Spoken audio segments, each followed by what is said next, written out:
Ladies and gentlemen, welcome to the E3 recap. I've got Rax. Hang on, let me pull you up here, Rax. So let's get the layout. Let's get the logo. As you can see, Rax is joining me live from Las Vegas. He has decided he's had some throat issues. He just mentioned this. I know it was off recording, but he's had some throat issues as a consequence of getting sick on the plane. So he needed to retire to Vegas for a bit. He's just going down enjoying the buffets. I don't blame him. That's a great buffet. Hope to go there again sometime soon. Now, and look, he's even drinking bottled water. This is how fancy and ritzy this man is. My goodness. So we're going to basically be going down the list. He and I both have our own notes. Mine are effectively chronological. Mine are a lot more chronological than yours. That is very true, because what I would do is I would have them chronologically by conference, and then in order of interest is actually how I did it. So I always... That's a little weird. Well, because the point is that way each conference I would end with the thing I care about, because I figured it's the thing that we're going to talk about the most. Oh, I thought you meant descending interest. No, the other way. Like, so it's like, here's this thing, this thing, this thing, this thing, and then talk. Yeah. My notes are literally chronological. I rewatched all the conferences last night. That's why I didn't sleep. Yeah. Here, I'll go ahead and change. I'm going to pull you out of Vegas, dude. Sorry. You got to get back to work, dude. All right. So, first thing I want to talk about before we do anything else is how Rax was not at E3 this year. No, I was not. Now, what's funny about this is, on the one hand, we could all joke about that, like, oh man, you could have been playing FF7 and Trials of Mana and all this stuff. I could have been playing FF7, and I really wish I had been the one to go this year. Here's the thing, and if we're, that's a nice little joke, haha, poking at a friend sort of a thing. But in reality land, we never know which E3 is going to be worth a damn. There's plenty of E3s that are just, and we should know. You've been to one. I have been. I've been to, well, depends. Yeah. Last year was bad. Yeah. The year before, I was mostly thinking of last year, if I'm honest. Yeah. So, so the first thing, hang on, I actually have custom playlists set up just for this, guys. So the first thing I want to talk about is not on my screen, because that just makes sense, right? Here it is. First thing I want to talk about is EA.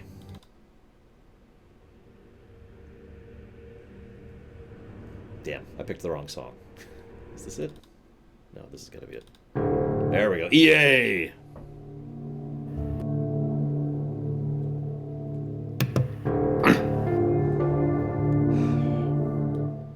So, as per usual, going in order of interest, Apex Legends. Okay, so next we have Battlefield 5. Okay, so next we have like what do you have to say about these? I never thought the word legendary would lose all of its meaning as quickly as it did during that Apex Legends segment. Oh my god, yeah. I gotta see. I know what the... Okay. I know that okay. Marketing is not an exact science, right? No. So that means even people who are experts in the job, who know what they're doing, are going to disagree.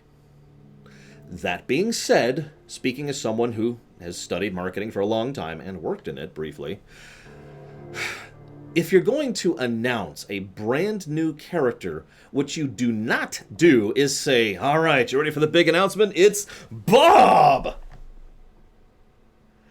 And then pause, waiting for applause. And then when none comes, because nobody knows who Bob is, say, that's right, it's Bob from such and such, and here's a trailer. Don't do that. What you do, if you want my, because I don't like to criticize without critiquing, is you say, we're going to show our new character. Cut straight to the trailer. Trailer, showcases the character, a little bit of their backstory, and then when it comes back, it's all right, it's the new legendary is Bob. Oh my god. What did Sour Cookie say? Oh, Squinix won. Because of Yoshi P. I wanted to save the who won thing later. Yeah. So seriously, do you have anything to say about Apex Legends? No. Okay. Do you have anything to say about Battlefield 5? I mean, Iwo Jima is a thing that is in this game, I guess. Okay. Do you have anything to say about FIFA 20? Yes, actually. Okay, go Now for your it. balls can have realistic physics. Yeah! I had to get it out there. All right, Oh moving on. my god. Now, I do want to say one thing about FIFA 20, just really quick. Speaking of bad marketing, one thing you do not do, EA has done this multiple times, by the way. One thing you do not do is say, here's our new game or here's our new feature. Now, here's something totally unrelated for 8 minutes. Okay, now back to the game. Now, we're not going to show you any significant gameplay. We're not going to tell you how it varies or changes. We're just going to talk about some of the new mechanics, and it's such vague terminology that we're not actually going to describe anything. Also, balls physics. Okay, so I missed it. Like, were there any new mechanics shown in the FIFA thing? Like, I saw the street football thing that they were doing. The street thing was barely showcased. Like, we can infer the new mechanics based on the street ball, like the ricochet shot or the smaller field and all that kind of stuff, and the removal of certain mechanics like offsides and whatnot. But all of that is inference. Like, so in other words, basically no. Now, I just want to stress that I'm one of those people who legitimately, Anthem's not even on my list, has this, who legitimately has an interest in football. I do. I'm actually a bit of a football fan, and I've actually played several FIFA games, and they're actually pretty fun. So I just want to stress that despite actually being interested in FIFA 20, they did nothing for me. Legit, I have no interest in sports ball. You guys know me. I skipped through that entire part. Like, I skipped from Jedi Fallen Order to The Sims 4, and then skipped The Sims 4. Speaking of which, Madden 20. Now, okay, I do actually want. Do you have anything to say about Madden 20? I just said I don't have any. I just want to check. You know, it's being polite. I know. Being polite. Madden 20 actually looks pretty good. I'm probably not going to play it. I don't have time, but I think they're going in the right direction. I really do. And I know what you're thinking. Well, what direction are they going in, Lore? They're making it. They're fully embracing the fact that it's an RPG. They're literally giving them special abilities. They're literally. I mean, it's been an RPG for years. I think we could all just acknowledge that. But now they're literally giving them special abilities that you can level and train and advance and. Yeah, keep doing that. Go that way. I haven't played a Madden game since like 2001, and this actually piques my interest. Yeah, like obviously it's all gridiron American football related stuff. Like, so the special ability is if you are at within this range in the field, your pass catches or whatever the hell the proper term is, like, cannot be intercepted. Just stuff like that. Yes, that's cool. It actually adds a layer of tactics and strategy to the game, other than just who do you want where and what stats they have. I like that idea. What weird world do we have in that one of the most interesting releases at EA was freaking Madden? I wouldn't call it one of the most interesting, personally, but... I put it at 3 of the list I have here, 3rd most interesting. Which brings me, of course, to number 2, Sims 4. Oh, you just mean for EA. Yeah, I just mean for EA. No, for the whole of E3. Entire show, and I'm just like, oh my god. I might have said E3 because I have a really bad habit of getting E3 and EA mixed up. You said E3, and I was that's worried. that's probably what it is. Like, even in my local files, I was going through and editing them. I was like, where's the E3 conference of such and such? And I didn't find it. And I went manually looking. I had written down EA, Microsoft. It's like, god dang it. Wow. So, Sims 4 Island Living. Now, I made a joke about this on Twitter, but I want to stress that I mean this with 100% sincerity. It looks like, with several expansions, Sims 4 has finally reached the dizzying heights of being on level of Vanilla Sims 3. Yep.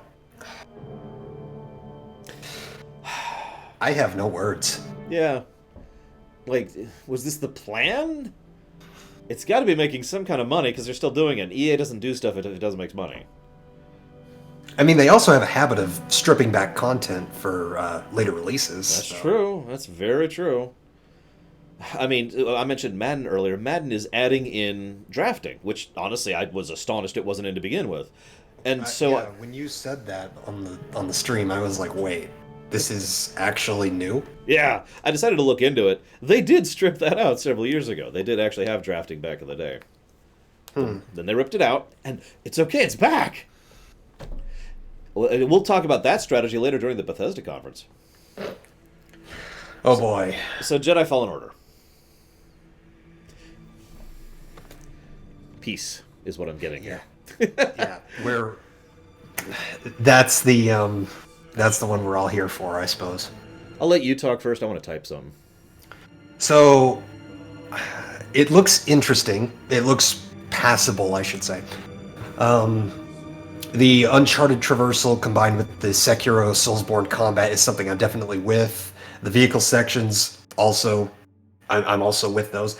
The fact that they are still committed to adding these things to canon rather than just leaving them in that void that that the older games were in, I'm with. You know, I'm with the whole universe that they're going for.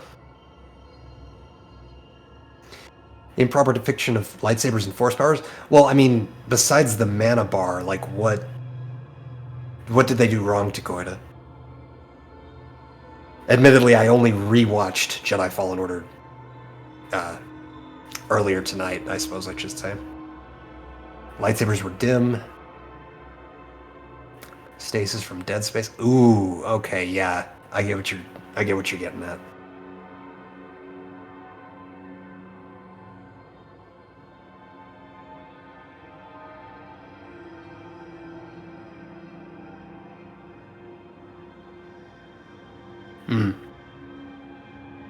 Manually undo that. There we go. I'm back. There you go. We got a schedule thing going. No Dragon Age 4 news. Why were you expecting any? I'm sorry. I'm sorry. It's like walking into a junkyard, a garbage heap, and saying, "Damn it, where's the sushi?" Oh my god. Look, lightsaber visuals were wrong. Behavior was closer to a baton. I actually like that, by the way. It makes perfect sense to me that someone who is a weakling Jedi who didn't really get proper training would wield it like a baseball bat. That makes perfect sense to me. So I'm kind of with that. I mean, Finn did that in Force Awakens. I'm sorry Whoops. for bringing up the new canon, guys, but... There we go. Sorry, wrong song. But, yeah.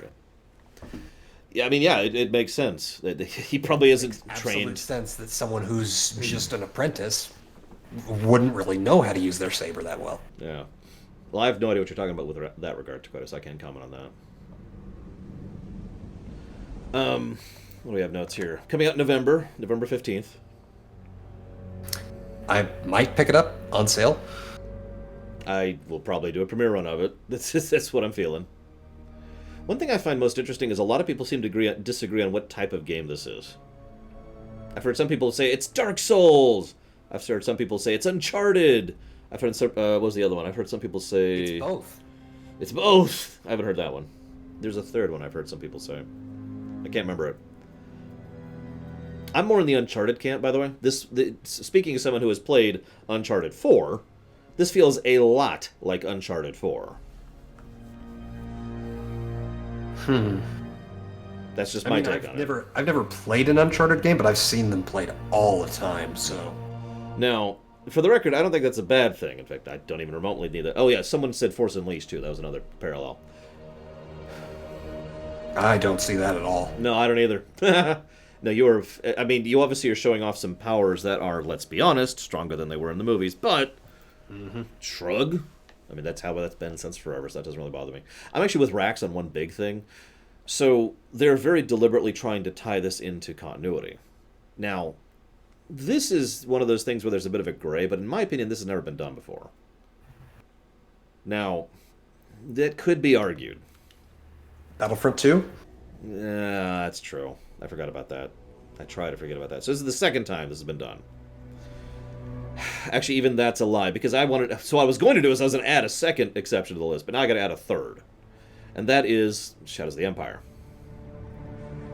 Shadows of the Empire is the only game in the EU where they went out of their way to try and deliberately design a game with the intent of tying it in to the story arc they were doing at the time, which was the book and the connecting tissue between Empire Strikes Back and Return of the Jedi. Right, I actually completely forgot about that. I did too when I was actually releasing this, and when I was retreading my notes, I was like, well, hang on a second. Some of you may or may not remember that Shadows of the Empire was actually supposed to be a whole multimedia thing. Because they had the comic, they had the novel, and then they had the video game. Mm-hmm. And I think they had one more thing to that? I'm not sure. They were going to do a movie, actually. They never did, obviously. Ah, that's what it is, yeah. Yeah. So, yeah, I like this idea of them making a game with the story in mind, with full intent of it being part of the same continuity. Now, again, this isn't entirely new, as we've already just described. But that doesn't mean I don't like it. In fact, I am massively in favor of this. I wish they did more of this. One of the biggest things that used to irritate me is how many different versions there were of the Bothans dying to get the Death Star plans back in the EU. There are multiple games that cover that event differently. Yep. Then there's Shadows of the Empire, the aforementioned, which also covers it differently. Yep. So, I like that idea. I'm with that. Continuity, yes. And then, actually, Kyle did it. Like I said, combo moves, I'm with it. Vehicle sections, I'm with it. Built-in cannon, I'm with it. The new droid looks cute. The minimalized UI looks okay. The stamina bar, we'll see. That's going to take some actual practice, I think, to see what I think of that. Mm-hmm. One of the things I find weird is they mentioned that that was scripted gameplay. It was someone who had been practicing and practicing and practicing, and he obviously, you could tell, he had a list of stuff to show off. So it's like, I got to show this off, and I got to show this off. And yet, he was getting hit a lot. I don't know if that was one of the things he was trying to show off, was him getting hit, or if that's just the nature of the game. What I think happened was, he was so focused on getting these specific camera angles that he didn't really pay attention to enemies. I could see that. That would make sense. And I know I'm the last person to criticize someone getting hit in a action RPG style thing. It was just weirdly noticeable because it was happening a lot. Mm-hmm. And they kept mentioning, like, multiple times, he's so good at this game, he's so good at this game. Why is he getting hit so many times then? Yeah. That's what should happen if I'm playing the game, not this guy. Anyways. So, the overall concept, gameplay-wise, honestly, they showed us so much scriptedness that it's hard to really judge. And you notice they showed us one slice of one level. Actually, that's not true. 2 slices of one level. Right. I'm glad that Sola's in it. Although this means this is happening before Rogue One. Yep. So we'll see. I do want to say one thing. Obviously, we knew for a while that this was going to be set in the dark times. Like that's obviously a thing that we're well aware of. But I think I said this last time, and I think I want to say this again this time. Why? Because reasons. I mean, they have plenty of stories set during this time. That's exactly my point. In fact, you have an entire TV show set during the dark times. Exactly. Starring Jedi. Yeah. What a novel concept. Oh my god. That's why I'm just... See, the problem is, as much as I hope this game will be good, and I do, I feel like this is a game that was made because it was a bullet point on someone's list. I really hope that's not true, because that means that all of our hopes will probably just be dashed. Yeah. Like, if you asked me, and I'm curious, I want to ask the same question of you. So the question, Rax, is, what are your expectations of the game? And I'm going to answer really quick here, before I lose my train of thought. My expectations are that it will be a competent enough game, so a net positive, but that's basically it. I think it'll be competent enough that it will sell well, get DLCs, and then be forgotten in about 5 years. I'm serious. No, I feel you. Yeah. So that's EA. That's actually all I got. Do you have anything else for EA? No. All right. So the next thing I want to talk about is Microsoft. Now, you had Project Scarlet as your first bullet point, right? I think so. Give me a second. Okay. So we're on the same page. I should be time-stamping these, I just realized. I know I'm generous, Venters. I'm very, very forgiving towards a few missteps, I suppose. So let me go ahead and get this out of the way. Just kind of an overall feeling. I think Microsoft was the third best conference this year. I can agree with that. I mean, there was a decent amount of stuff I don't personally care about, but the pacing was good. The way they presented most of their stuff was good. It was way better than Ubisoft's approach. They had a very good... It felt like a Sony conference. It was like, all right, guy gets out, talks about a thing, leaves. trailer. Like it talks about something, leaves, trailer. Yeah, it's perfect. Yeah, I'm with that. As I've said before, while I prefer real gameplay, I don't mind scripted gameplay. It just serves a separate purpose. All right, Venters, the door is that away. That took me a second. I was like, what? So, hang on, this is still a little too loud. Project Scarlet, also known as the X-Boon. So, Yeah, I saw that in your notes. I'm not sure what you're going for. well, there's the X-Bone. This is the X-Boon. Because it's the Xbox X2. I suppose. I could call it the X-Boo I if just you got it prefer. as Project Scarlet, quote, Xbox 2. I like X-Boo. We'll go with X-Boo. That's a good way to put it. X-Boo. And then we'll have X-Bree and X-Boar. Anyway, so... Look, I'm not the one naming this crap. So the Xbox XX. There you go. Perfect. Alright, I've said it before and I've said it again. I have nothing against the very concept of the Xbox. But I do have to ask why they are trying more and more and more to make the Xbox into a laptop. Yeah, because they have, as far as I understand the tech, they have an NVMe solid-state drive plugged straight into the motherboard, and they're using that as a RAM drive. Yep. That will burn out within a year. Oh, yeah. Within 2 years at the most. Oh, yeah. Like, I would be astonished if the average X-Boo life expectancy is past 2 years. We're going to see another 360. Yeah. For those of you not aware, we've already seen this from the Xboxes. Because the X-Bix, yeah, the Xbox 9, there you go. So I don't know, so this is either planned obsolescence or a basic attitude of not caring. It's one of the two. I think someone just screwed up in the planning stages and no one checked it. Or they checked it and didn't care. Or didn't know. Or didn't know. Yeah. We'll see. So, yeah, that's just... What also kind of irritated me a little bit.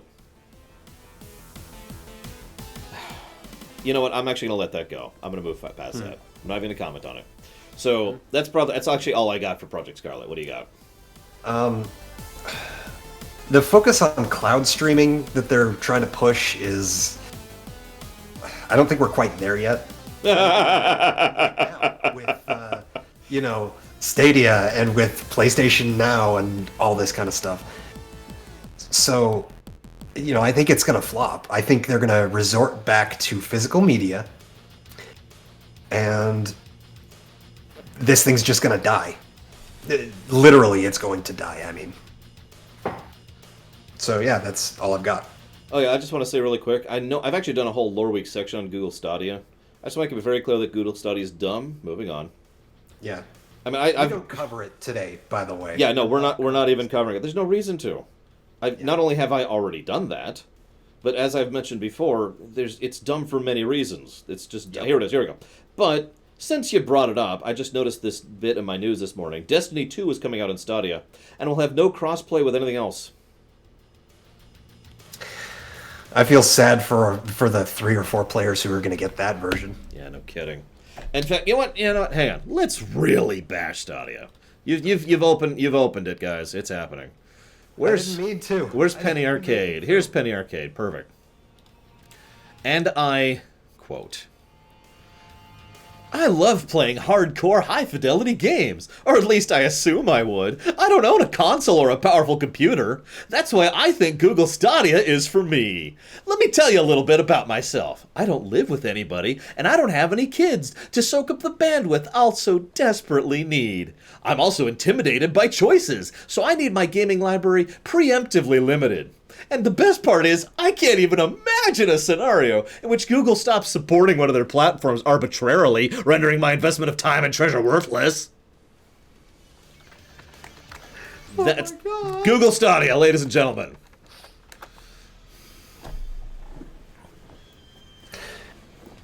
Oh, I needed that. So, Double Fine is joining the Xbox umbrella. I am not sure how I feel about that. while I'm excited that they're getting funding for Psychonauts 2, So, publishers. here's the thing for me. For those of you who have been following Double Fine for a while, you may know that the company is kind of terrible. Oh, I don't mean that they make bad games. Actually, quite the contrary. Most of their games have been pretty good. No, the problem is the management of that company has been dog crap. Mm-hmm.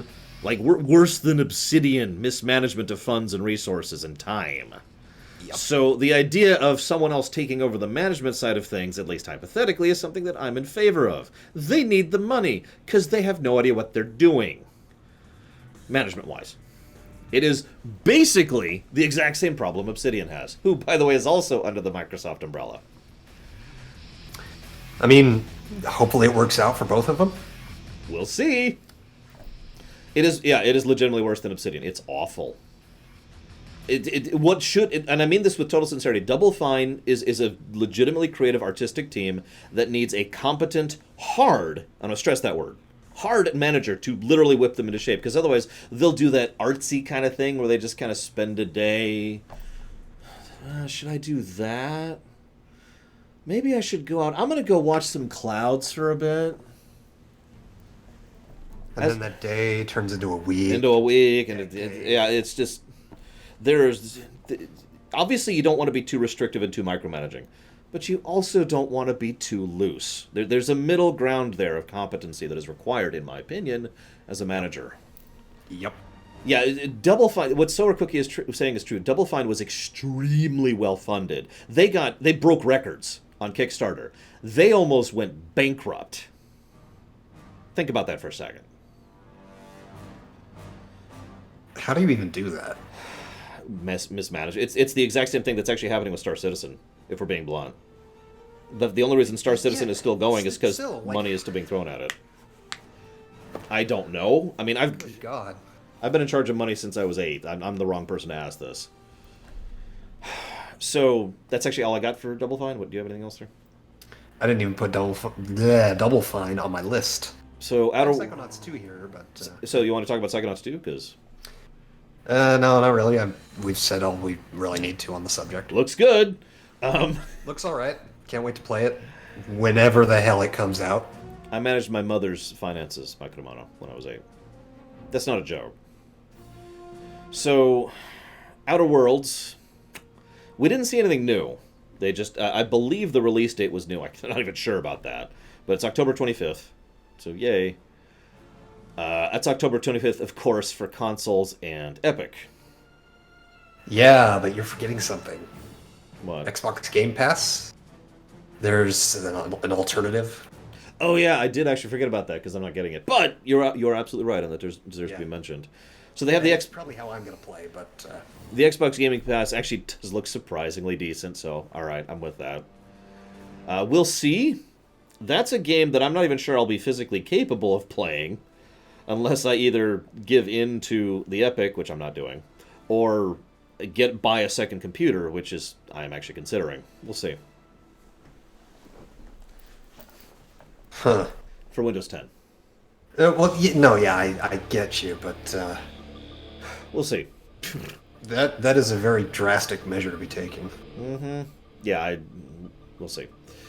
Now, next thing I have is some game called Bleeding Edge. Do you have anything for that?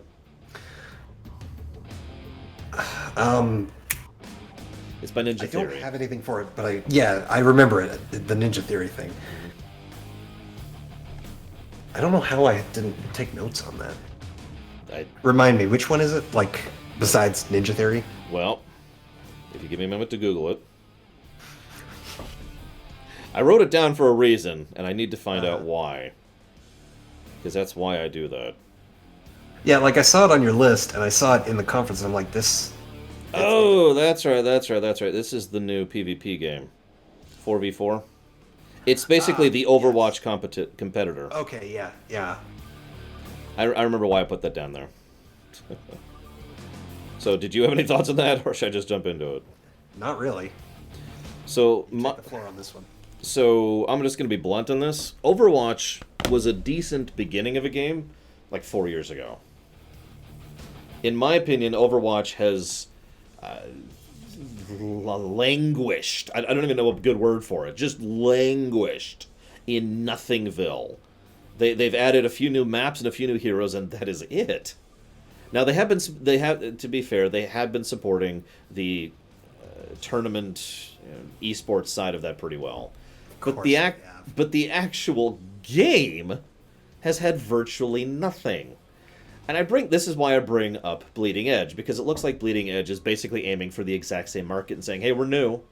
Now, they might not have anything better, and they might not even have anything good, but they are something new. And we actually know exactly what happens in this type of market when that happens. People tend to shift over to the new thing, and if enough big influencers actually like the new thing, then the old thing tends to die. Cough, cough, PUBG. Cough, cough, Fortnite. Yeah. So, we'll see. Also, Ninja Theory is also now under the Microsoft umbrella, because Microsoft just keeps buying up game studios. Wow, it's like they're turning into EA or something. But a little bit better, I suppose. I was going to say, their approach has been better, so I'm actually with that. Like, as weird as this may sound, I don't mind one large company owning a lot of game devs, as long as their approach is right. Yeah. Right. It's just EA is evil. Yeah. Anyway, like, it just depends on how well they actually manage this thing post-release. Mm-hmm. I might be into it, but... Yeah, we'll see. Next, I have Ori and the Blind Forest 2, which we have a release date of February 11th next year. I'm with it, except for the... is going to be just so I know! Oh my god. I need to finish all my YouTube stuff before Quarter 1 even starts. So, there are giant spiders, which sucks. Who are trying to eat you, which sucks. I don't know if I'll be able to play it. The last time they announced Ori and the Blind Forest 2, it was Xbox and Windows 10 exclusive. They didn't say that this time. They didn't actually say any platforms this time, did they? No, they didn't. And if you're paying attention, Microsoft has kind of reverse geared on that, is actually going anti-exclusive this year in direct response to Epic. So it's actually possible I may be able to play that without buying an Xbox or buying a second computer, which would be awesome. Sorry, one thing I did want to mention to you about the Microsoft Store that they're doing. Apparently, and this is just something I've heard. They are switching over from whatever the Windows 10 exclusive application is over to an EXE on the Microsoft Store. So they might start supporting Windows 7 and Windows 8. We'll have to see. Because, it's kind of in the air right now. That's why I'm only halfway excited about the Microsoft conference. There's a lot of games that look cool that I may be able to play. Yeah, maybe. Who knows? Yeah, exactly. But nevertheless, Ori and the Blind Forest 1 was fantastic. We actually have a new premiere run on the dock. It's on the website for funding. For me to finish playing through that now that the bug with the controller is fixed. And it was a fantastic game to begin with. And yeah, no, I'm hyped. Absolutely. Yeah, can't wait for that. Now, the next thing I have listed here is Minecraft Dungeons. Do you have anything for that? Yeah, just the basics, but you know, I'm excited for it. Diablo-like, local, online multiplayer. Yeah, as several people were joking about during the conferences, it's worth noting that a lot of companies are jumping on the online and co-op. Yeah, I've noticed that. It's really weird. It's great. I'm with it. More co-op. It is very weird. But yes, Minecraft Dungeons actually looks legitimately fun. It's coming out spring of next year. We'll see. I mean, I need more details about the actual gameplay, because all I know right now is that it's Diablo. Mm-hmm. So we'll see. But this and will... Is it going to include, like, destructible and buildable terrain to kind of... That is an extremely good question. Minecraft? Yeah, that's a great question. I don't know. I mean, they have... Is it literally just Diablo with a Minecraft skin? They have made a Minecraft story mode, had no real destructible terrain, although that was part of the story, which I only bring up because it means it's something that they're considering, because they've already done it. Right. So we'll see. I don't know. That's the problem. I have a brief note about Jedi Fallen Order, but honestly we already talked about that. That was just for my own reminder. They showed off the Blair Witch game. Yeah, I saw that. It seems fairly interesting, just the camcorder perspective that they're taking with it. And it looks like, this is conjecture, It looks like the camcorder thing is actually going to be an aspect of gameplay too. Like you can play what's going on in the camcorder, or you can play the guy holding the camcorder and kind of switch between the two. I don't now. Ideally, that would look really cool, or that would be really cool in gameplay if you could effectively retroactively change what you did. If that makes any sense. Yeah, yeah. That sounds awesome to me, but I don't know. And I probably wouldn't play it anyways because it's Blair Witch. Who gives a damn? But and we're getting this instead of the Stephen King thing. Alan Wake instead of Alan Wake 2. So, okay, that's a travesty in my opinion. Yeah, I know, right? We're getting this, so they better be good. Yeah. Yeah. Anyways, we'll see. Yeah, Fatal Frame. I could see that comparison too, admittedly. Hi, Muhammad Devils. Now, next thing I have listed here, by the way, just jump out if you have something to say that I'm skipping past, Sure thing. is Age of Empires 2 Definitive Edition, which is coming out this fall. We don't even have a release date. Is this That was already out. Yeah, I thought this was already out. Could anyone confirm or deny this? I meant to look this up and be perfectly frank. I haven't had time. Okay, hold up.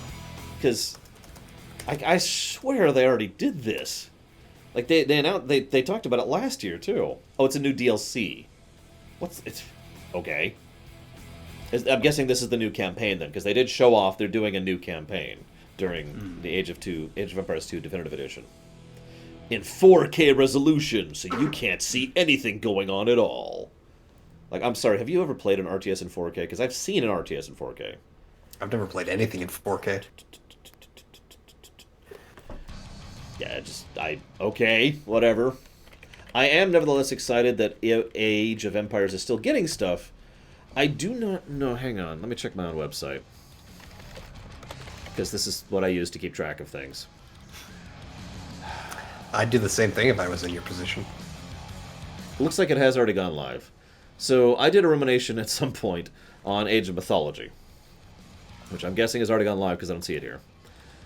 And one of the biggest comments I made about that was how, Age of Mythology is great, and then the expansion's okay, and then the new expansion's awful. Like the Chinese one. And I mentioned that because my attitude for the longest time was, the idea of releasing DLC now for a 10-year-old game is awesome to me. I think that's actually a great idea. Yeah, just go ahead and revive interest, And Age of Mythology has changed my mind on that, because I'm kidding. It's still a great idea in concept. The problem is, they just did a crap job with it. The new campaign, like I said, the Chinese campaign was awful and boring.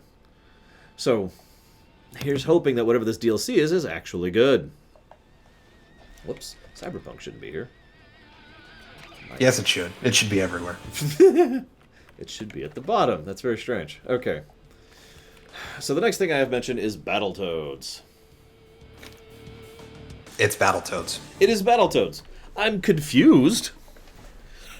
Why are you confused? Because it's Battletoads. They just decided out of nowhere. Yeah, we decided to bring back Battletoads. I mean, I can understand that. Commander Keen is getting revived. We'll talk about that later. Oh, don't remind me. The wound is still fresh. But yeah, so first of all, the first thing they did, and this is good marketing, by the way, is they understood their audience. The first thing they did was showed a riff on the pause music. That any Battletoads player, anybody who knows that, is going to know that. Mm-hmm. That's good, right there. You reach right out to your audience. And then you show the rest for everyone who isn't part of your audience. But you start appealing to your core market. Yeah, start with the hint towards your core market.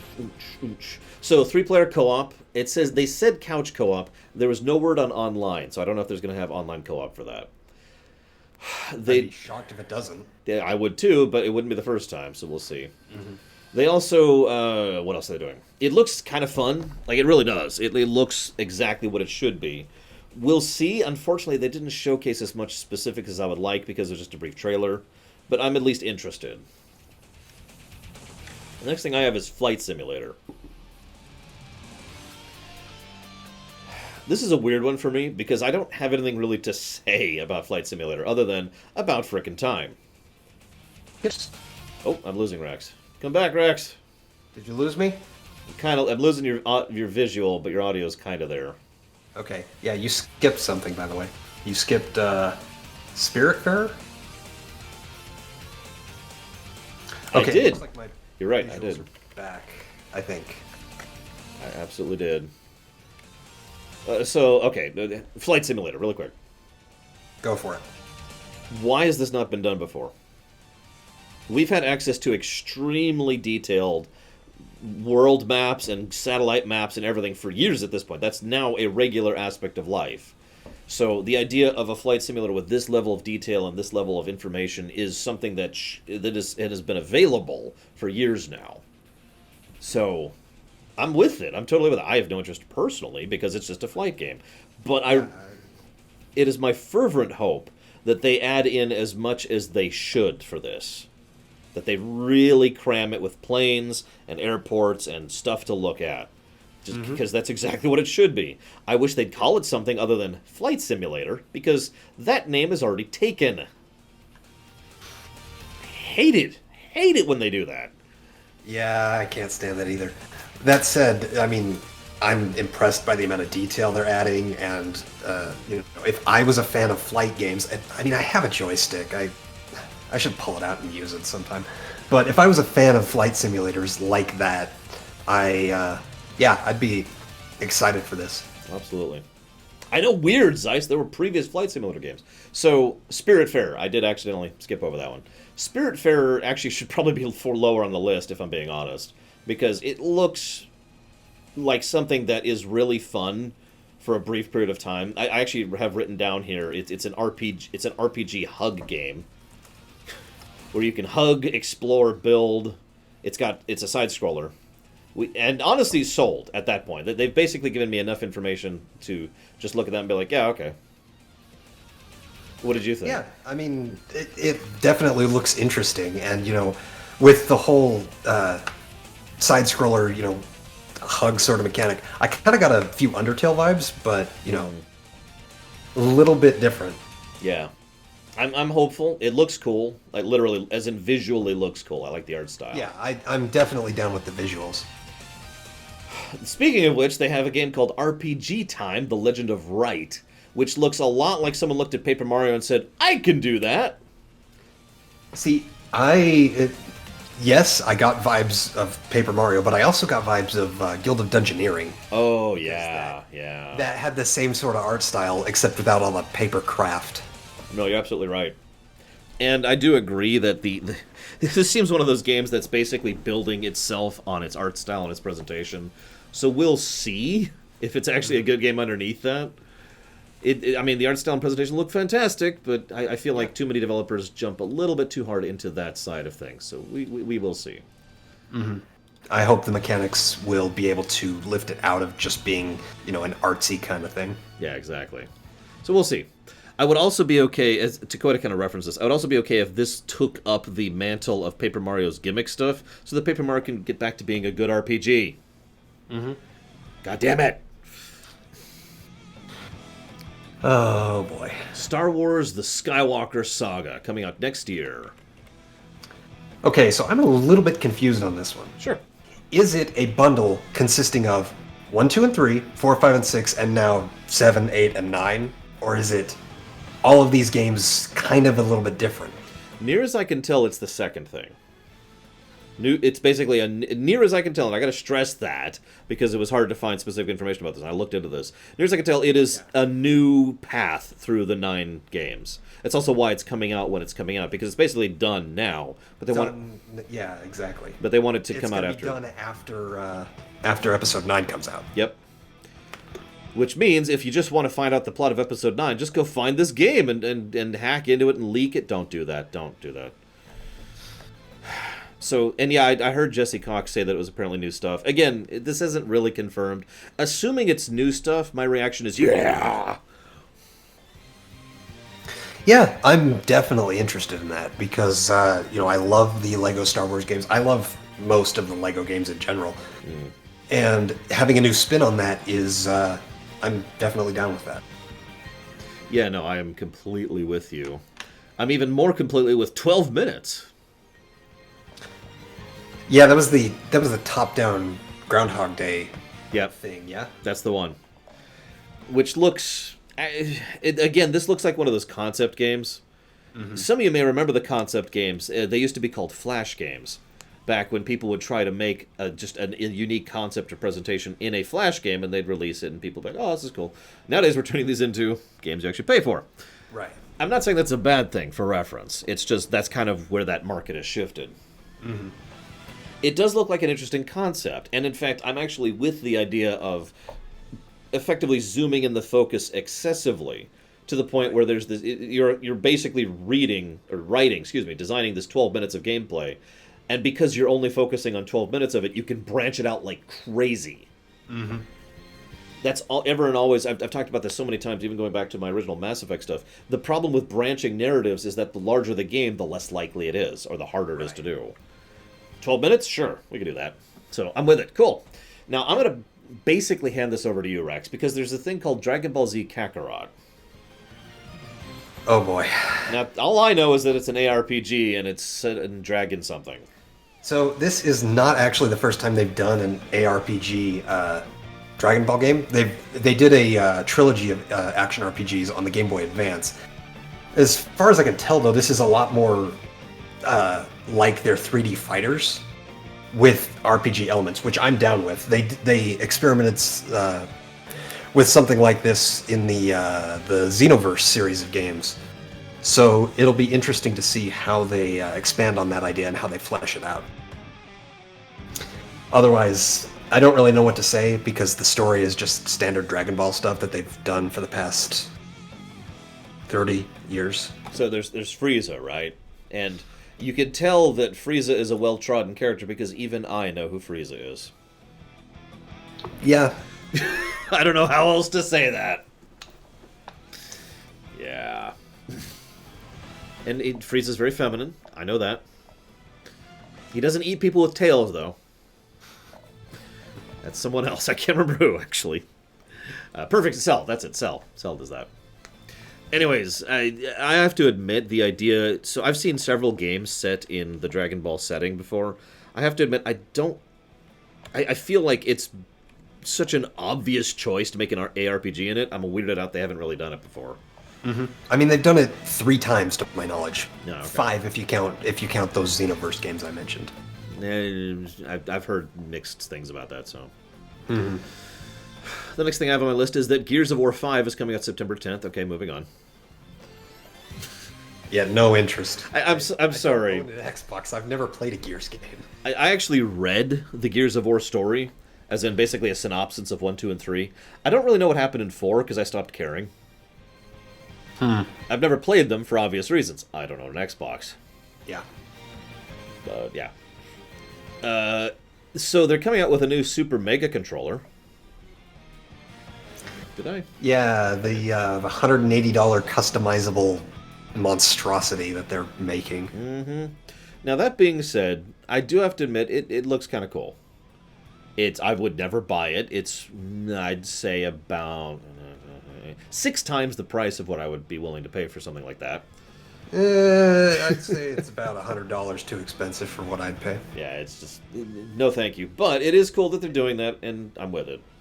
It is also not the format I would prefer. I prefer PlayStation controllers, and it doesn't work with platforms that I prefer. I prefer PlayStation and PC. Well, okay, it works on PC, I suppose, but For the reference, by the way, I'm trying out this thing as a new thing to try out. This is an 8-bit dough.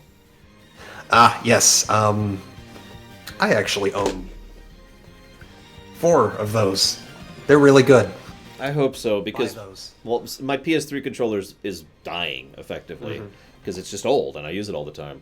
So I need something else, and I honestly don't want a PS4 controller on my computer, so instead we're trying out that thing. And what I'm going to do is I'm going to try Super Metroid at some point, because there's nothing else I know like Super Metroid, so I'll see what it goes. Anyways. So yeah, no, my point, though, I brought that up for a reason. It's because I fully understand being really, really picky with controllers. Right. I am incredibly picky with controllers. Oh, I'm very picky with controllers, so I completely understand. Yeah, so that's why I look at this and I was like, yeah, okay. Like, I won't buy that, but I'm pretty sure there are people who are going to look at that like, thank you, yes. Yes, there's definitely a market for it. Yeah. So now we're getting into the stuff that I'm legitimately interested in, and one thing I need to comment on. So Forza Horizons, which is the only reason I haven't played it so far is it was Windows 10 exclusive. It's literally the only reason. Is getting a Lego thing. Oh my god, I'm actually they're actually making me excited to play a freaking. I know, right? It's just, hey, here's everything is awesome, everything is good. Yeah, just what? And it looks cool. It looks fun. It actually looks legitimately entertaining in the way they're presenting it, and they've got the races. It's just new stuff too. It's not just here's everything. You turn the world into Legos. It's a new area with new races and new events. Yeah. It And looks. Sorry. No, go ahead. Finish. Okay. The fact that they actually went ahead and they built a Lego car. Oh my god. Just poking fun at themselves because they had the Porsche in 2017 and they had, I don't even remember what they had last year, but then they have this McLaren built out of Legos. Holy crap, that's awesome. Yeah, no, I that's going the full tilt there. I'm surprised and impressed that they went that mile. I felt so bad for the people who spent days, if not weeks, planning it, and then weeks putting it together for it to be on stage basically for about 30 seconds. Yeah, 30 to 45 seconds. Oh my god, such a disservice. I mean, that is how that works. That is literally how that works. I want you to look sometime at any movie ever at the set that's in a scene for 30 seconds, and then I want you to picture how many days were spent building that set. Mm-hmm. But no, I'm interested. If Forza Horizons becomes playable in a format that is not Windows 10 or Xbox exclusive, I might actually pick that up. Yeah. I might as well. Because, I'm a racing fan. I grew up on Gran Turismo and stuff like that, so. Yeah. Now, speaking of things that I don't personally have interest in, but are very interesting, Phantasy Star Online 2. Alright, how many fans of the original do we have in here? There's got to be at least one. I'm one. Okay, there's got to be at least two. He doesn't count. Yeah, I don't count. I've migrated over to Final Fantasy XIV, so. I knew it. But yeah, I might actually, if this is on, Windows, I might actually pick it up. That would be nice. I don't know. I have mentioned down here that it was Xbox, so we'll see. Yeah. I can't imagine it would just be exclusive, because, the cross-platform MMO is a big thing these days. Yeah, no kidding. We'll see. We'll see. I do have to admit, I've heard several people, both in written format and personally, tell me that their biggest surprise, the biggest good thing they saw this year, was the Phantasy Star Online 2 thing. PSO2. Yeah. And I can understand it. Like, it was an announcement that came out of absolutely nowhere. Yeah. No kidding. So, woo! I'm with it. So there's also some other JRPG coming out that nobody cares about. So let's move on to the next step. No, I'm kidding. This is actually funny to me. So Tales of Arise, which actually got leaked beforehand, is coming out next year. We don't have a specific release date. And Tales of Arise, it's the new Tales of game. They haven't had a Tales of game for several years at this point. Berseria was the last one. It looks really cool, but again, they didn't show us anything at all. So what I'm expecting is a Tales of game. It's also very different. Like, anyone who's played a Tales of game could tell you that that's not Tales. That doesn't look like Tales. Yeah, I'm keeping an open mind, but... the combat, it looks like they're experimenting with it, which could be good or could be terrible. That's usually how that works. I anticipate good, because Tales games are usually on the side of good, but, Except for Vesperia. Sorry, guys, sorry. No comment. It's okay. I've already been flayed alive for my opinion on that one, and I understand. Yeah, the Berseria Rumination's coming up it's this week, isn't it? I think so, yeah. This Friday. It's on my website. Website. Someone give me some emotes. But yeah, Tales of Arise. I'm glad it's officially announced. I'm glad it's coming out next year. I'm very curious where they're going with it. I hope... So I've said before that Berseria is probably my favorite Tales of game. And a lot of that has to do with a lot of the gameplay design things, thank you guys, that they've done to make the game more modern. Just to put that as bluntly as I can. It feels more like a modern RPG than a SNES RPG with fancy graphics. Right. And I was in favor of that. So I'm hoping that this is going in the same direction. That this is still going to be, new, awesome Tales of. Yes. We'll see. The next thing I have on my list. So, okay. I don't have much to say about this. I imagine you'll have more to say about this than I do. Elden Ring. I don't have much to say about this because what is there to say about it? It exists! It's a Dark Souls game set in a story that was written by G.R.R. Martin. Oh yeah, speaking of which, I do have something to say about this. This is the only thing I have to say about this. I need to apologize publicly and openly because I commented on how I hate G.R.R. Martin and how he's the worst person ever and blah blah blah, and that was just me being an idiot and mistaking the person. I was actually referring to the Witcher guy, not the Game of Thrones guy. Yes, Polish name that I can't pronounce because I'm a filthy American. Sapowski? Him. I think I don't care enough to say his name right. He's a scumbag, but Martin's fine. Mm-hmm. Martin's fine. Yeah, Martin's actually a pretty cool dude. Yeah. But yeah. So Anyway, I mean, this is a Dark Souls game that apparently might have a Song of Ice and Fire elements in it, because that's how writing styles work. I'm interested, but I'm not really a Song of Ice and Fire fan. So I'm not either. I actually don't like Martin's writing particularly. Again, he's fine, no issues with him, but I just don't care for his writing. And I have actually read the first book, by the way, for anybody curious. Mm-hmm. That's not true. I read most of the first book. I put it down. I didn't like it, like I said. Mm. So yeah, I've watched the first 2 seasons of the show. Haven't read the books at all. So now then they showed off a joking trailer for Wasteland 3. Yeah, I didn't actually write this down because there's not much to say about it. Yeah, other than Wasteland 3 exists. I was going to say, the problem is we've known Wasteland 3 this is another one of those we know. Do you have anything new? No. Well, then why are you showing... So, again, there's nothing really to share there. There's only one thing I've felt like mentioning. First of all, I am obviously interested in Wasteland 3.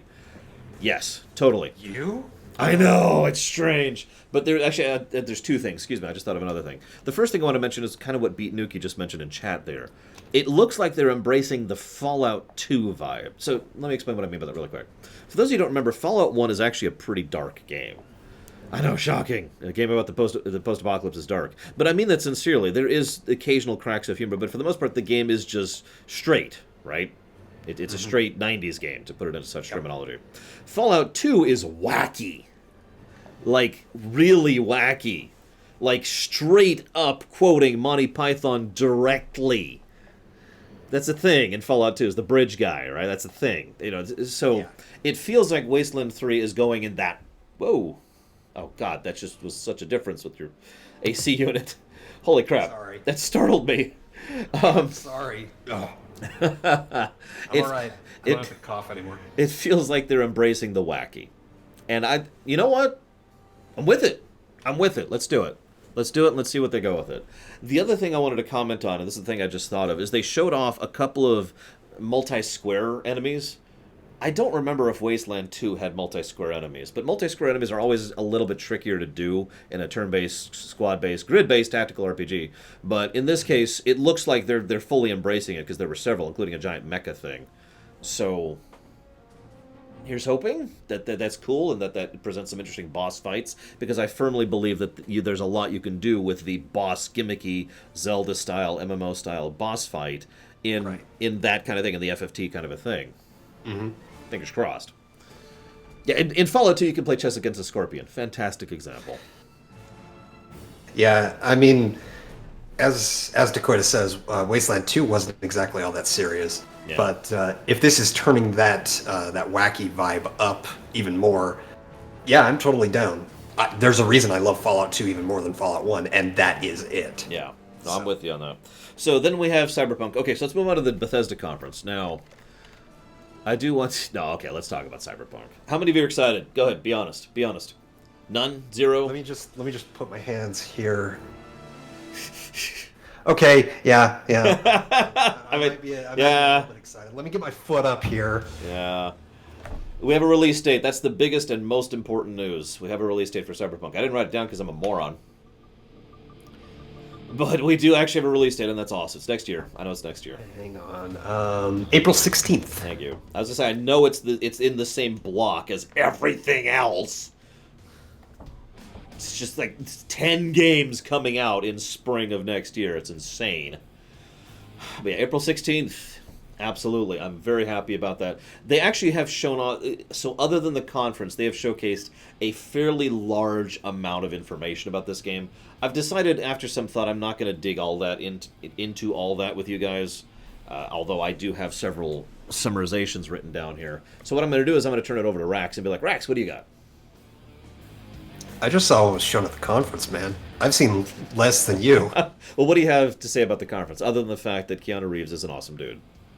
Keanu Reeves is breathtaking, okay? I'm not. I'm not. Otherwise, Cyberpunk looks really good. Hacking, the various combat options, the non-combat options, I'm with it all, I'm with the tone of the game. I've played a lot of Shadowrun, so I'm definitely down with that. I did know that, Brogue. Now, someone in chat just mentioned why they don't have anything playable. They actually had a full playable demo at E3. It's part of where I got my notes from. Now, One year I don't go. To be clear, I don't know if this was a closed demo or an open demo, but there was a demo. It was a good chunk of playable. Where the heck are my notes? There they are. So what do we got here? I'm just going to race through this really quick because there's a lot of notes here. Narrative, so open world RPG, 50 minutes of gameplay. You play as V, a specific character they've decided. You've been implanted with, this is the main story plot, semi-spoilers. You've been implanted with a chip against your will. It's supposed to be the secret to immortality. You're currently being haunted by a digital ghost named Johnny Silverhand, which is, I think, the 5th time Keanu Reeves has played someone named Johnny. Or John, or something related to that. It's strange. Anyways. It's more than that. It's quite a few times. So, the quest. So what they showed off gameplay wise is you're going to interact with the Voodoo Boys, which is a group of net runners. You're like, hey, let's go do stuff. They have Haitian ties. There's different background options, unlock different dialogue options, which is fairly normal for a game like this. There's altered reality aspects, which have to do with the fact that Johnny's in your head. You meet the character, he actually jumps into your head as well, so the two of them are talking kind of simultaneously while both in your head. You can shop around, you gain access to more stuff to buy and more places to buy from based on your cred level, which makes sense for Cyberpunk. Mm-hmm. So they showed off. So what they did is they had this set up with basically save states ready to go. So they showed off what net running playstyle is, where you can just go through and hack this person and make him attack there and hack this thing, and basically pseudo stealth hack your way through, which looked apparently very cool. You can also, excuse me, you can also just brute force your way through. They showed that off as well, and stealth. So those appear to be the 3 dominant playstyles: is hack, stealth, and combat. Now, I say play styles, and I say that particularly because there's no classes whatsoever. You just go into trees and build however you want. I mean, I'd imagine with those 3 playstyles, they have your classic warrior, rogue, mage archetype. Yeah, exactly. To put it into such terms. Exactly. But I don't know, Jaludo. However, they have confirmed multiple times that there is a playstyle that involves not killing anyone. In other words, it's going to be an option. And that's awesome, by the way. So that's probably going to be the talky/hacky route, if I were to guess. I'd imagine it's takedowns a la Deus Ex rather than sneak around completely undetected. Mm-hmm. It could also be in the line of, frankly, the Metal Gear Solid thing, where even if you're fighting a boss, there's a way to take down that boss without killing them. Right, that too. All right, a couple of specific examples here. One of the things that he could hack was so there was a guy who was dueling with a bot, just doing a practice duel, and you could hack the bot and crank up the difficulty so that the bot kills him. You can also hack a soda machine, which causes noise to distract a guy. Then you can hack a laser cord thing. They're being very vague here, obviously, to kill a guy, blah, blah, blah, blah, blah. So then they reloaded into the combat method, which is exactly what it sounds like. Melee is apparently very much a thing, mostly related to takedowns or specific, so context-sensitive stuff. I don't know what I think of that. Right. Because that basically sounds like how you approach determines what kind of melee happens. Right. I mean, that sounds kind of standard for games like this, so... Yeah. Now, this is a point I wanted to make special note of. So you gain perk points to go into your skills. That's how you set up and whatever. Some of the categories that they wrote down include blades, rifles, handguns, assassination, cold-blooded, sniper rifles, engineering, hacking, shotgun melee. That's not two separate things. Shotgun melee, two-handed, and that's all the ones that he managed to write down. Any more info on cold-blooded? Because that's vague. Nope, but that would be awesome to look into that. Hmm. What else we got here? Sneak. Perks affect dialogue. So yeah, also where you're at on the tree also can add dialogue options in a similar manner to like Pillars of Eternity, for example. Right. You can take drugs. They're buffs. They're Fallout. It's Fallout. You gain and you lose. That's the drugs. Yep. Going down the list a bit more here. And then so apparently they cut off the gameplay demo when you enter cyberspace, so they don't actually know what that looks like, which is a shame because it's one of the things I was most interested in since net running is in as a playable thing. Looking at us, what do I got here? Keanu Reeves was apparently approached 1 year ago about being in this. They're going to be showing more of the actual gameplay at Gamescom later this year. Blah, blah, blah, blah. Buildings are going to be internal, so buildings always have an inside and multiple floors, obviously. They are going to have multiple sections and possibly multiple cities. I say possibly. Yeah, I'm not sure what I think of that. Full customization, we know that.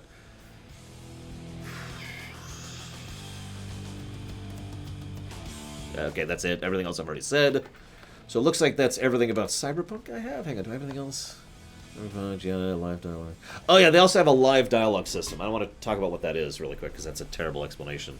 So it's kind of like Skyrim, but like a step further. To explain what I mean by that, in like Oblivion, the game freezes when you get into dialogue. Oh, okay. I get what you're... Yeah. In Skyrim, stuff is still happening. In this case, it's Skyrim, but one further step. In other words, stuff is still happening, but people will actually comment and talk, and possibly events might progress if you take too long in deciding on a dialogue option or whatever. So in other words, there's going to be, in certain circumstances, effectively a timer on picking a dialogue choice, Telltale style. Interesting.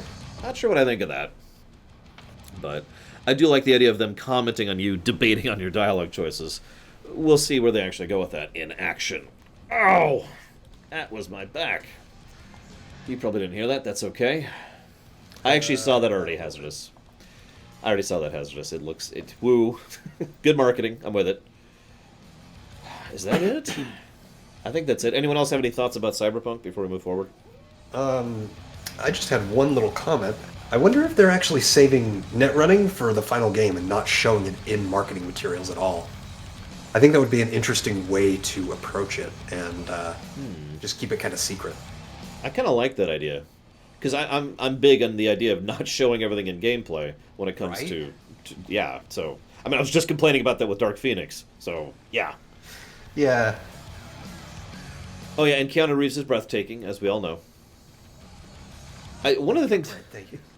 No, I'm not. One of the things I really like is some people were actually asking, why Keanu Reeves for a Cyberpunk story? To which I actually looked at that person physically, like... Have you ever seen The Matrix? Well, like, at all? Hang on. Have you ever heard of The Matrix? There's also... I can't remember the full list. He has played several Cyberpunk characters over the years. Mm-hmm. That's my point. He has played quite a few of them. And I don't... Johnny Mnemonic, that's another good example. I was going to say, I know there's several. But it's like, really, dude? Also, speaking of Johnny Mnemonic, there's another Johnny. Yep. But yeah, I'm with it. Keanu Reeves, see, here's the thing. I'm very curious how much money they spent on Keanu Reeves. Because on the one hand, he's a very big name, and has been for years, so he can command a huge salary. On the other hand, he doesn't. Yeah, no. Like, he is an A-list actor who doesn't demand A-list prices. Yeah, it's very strange. And I'd say that because it shouldn't be that strange. It should be more normal. Mm-hmm. But he has for many years taken jobs and positions either just because or as a friend or effectively donated his salary to other people because he doesn't care. Yeah, I actually wonder if he signed on to Cyberpunk just because he was interested, just because it was cool to him. Yeah, it wouldn't surprise me. The man has made, he said this on camera, he has made his fortune. He's good money-wise. Mm-hmm. Here we go. So he's played Johnny Utah in Point Break. He's played Jonathan Harker in Bram Stoker's Dracula. He's played Johnny Mnemonic in Johnny Mnemonic. He's played John Constantine in Constantine. He's played John in Generation He's played John Wick, obvious. John Rain over in Rain, and now he's playing Johnny Silverhand. Yep, I knew it was more than, what'd you say, 5? Yeah, I said 5. That's 8. Jeez Louise. Yeah, that's exactly what happened with John Wick, Baron. He was just like, yeah, sure. Yeah. Why not? Oh, what is Neo's name? It's Mr. Anderson, but I don't remember the first name. Hang on, I gotta look that up really quick. Matrix, Neo. Just look at I think it is John Anderson. It's Thomas. Is it Thomas? It's Thomas. Thomas A. Anderson. Still, he's getting there. No, okay, so that's all I got for Cyberpunk, and all I have for Microsoft. Do you have anything else for Microsoft? Not really. Cyberpunk looks great. I'll probably pre-order it. I wish I was getting a collector's edition like that You're Breathtaking guy. Like I said, good PR. Yep. Okay, so let's... CDPR just on top of it again. All right, guys. Our next thing is Bethesda. Hang on, I've got a shirt for this. No, I don't. Oh, let me get a timestamp real quick. Oh, wrong timestamp. So I have music, right? I literally have a playlist I was building this morning. You can ask Rax with songs for this. There's only one song that suits this conference at all.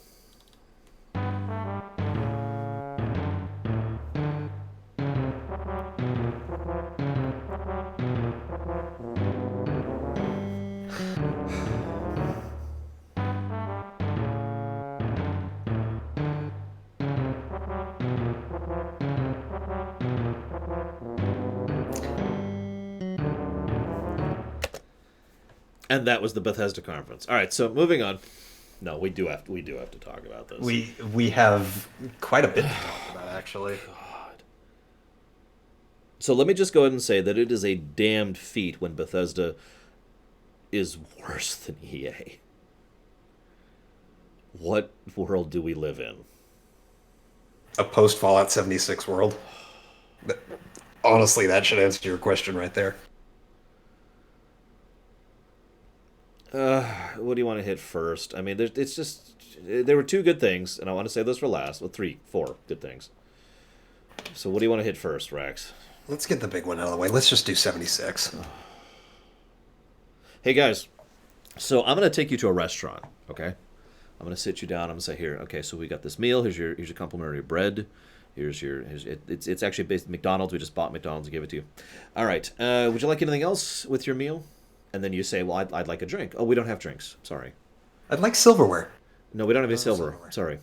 Now, I want you to imagine that a few months on, I come back and say, guys, we're introducing silverware and drinks. And then the crowd erupts into applause. Oh, my God. That audience. I have done further looking into that. Audience. I've done further looking into that. I have found several facts which might be unconnected, but these are the facts that I am aware of. So Bethesda did have an open bar. Bethesda did seed the audience with several people, specifically developers, actually, is who they were. So there was an open bar. There were several people seeded, S-E-E-D, right. And they did ask 2 people to leave the auditorium because they were being sufficiently raucous and rambunctious to the point where it was upsetting the presenters as far as dealing with that. So Right. And I mentioned that because if you're paying attention, and I admittedly didn't catch this live either, there were actually 2 guys who were wooing. Yeah. And I caught that. Loud, obnoxious, and just incredibly improperly timed. Now, these are all the facts. That's all fact. Anything else is just conjecture. It's probable that these points are connected. If we're being awful, or honest, if we're being honest, that the awful presentation was hindered so much by, yeah! And yeah, that poor ESO guy. Oh, my God. Mm-hmm. I Yeah. could just feel the resentment coming from him. Oh, yeah. Yeah, you'll notice that very shortly after the ESO guys when they finally kicked them out. Yep. So, yeah, I'm sorry, let's rewind a second here. So, Fallout 76. So they're adding in human NPCs. Now, I want to stress that for a second. Because this is so many levels of dumb. But it is also worth mentioning that there actually are NPCs and a quest arc in Fallout 76. Most They're people just not human. They're just not human. Now I mention that because it doesn't help the atmosphere and it doesn't help the presentation, but it's worth noting because functionally all they've done is attached the same dialogue box to an NPC rather than to a computer or whatever. So so in other words, they're adding in even less than they sound like they're adding in. It already didn't sound like much.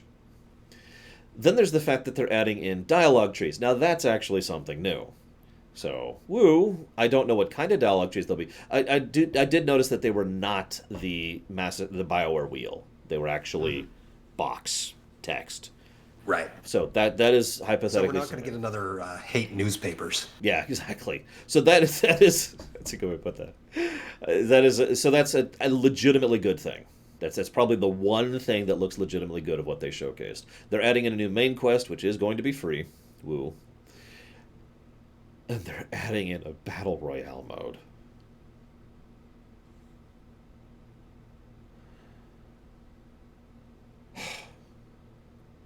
There's a term for that, and I don't remember what it is. When you would jokingly say something. Right. I know the thing you're talking about. I don't know the term though, but yeah. Thank you, Volcanto. But yeah, it's that is the kind of thing that we were all joking about. That was the kind of thing that was a joke last year. Yeah, we joked about that when this was revealed. Uh-huh. Yeah, we did. I was like, oh, they're going to add the Battle Royale mode anymore. They actually did it. They actually added in a Battle Royale mode. And it's not a joke. Like, they're treating it completely straight-facedly. What the hell? What the heck was that? Oh, sorry, I bumped my boom. Oh, I was just all of a sudden, boing! Reaching for my water, and my fingertips just lightly nicked my boom. I am sorry about that. It's okay. The timing was perfect, and they're adding Battle Royale mode. Boing! We're in. Hang on. Where's my top? Where's my top? Oh my god. Oh, hang on. I'm gonna spin this. We're not not in a dream within a dream. No, this is real, guys. It's still spinning. It really is still. This is a long spin. Oh my goodness. Up there it goes. There it goes. You can probably hear that. I can hear that. There we go. Okay. And there it goes. Okay. We're okay, guys. It's not a dream. It's just life sucks. Wow. What a great. Thank goodness that life is just terrible. Great reality we live in. Jesus. Thank you, Volcant. Just keep doing it. Just keep doing it, Volcant. See, it's actually less obnoxious in chat. Because you're not literally talking. I felt so bad for that ESO guy. Hang on, real quick. Let's get the other really bad thing out of the way. Elder Scrolls Blades. Mm-hmm. So, first of all, it's hitting the Switch, which I hate. I think it's the nicest way to put that. I despise it. Yeah, I can't heap enough scorn on it. No, Volcanto. Guys, they're letting you visit other people's towns, and they're adding a new dragon storyline. Dragons everywhere. Oh my god. They are... So they are supporting... So, okay, there's actually something significant here. They are supporting cross-play between the mobile and the Switch. Now, in most circumstances, that would be a good thing. This is a little bit of reverse engineering speculation here. I want to be clear about that. My problems with Blades is twofold. One is the nature of how they implement their microtransactions, and the other is the box opening thing. Which, if you don't know what it is, you can look it up. Okay. So I've never actually played Blades. Like, I played it at E3, but they didn't have They didn't have loot boxes there, so So what? It's not loot boxes. It's loot. It's just loot. As a nature they of the didn't have game. loot No, no, chests no, there. no. I'm saying that because I want to re-stress how stupid this is. I want you to imagine you're playing Diablo or whatever. It doesn't even matter. You're playing a game that has loot in it, and you go to open up the loot. But what happens is you don't loot the item. You don't loot the toothpick of +3. What you do is you loot a box, which might have something. And then, in order to open it, you take time. Real time. Now, that can range quite a bit. It can be like 5 seconds, which is already bad, by the way, while we're on the subject. That's already bad. And if you don't understand why that's already bad, play Diablo 2 again someday. And imagine every single pickup you do, that's 5 extra seconds. Yep, exactly. So it ranges from 5 seconds, that's on the low end, by the way, to minutes, to hours. This is why, so even if we were to eject, hang on, the frankly predatory nature of the microtransactions in the game, and they're bad. I know one person personally, he might be in chat right now, I don't know, but I know one person personally who defends the game but still hates the microtransactions. They are a bad implementation of microtransactions. But even if we chop those out entirely, the base game still has that problem. Now, that's why I bring this up, because this game is supporting crossplay with the Switch, which means there's a decent chance that not only the is going to be a problem in the Switch version, but also the microtransactions are going to be in the Switch version. I thought Nintendo had, like, rules against stuff like that. They kind of do. Most of that's in party, though. Like, let me put it this way. I know for definitive certainty that they don't do that kind of crap. Right, so like Fire Emblem, is it Heroes? I think it's Heroes, yeah. The mobile game. That doesn't have that sort of thing, I believe. So to explain this in full totality, because I'm sure somebody's going to be bringing this up, the way that Nintendo does their microtransactions is they're over there in the corner, and they're not necessary at all, and they are barely pay to win. Now I know that we're scraping the barrel if that's a good thing. But you can see why that is such a massive variance from what everyone else does, where they shove the microtransactions right into your face as loudly as they can. So in some cases, you log in, and it's like, here's today's sale, that kind of a thing. And they're incredibly expensive, and they're designed, I use this term a lot on Reason, with predatory practices. And, of course, they are massively pay to win. So Nintendo usually has a completely different approach to that. I say usually. They have to date. I haven't played the Mario Kart one yet. It was available in a limited beta, and I missed it, so we'll see. So, anyways, Elder Scrolls Blade Switch. Get off my Switch! That sounds so horrible, but God, get off my Switch. I see a lot of shovelware on the Switch. That might be the worst thing I've seen. Yeah. So, let's go ahead and knock out the other bad thing really quick. Commander Kane. How many? So everybody has that franchise, right? That one that comes back and it's horrible. We've had that happen at several E3s. We're bringing back Command and Conquer. Yeah, what the hell? No, yeah, Commander Keen was part of my childhood, and seeing that, I don't even have any words to describe it. I want you guys, a legitimate question. How many of you guys played Commander Keen back in the day? And I'll raise my hand on this one. Commander Keen is one of the reasons why, despite the fact that I never really was a big fan of Doom, I always championed that the id people were good developers. Yep. Because Commander Keen was a good game. Doom was a good game. But Commander Keen was an example of what they could do when they weren't trying to focus on blood and guts and edge factor. Mm-hmm. Commander Keen was a lighthearted, silly, fun kid having an adventure story that was somehow a legitimately well-designed game. Yeah. And now it's been bastardized into this mobile... It looked like a Worms ripoff. Just like Command & Conquer, just like Dungeon Keeper. Help me out. What else? There's others. Most of these is EA usually. I don't remember any of those at the time. You know what I mean. You know what I mean. We've all seen them. Whatever. I was talking to Third about this while we were waiting for the movie, and he was like, Mm-hmm.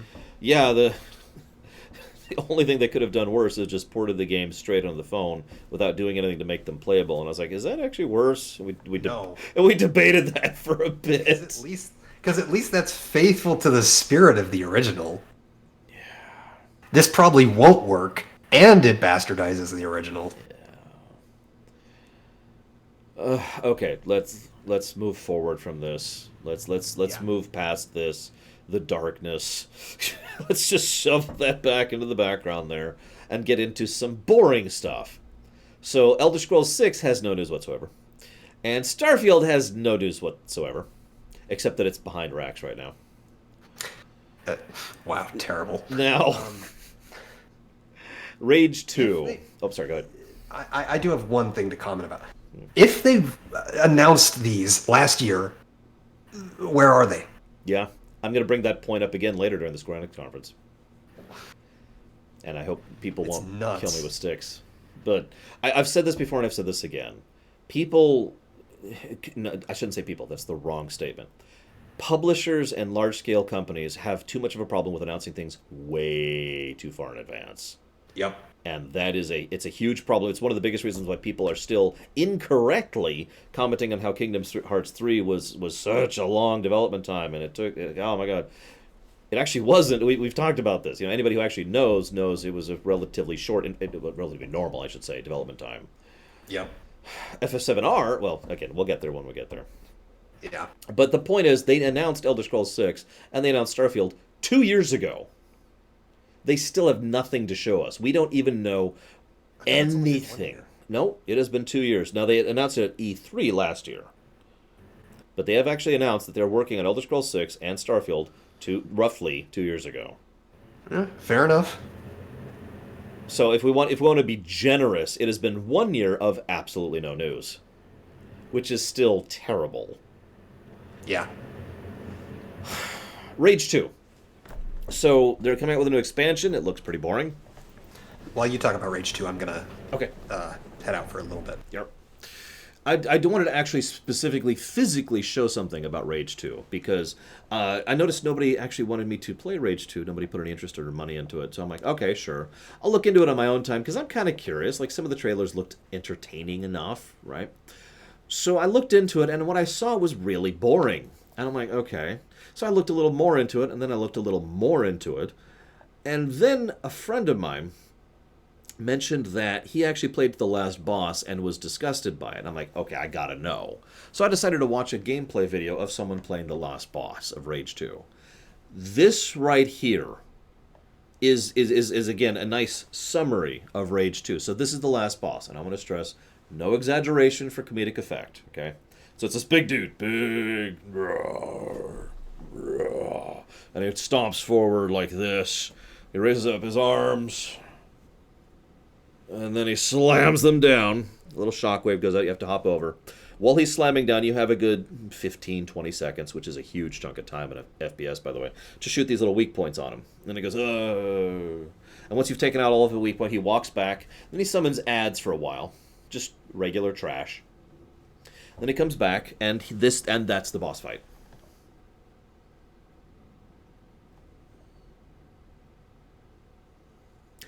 It's like an 8-minute fight, by the way. It's very slow.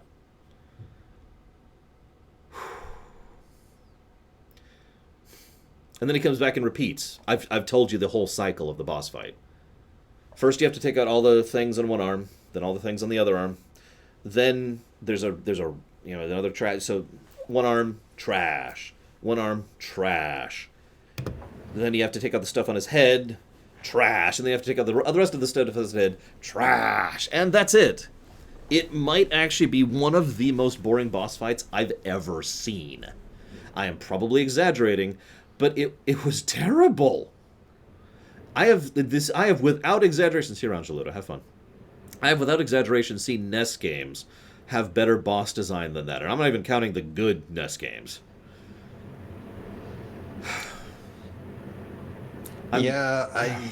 I mean, I haven't seen this boss that you're talking about, but I've heard horror stories. Ooh, I'm so glad you guys didn't ask me to play that game. Moving on. So they're coming. So now Orion. Everyone excited for Orion, right? Where's my woos? Come on, I paid you all that booze. There we go. There we go. I gave you all that booze. You needed at least one from me, I suppose. Oh my god, Orion is just dumb. Okay, so what they're saying Orion is, and I gotta stress the way I'm putting that. What they're saying Orion is it's a brand new technology that they're giving out, which will streamline their streaming to make it to bypass all the interwebs in order to make it so that you have better connection, basically. Now, what's funny is if you're paying attention, if you're paying attention, this is the second time within this year that someone has tried to sell us on one of those. I talked about this during Loreweek. Has tried to sell us on one of those you can download RAM kind of things. What was it? Was it Cox cable? Like I said, I talked about this during Loreweek. They were selling a service which is improves your latency kind of a service. It's called Orion. Now, the best part is this is even better because it's. I mean, I guess this is true in most cases, but it's literally a software that Bethesda will give you to run on your computer that will stream. Yeah, usually those things do the opposite of what they advertise, so... Oh, my God. So that's the second time this E3 I've had to say, that's not how that works. I'm not even that much of a tech guy anymore. I mean, I haven't been in the IT business in like 8 years. I still know that's not how that works. I am that much of a tech guy, and... Don't ever introduce me to those guys. I'll freaking strangle them. So, moving on. You'll notice, by the way, I have no music playing. That's because other than the obvious, Big Chocobo song, I decided that none of my music was worthy of being sullied by this conference. Good answer. So, Deathloop was showcased, and it was one of those wonderful showcases where they talk about how there are these two people in a world where two people can kill each other over and over, and each time they do, the loop starts over again. And that's all we know about it. Yeah, that sounds like a thing. Yeah, that sure sounds like you know what that sounds like, and I'm just going to be real here for a second. That sounds like someone. Let's assume Rax. Okay, Rax, you are wealthy and powerful. Okay, and you are in charge of a company called Shinra. And I approach you one day, and I have scribbled down an idea on a napkin, and I place it at your table. I'm like, I want to make this game, and the napkin just says killing each other in a loop, and that's all it says. All right, Heidegger. What do you do? You have any more ideas? Jeez, It's there. It's on the napkin, Mr. President. oh my god! I don't understand. How do you greenlight something like this? Like seriously, we need to know more. I hate trailers and teasers that tell nothing. I really do. It's funny because I also hate trailers and teasers that tell too much. It's almost like I think you should do your goddamn job and put just the right amount of information into it. Yep. Ghostwire Tokyo. This is a cute girl. I actually don't remember her name. Forgive me. Ikumi Nakamura. I Nakamura. actually wrote it down That because was it. she was too good for that conference. She is adorable. They should never use her again. She should go to another press conference. Mm-hmm. Yeah, Game looks interesting, I suppose. Well, I hate to say this, but once again, what do we know about the game? Well, I mean, nothing, but I mean, the premise looks cool, I suppose. And I'm just pointing that out. I'm just pointing that out. I just want to make this very clear, guys. We have entered the more positive aspect of talking about the Bethesda conference. And what we have to say that's positive is, well, it's a cool idea. Yeah. I mean, she was cool, too. I do want to say that. But it's just Ghostwire Tokyo. So it's about Japanese mythos. It's about people who vanish. It's a mystery game. It's by Tango Gameworks. They're the ones who did the Evil Within series, which I thought was really bland, but whatever. I'm not into horror. I think I might have saw Hawkeye in there. Yep, Hawkeye was totally there. Just stabbing people willy-nilly. Yep. Okay. But yeah, I mean, it looks interesting. I want to know more. Can you give me more? Please? So, let's go ahead and move on to the two actually positive aspects of the Bethesda conference. Wolfenstein and Doom. Let's start with Wolfenstein, because honestly, so we have a release date. I don't remember if we did before.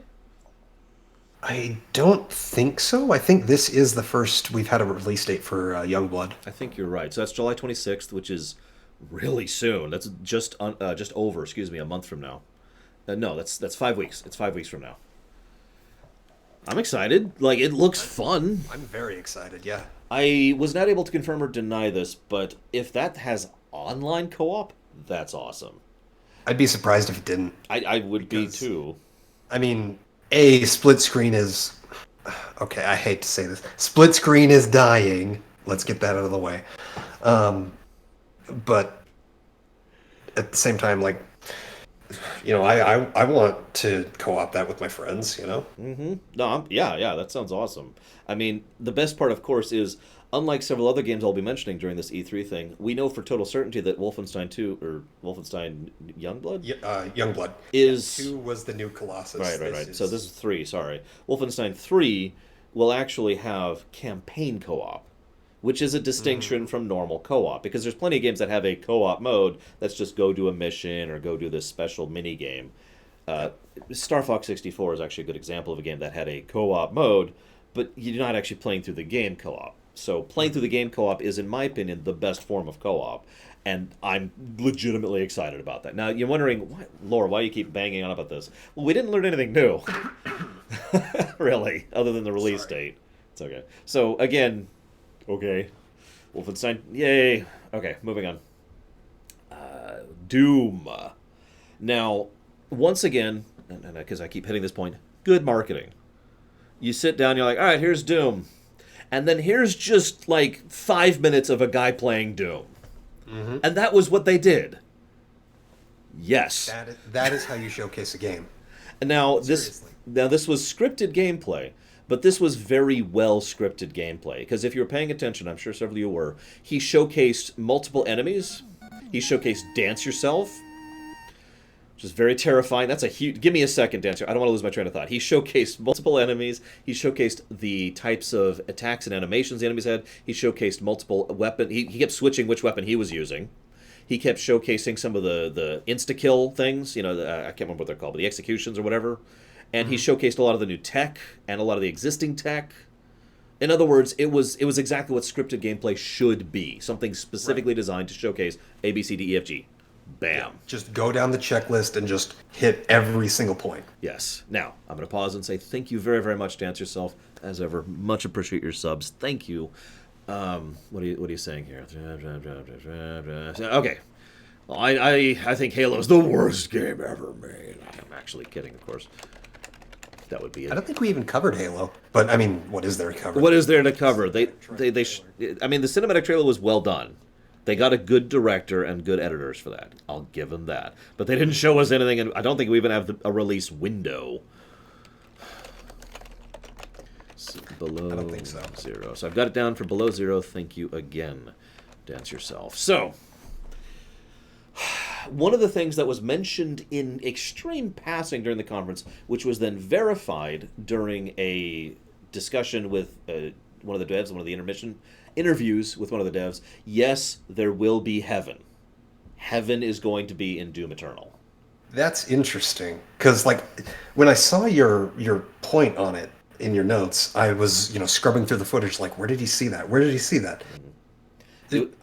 It was one very brief mention in the actual trailer, it could have been taken out of context. It was only the interview which confirmed that heaven will be in the game. Now, this is actually really important, and I know this is going to sound stupid, but in the lore of Doom... Yeah, Doom lore. Oh my gosh. Shut up. But in the lore of the Dooms, I should say, because there's actually like 3 Doom lores, but in all 3 of them to date, there hasn't been a heaven, as in it doesn't exist. Yeah, no. It's not part of it. So this is now positing the inclusion of the fact that there is a heaven into it, which, okay, now there's a lot of ways they can go that, but what's probably going to happen is they're going to be evil. We'll see. We'll see. I don't know. Then, of course, there's the battle mode. I can't believe they call it battle mode. No, I did not, Tabigo. So battle mode is exactly what it sounds like. It's an asymmetrical multiplayer mode where you have one team playing as the demons and one guy playing as the Doomslayer, the old classic Doomslayer. Yes, let me just start with that. It sounds like I think Unreal Tournament does like a Juggernaut mode, something like that. But yeah, I'm definitely down for that because I love those kinds of modes. Oh, absolutely. Left 4 Dead, that was one of my favorite multiplayer modes other than just classic co-op, obviously. It was my second favorite multiplayer mode in Left 4 Dead. I forget what it's called. It was like Arena or something. I don't know. Someone will say it in chat in a second. A bunch of players are the zombies, and then they've got the 4 survivors. Now, one of the things that's cool is they did both showcase and talk about a little bit this in interview, so we know a few details of how they're implementing it. Because one of the big things is asymmetrical multiplayer is it's like time travel. Hear me out. Hear me out. Because time travel is something that appeals to a lot of people, but is very hard to write correctly. Most people screw up writing time travel. Exact same thing with asymmetrical multiplayer. It's an appealing idea, and it just automatically connects with a lot of people, but it's also really hard to get correct. And we've seen this many, many times. There have been entire games released that are designed to be asymmetrical, which weren't done well. So they did showcase a few of the things they're trying to do to help flesh this out. So first of all, the demon playing people, they have a few tools in their kit to help them out. Obviously, they can effectively be one-shot by the Doom guy, but they have a large amount of kit depending on which specific demon they're playing. They have the ability to summon other demons to assist them based on either a resource bar or a cooldown. They weren't very clear on that. They have the ability to have effectively, let's just call it what it is, a number of lives that they as a team can cycle through. And the Doom guy, of course, has quite a few guns in his arsenal and all of the general kit that the Doom guy should have. So technically, it's in the Doom guy's factor. So it's basically the Doom guy has to be more, let's call it skilled, whereas the alien team has to be more tactical. Yep. And hypothetically, that should work. We'll see, of course. I don't know, but we will see. Yeah, I'll be interested to try that. Absolutely. That's actually all I got, but Doom looks great. I'm super hyped. Coming out November 22nd. Yeah. And that's it for Bethesda. Now we're just going to kind of race through Devolver Digital because they didn't really do much. I thought about not even adding it to this list. Do you have anything you want to say about Devolver Digital in general? In general, I like the storyline they're going with, I suppose. I wish they would have an episode more than once per year. Yeah, no kidding. Because I remember the last one. Hang on, I actually have a Devolver Digital playlist here, which is somewhere. Where is it? There it is. This is Devolver Digital.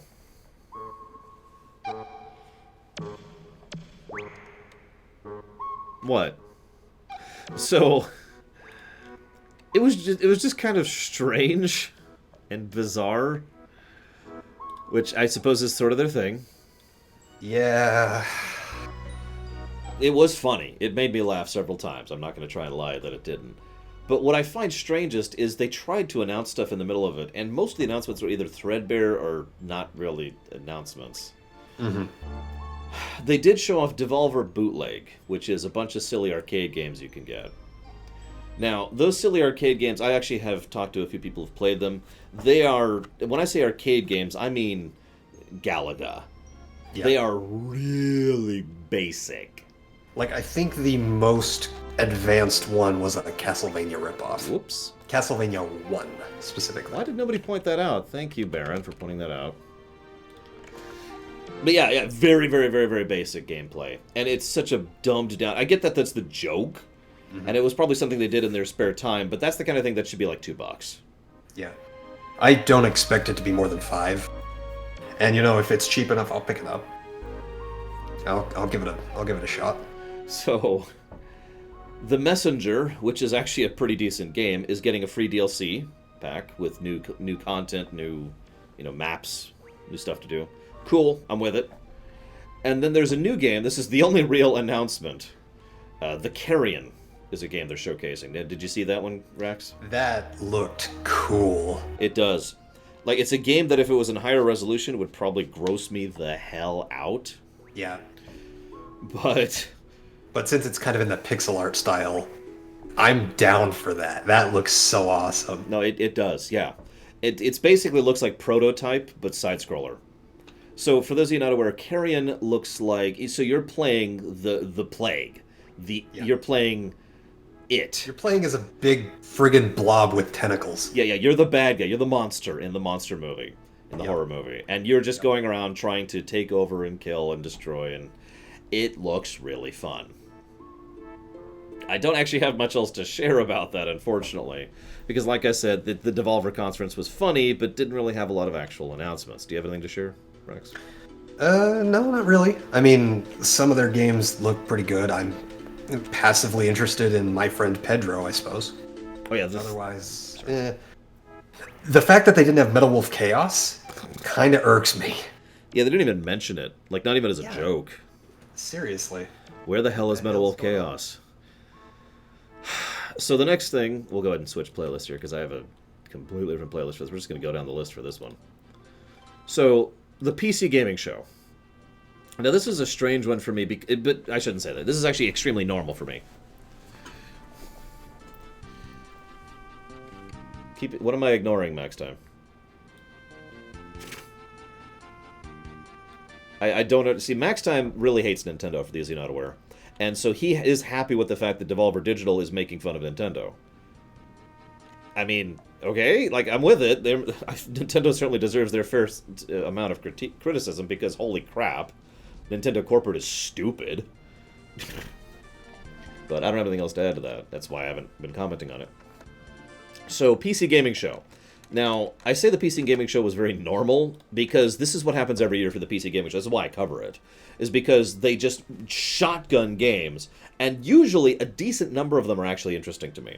In fact, so many of them are interesting, I need to add 2 to the list that I don't have on this list. I thought about these last night, Rax, and I apologize for not updating you on this, but I wanted to spring this on you.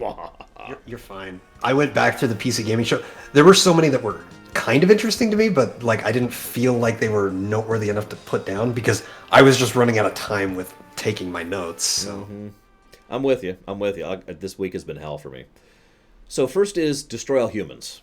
Now that was actually announced just before E3, but they did showcase it, and they did have playable demo of Destroy All Humans. Now, by all accounts, it appears to be a... Thank you, Zeiss. It appears to be a proper remake. I do use the word proper on purpose. There have been comparisons of both the graphics and the gameplay. I've seen the gameplay myself. It looks good. Like, it looks legitimately good. It's for those of you who have never actually played Destroy All Humans. In fact, actually, if you give me just 1 second here, I'm going to pull this up. Maybe I should move this forward. Let's just move this to the front really quick.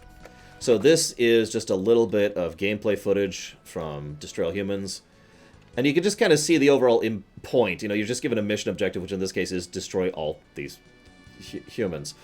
But you can see he's, of course, just using the basic laser beam because this guy is talking. This is actually an interview that he's talking while he's playing. And most people don't know how to talk while play at the same time. So that's why he's just using the laser. But we can see some of the basics of it. The UI is certainly touched up. The interactions you can do with they show later some interactions. This particular video does not show it. The mission styles look fun. It looks like an overall just fun game. And that's what it should be. It's Destroy All Humans. So I'm actually excited about this. Go ahead. Yeah, I'm very excited about this. You know, I played Destroy All Humans back in the day.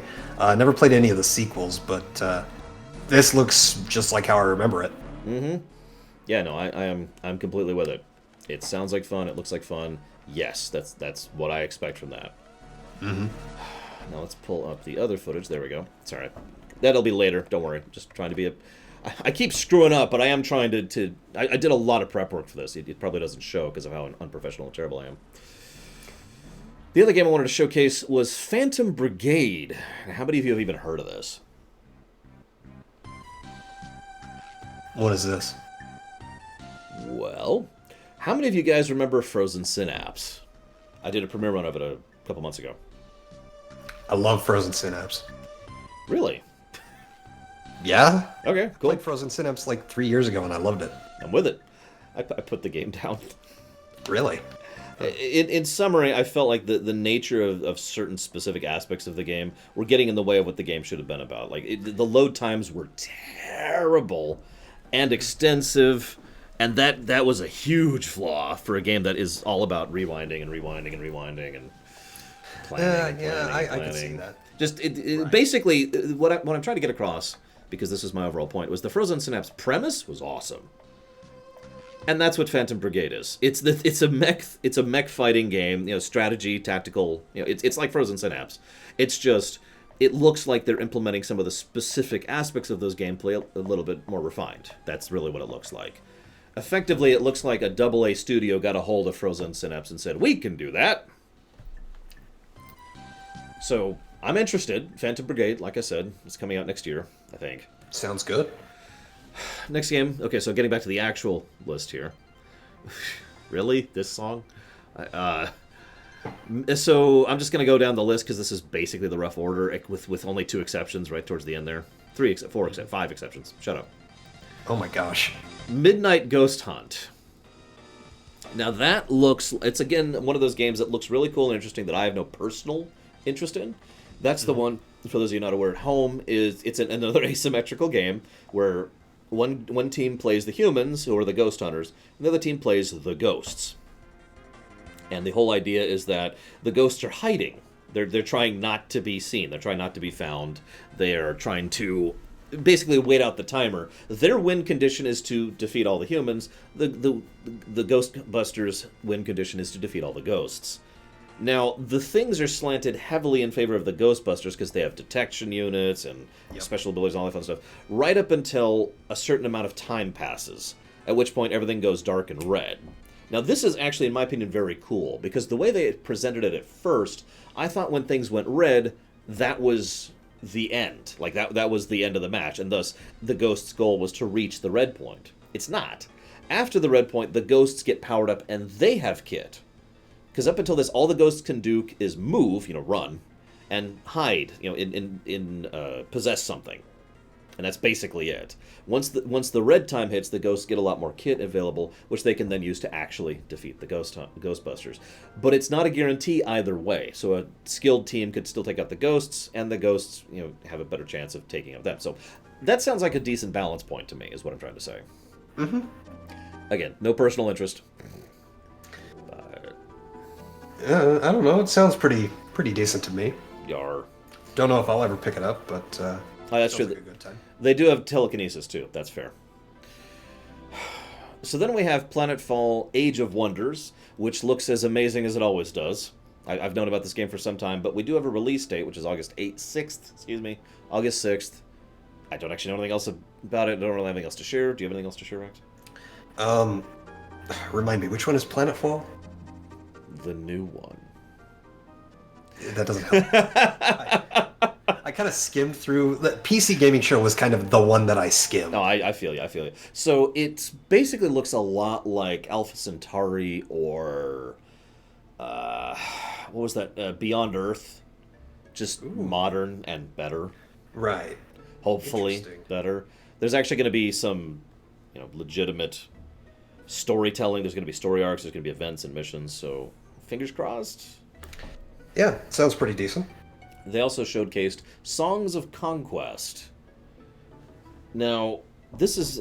I wish they hadn't showed this off, because this isn't even coming out until end of next year. Yeah. But this is the HOMM spiritual successor. The end. Like, what else do you say to that? Like, seriously.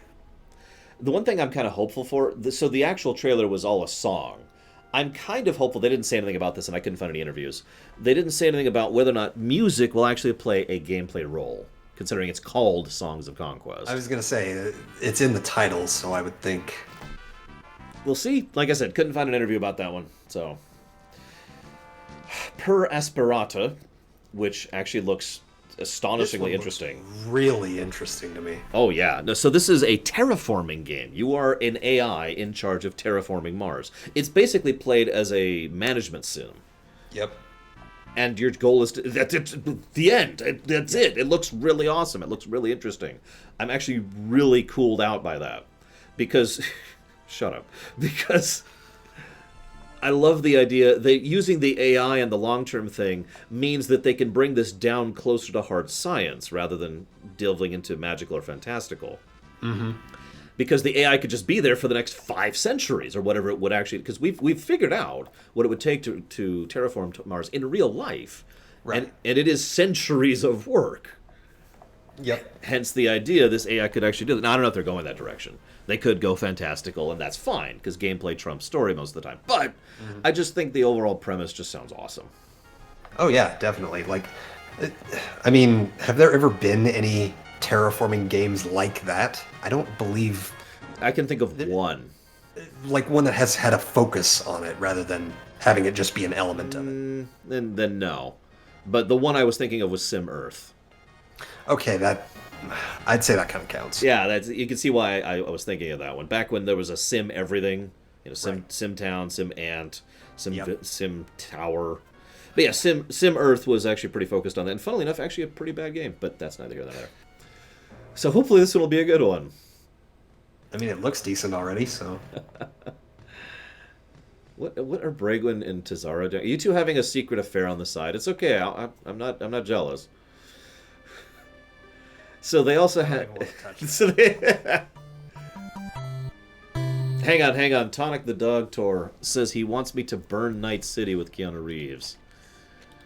I don't know, man. I mean, I guess. I don't know if I've mentioned this, but I have a feeling. First of all, thank you very, very much. As ever, much appreciated, Tonic. Second of all, I just want to point out, I mentioned this yesterday. I think Cyberpunk will go down as the most funded run, most people putting money towards run we've ever seen. Ever. Yeah, I wouldn't be surprised. It's already in the second column. It's 7 more than our previous record. 7 more people, which probably doesn't sound like a lot, but when that's 37, so that's 7 out of 37. That's anywho. Oh, and welcome to the Year Clubs. I didn't even notice that. Welcome to the Year Club, Tonic. Thank you very much for a year of support. You're awesome. Thank you. Evil Genius 2. I've got a friend who is really, really excited for this. Me, not so much. You know, I never played Evil Genius 1, but it looks interesting. My biggest thought... So I actually did play Evil Genius 1, and I thought it was kind of like Tropico 6? I think. Whatever the one that just came out was. 6. Okay, 6. In other words, like, I wanted to like the game, and then there were just gameplay decisions, like little gameplay decisions here and there, that just kept shoving a spike into my brain. Like, just aggravations. That's what Evil Genius 1 felt like to me, in summary. So I'm hopeful that Evil Genius 2 will be absent all that, but I mean, history has told me who knows. So that's a very big asterisk for me. I do love the concept, absolutely. Yeah. Playing a I mean, Bond the concept villain. looks interesting to me, and I've never played it, so. So then they showed off Chivalry 2. So then they showed off Mosaic. Well, I mean, I'm sorry. Whoops, I have Midnight Ghost on there twice. No, I don't even have anything to say about that. Yeah, it's just, I mean, it's another PvP Knights game. Okay, I'm with it. I am. I don't care personally, and they didn't really show all that much, so whatever. Which one was Mosaic? Hang on. Which one was that one? Oh, it sounds familiar.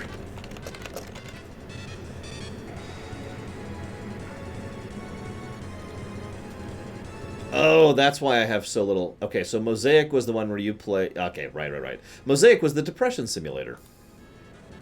That doesn't help me. Okay, so the trailer they showed was a guy playing an app, a mobile game, and he was the only one who had light on him. Everyone else was just shades of gray and black. Oh, right. Yes. Now, I wanted to comment on this because this is the type of game that I do think should be allowed to exist, that it should be the kind of game that people make, that I never want to touch with a 10-foot pole. I've actually I looked a little bit into this one, and a lot of Mosaic looked like we wanted to touch on the disconnected nature of modern society, and we wanted to make a point about blah, blah, blah, blah, blah. You know what I'm talking about. Yeah. It is a message game, and those have their point, those have their purpose, and they can be over there. Yeah. I don't really have any interest in them, but I know other people do, so I'm not going to cast judgment. Yep. Unexplored 2 looked like a silly, ridiculous game of weird. I don't even have anything else to say about it, honestly. Conan Chop Chop. I do actually have something to say about that, because they had another Conan game, which I didn't write down, because it was... So they showed off a Conan RTS. I gotta put that in quote quotes. It looked like an RTS Lite. And it looked really boring and really generic. Yeah. And I'm not a fan of Conan, but I know Conan fans are a thing. And you'd think a Conan RTS would write itself. Yep. And instead we get generic RTS number 557. Yeah. And well, I mean, good ideas don't really grow on trees, so... That is true. This is why I bring up Conan Chop Chop, though, because Conan Chop Chop is a ridiculous, silly, cartoony Conan game, which looked more fun than Conan RTS. Conan Chop Chop, if I'm remembering correctly, actually reminded me a little bit of Castle Crashers in how it was presented. I can see that, yeah. I didn't think about that, but you saying that absolutely makes me think of that direction. Yeah. They also showed off...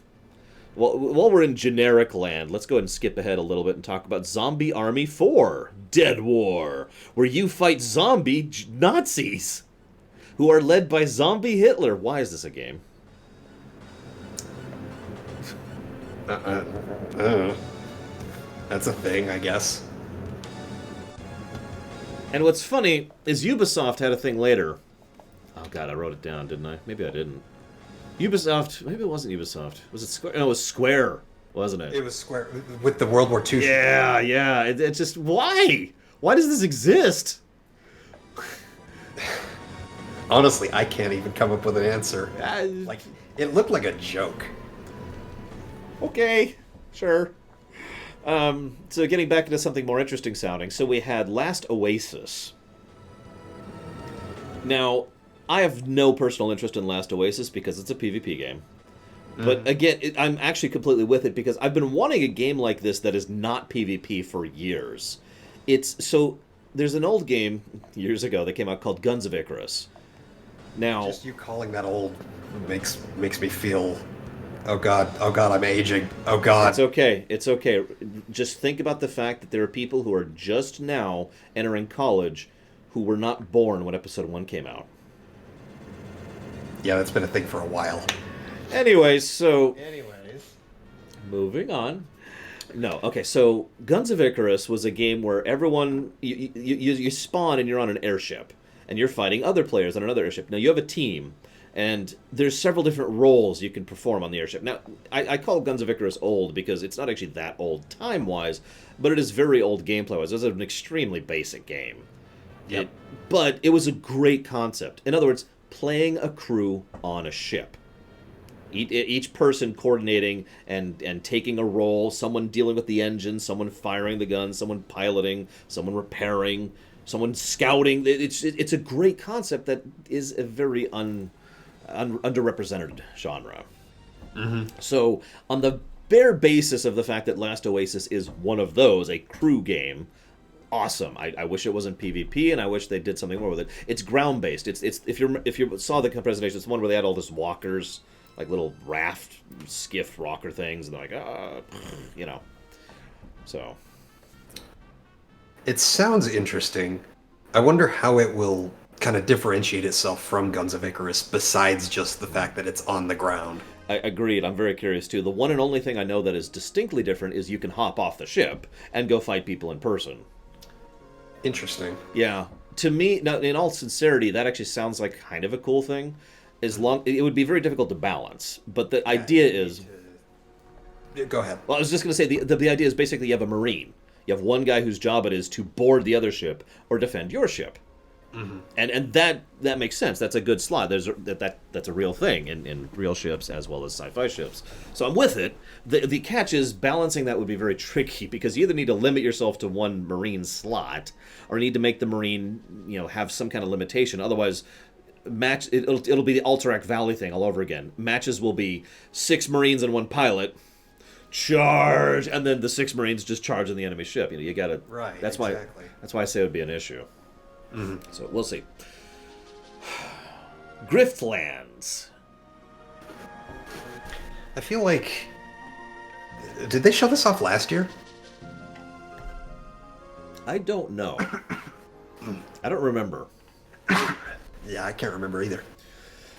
What I do know is that I am glad we're seeing more stuff branching out with regards to its gameplay concepts. Specifically, its combat. To be more specific, its combat concepts. What did you say during the Battlefield presentation, Baron?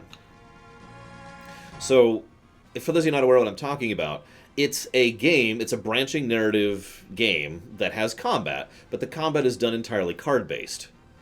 Now, I'm actually down with that. I like it doesn't have to be cards, but I'm down with the idea of combat being something other than turn-based, ATB, or action. Right. I feel that too many RPGs, and I know this sounds stupid and hipster, but I feel too many RPGs have limited themselves to those three concepts and not really branched outside of that.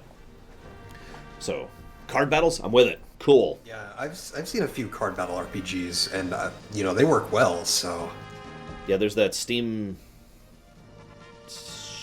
something. What's it called? Steam World. There's a Steam World game like that I need to play at some point that does that. So. Yeah, that's actually on my wish list on the Switch. Yeah, so. mine too. I'll get around to it at some point. They also showcased Planet Zoo. Now, I have played quite a bit of Planet Coaster. Not on camera. I played a little bit on camera. No, I played Planet Coaster with my niece. Mm-hmm. She loves backseat playing Planet Coaster. It's one of our favorite backseat games. I used to leave it installed for the longest time just so she could, hop over and play it. Planet Coaster was a pretty good, tycoon, roller coaster tycoon type game. It had two major flaws. First of all, the camera was basically terrible. Yep. It was actually hard. You had to basically get used to it. Because the way the camera would work was the distance between you and whatever point your camera angle is hitting the ground determines the rate at which your camera's moving. Even if that makes no... if you tilt it up in a weird way, you have to tilt it down and then up and then over and then move and then down and then back and just... It's a hassle. It's very badly designed. The other problem is the fact that the game is... It has a lot of the old SimCity problems of people basically being designed to never be happy, which basically means it just spirals out of control after a while. Yep. It's more or less designed to do that, and I think that kind of sucks. And you can't kill people in Planet Coaster. What the hell? Anyways. It was nevertheless a fun game. I enjoyed playing it with my niece, and there was a lot of good stuff on design. Those are my negatives that I just mentioned. I could mention a lot more positives. Mm-hmm. That was definitely a net positive game. So, Planet Zoo, I am interested. Now, I don't know if I'll ever get it myself, because that would be a game I'd probably play with her. But nevertheless, I'm with it. I'm cool. Okay, sure. I like the concept. I like the fact that they're doing something more. I also like that they're going in the direction of a zoo rather than a coaster, because what I would expect from them is Planet Coaster 2. So I'm glad they're going to somewhere else with that. Yeah, I've never played Zoo Tycoon, but that was fairly popular, and I imagine this should attract that same audience. So yeah, hopefully. Yeah. So then we have Auto Chess. I'm only even mentioning this because I know several people who are really excited about this. Auto Chess is apparently a Dota 2 mod that is being turned into its own standalone game. Not the first time we've seen a mod become a game. Cough, cough, Dota 2. But right. But that's the only thing I really have to comment on is the fact that a mod of a game turned into a game, which then got a mod, which is turning into a game. God, we're just entering a nesting doll of modding here. Oh my God. We're gonna get an Auto Chess mod later on that's gonna turn into a game. I mean, obviously, it's gonna cycle back around, and one of these is just gonna end up being Dota. Yep. Or Warcraft 3. Oh yeah, there you go. Yeah, it'll be Warcraft 3. We'll be all the way back around. And then that will make a mod. It'll just loop. It'll loop. I don't know. So then there's what's this one? Hang on, I need to look this one up. Is this the one I think it is? Valfaris? Valfaris, yeah, hang on. Yeah, this is the side-scroller shooter. Yeah, this is the... So my own notes on this literally say, what in the world? What in the world? Which I had to help remind me of what that is. That is basically my thoughts on that. What in the world am I looking at? It looks really over the top and really silly and really violent, and I don't know what I think of that. It looks really fun. I think I might try it out. I actually don't have anything else to say about it, so moving on. We have Destroy All Humans, already talked about that. Mm-hmm. Man-Eater is apparently still in development. Now, I actually brought up Man-Eater last year. I want to talk about this very briefly. That's the shark one, yeah? Yep, that's the Shark RPG. Cool. The Sharpg. And, I'm sorry, It looks cool. It still looks cool. They're still showing off new gameplay features.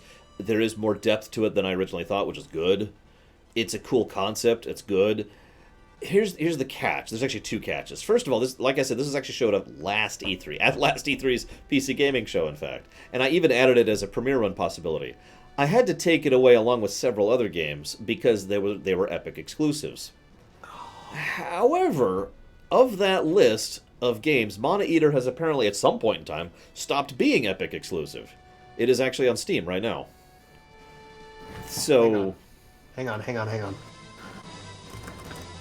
Continue. Okay. But... So hopefully... No, Man Eater, not Mana Eater. You did say Mana Eater. Oh, did I really? Oh my gosh. Yeah, the second time you mentioned it, you said... Sorry, guys. Although Mana Eater also sounds like a great game. But... The other catch that I went to is we don't even have a release date. They didn't even mention a release date. In fact, he was asked full out, and the guy said when it's done. So... And wishlisted. Well, you say that, Volcanto, but that wasn't true of the other two games I looked at. The other two games I mentioned are not timed exclusives. I don't remember what they are right now. Don't ask me. It doesn't matter. But Maneater is on Steam now, whereas it wasn't earlier. That's kind of the point. So... Next game I want to talk about... Now we're getting into the stuff that I'm really interested in, because I'm very interested in Maneater. You know, absolutely. Telling Lies. Oh, this looks very interesting to me. So, Telling Lies is an FMV game. You guys remember those, right? Back in the day? Yep. Now, okay, we're going to enter a category. I got to explain myself. I'm sorry. How many of you dislike Episode 1, The Phantom Menace? I'll raise my hand, because I don't like that film. Okay, now, to rewind for a second. How many of you disliked Episode 1, The Phantom Menace, either basically because of the meme, or because it's what other people said? Now, I will partially raise my hand on it, because I used to be in this category. Kind of. Some of you probably know what I'm talking about. There's sort of, at least here in the States and with people I tend to interact with in the gaming community, or the geek community, there tend to be people who just kind of go with the usual thing, right?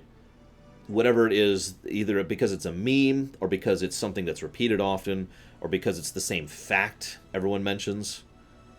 How many times did people say, "Oh, I hate the Hobbit trilogy because it was just one book"? Right? Yeah. Now, there's a legitimate thought to be had there, but there's a definite pattern of people just kind of repeating the usual comment and using that as their explanation for why they feel a way. Now, what does this have to do with FMV games? Because there were some really good FMV games back in the day, and most people don't seem to remember that. You know what most people mention when they think of when they mention FMV games? Night Trap. Night Trap. Night Trap, for those of you not aware, is not quite porn. It's like the porn you'd see on, oh, what was that old TV show or TV channel? There was actually not Skinamax. No, it was Cinemax. Excuse me, it was Cinemax, and they called it Skinamax. Like women wandering around in lingerie, right? Yeah. There's a lot of people who tended to have that automatic presumption that that's what FMV meant. And in many ways, that has been argued to be the thing that killed the FMV format when it comes to game design. Because it was so hard to bypass that bias of Night Trap. Let me go ahead and say that I think the FMV format is a fascinating format when it comes to game design. Because it's very difficult to do properly, but when it's done properly, ooh, yes. And I actually have a game written down that I want to toss at you guys. Legitimately, if you're ever interested in an FMV game, if you want to see one that's good, look up Contradiction. It's a more recent one than like the 90s aughts era, but it's an example of what you can do with the FMV format. Now, this specific game, Telling Lies, is made by the same studio who wrote and designed Her Story, which is also an FMV game. So, in other words, all of this is basically a way of me saying that this, in base concept, interests me. Mm-hmm. The base premise of the game, for those who are not aware, is you play someone who is going through a bunch of probably illegally obtained footage of files of people either emailing to each other, or their webcam was on, or someone hacked into their webcam, and just basically all this footage of people and their equipment, and trying to figure out what the hell actually happened. It's a mystery. Right. It's a mystery. Now, this concept, again, part of the reason I say this type of game is so hard to do is because it's all on the strength of the actors.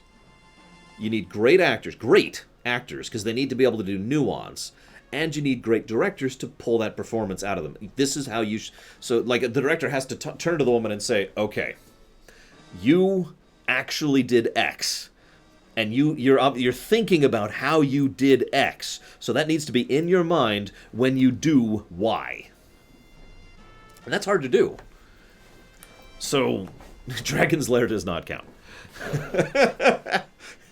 Dragon's Lair was a cartoon FMV game, and horrible. So it's something that's very hard to do, but when it's pulled off right, it is, in my opinion, awesome. And I'm actually excited about Telling Lies. We'll see. Yeah, and based on the trailer, the actors seem like they've got a handle on things, so that's great. So, okay, a game like Command & Conquer is a game that uses real... live-action cutscene is actually what that's called. I had to think about the terminology. So, yes, we have Volcanto. So, live-action cutscene is different from an FMV game. An FMV game is the game where the predominant majority of the game is the live-action. That's the gameplay. Is you seeing someone walk around and talk, and then, like, and then you pick something, and then they basically play another scene, right? Whereas a game like Command & Conquer is an RTS that has live-action cutscenes. Make sense? Right. So, I'm going to butcher pronouncing this, but El Hijo looks really good. It is spelled El Hijo, or El Hijo, if you prefer. Elijo. So, this... I don't remember Night Shift, Golvag. Sorry. Admittedly, I didn't even see this game when I was... It was actually one of the last games they showcased, time-wise, in the actual conference. It looks really, really good. In fact, I even got a tweet from the developer, no joke, about this, because I mentioned them in my synopsis thing, and they were like, dude, and I was like, yeah. But yeah, Elio, the son, I'm going to stop trying to pronounce it correctly, it looks really good. It is a stealth-focused, non-horrible... Okay, I want you to think of a stealth game you've played. Now I want you to think of a stealth game you've played where instead of being a super secret spy, or a mega soldier, or a tech-addled guy, you're just a kid. And you're just trying to get out of a monastery to see the grave of your mother. That's the premise. It is a way down-to-earth... See around Blue Wolf. It's a way down-to-earth, very basic, very low-tier, stealth-focused game. It's got interesting musical presentation. It's got very nice visual presentation. And it also looks like it looks like it has non-binary penalty for failure on the stealth. I have to say that with an asterisk, because that is presumption. But in my opinion, that's one of the biggest things to put into a stealth game is non-binary fail states. Right, yeah. I mean, based on the art style and based on the description, it does sound pretty good. Mm-hmm. Yeah, I'm excited about it. I'm interested in it. Yeah. So then there's Chris Tales. Now, I actually played all of that demo on camera. I was going to say, there's a demo out. I still haven't played it. I've actually been engrossed in a playthrough of Final Fantasy VII, but it's neither here nor there. I can't imagine why. Yeah, can't imagine why. But no, I will probably pick up this demo probably tonight and see how it goes. It is... So it's on Steam. I know that because I played the demo on Steam. And I'm sorry, that sounds like an anti-Epic thing. What I mean is, if you want to play the demo, it's on Steam. There you go. That's a full sentence. Now, it's a JRPG. It's got a very... I mean, why wouldn't he, Golvag? It's a very... I don't know how to call it. Like, you play a little kid, except you're the chosen one, because of course you are. And you have to kill God with friendship. No, I'm kidding about that part. But the base idea is that after a certain point of the game, the screen gets bisected. So you've got the middle of the screen, the left of the screen, the right screen. Yep. The past, the present, and the future. Now, I was really curious. When they showed the trailer, I was curious how they were going to get it out. Now, I've played the demo now, so I can tell you. The past, it's exactly what you'd think. The past shows the past, the present shows the present, the future shows the future. And it's always there. That filter is always on.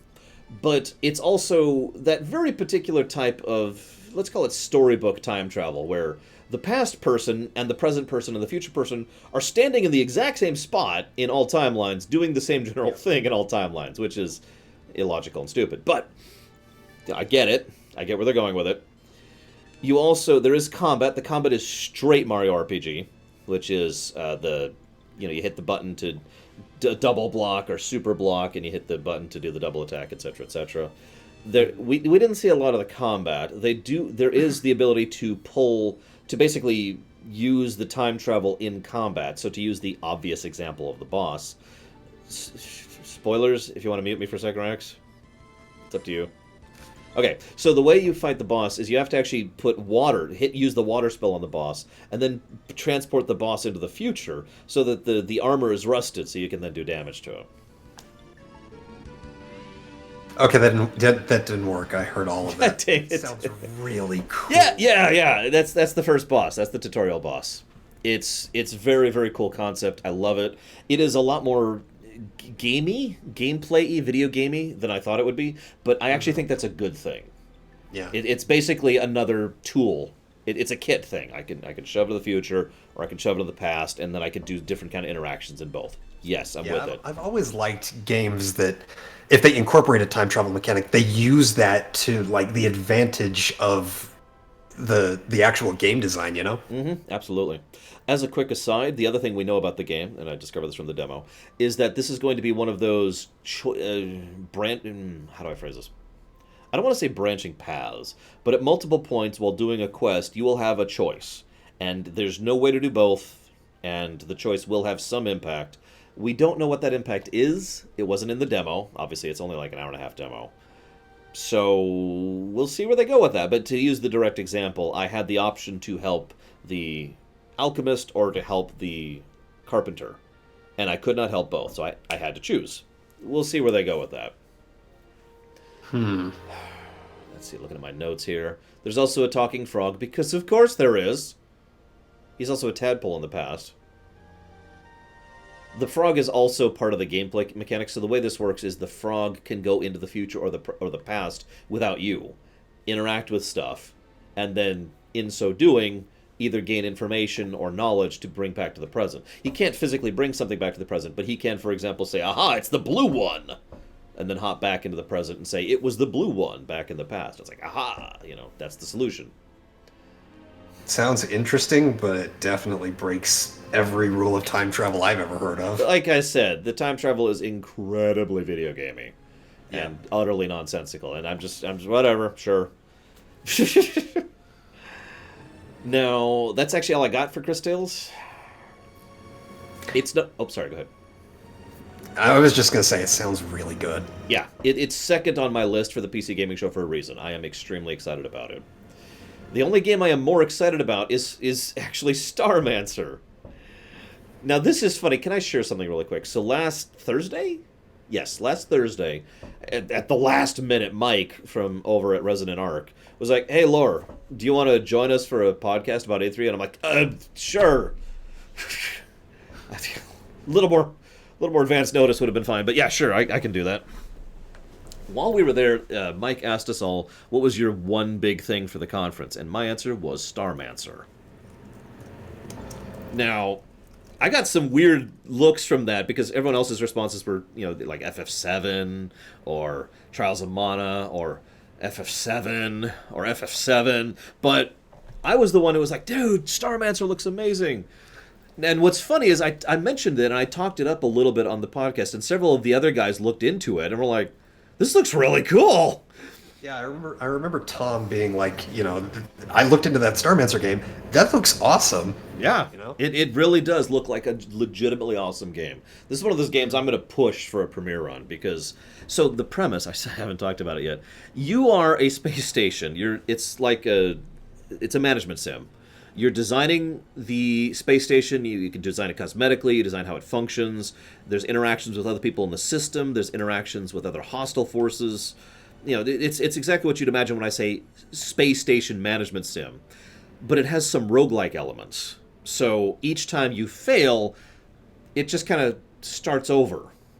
But not starting over. It's like, okay, well, time to wake up the next batch of crew members and see what we can make of it. And that goes back to that quote that Dakota just said, there was a glitch in the system, so you're a bit late. Wake up. And so you bring up the new batch of clones, and they think it's the first time through, right? And you are the benevolent AI.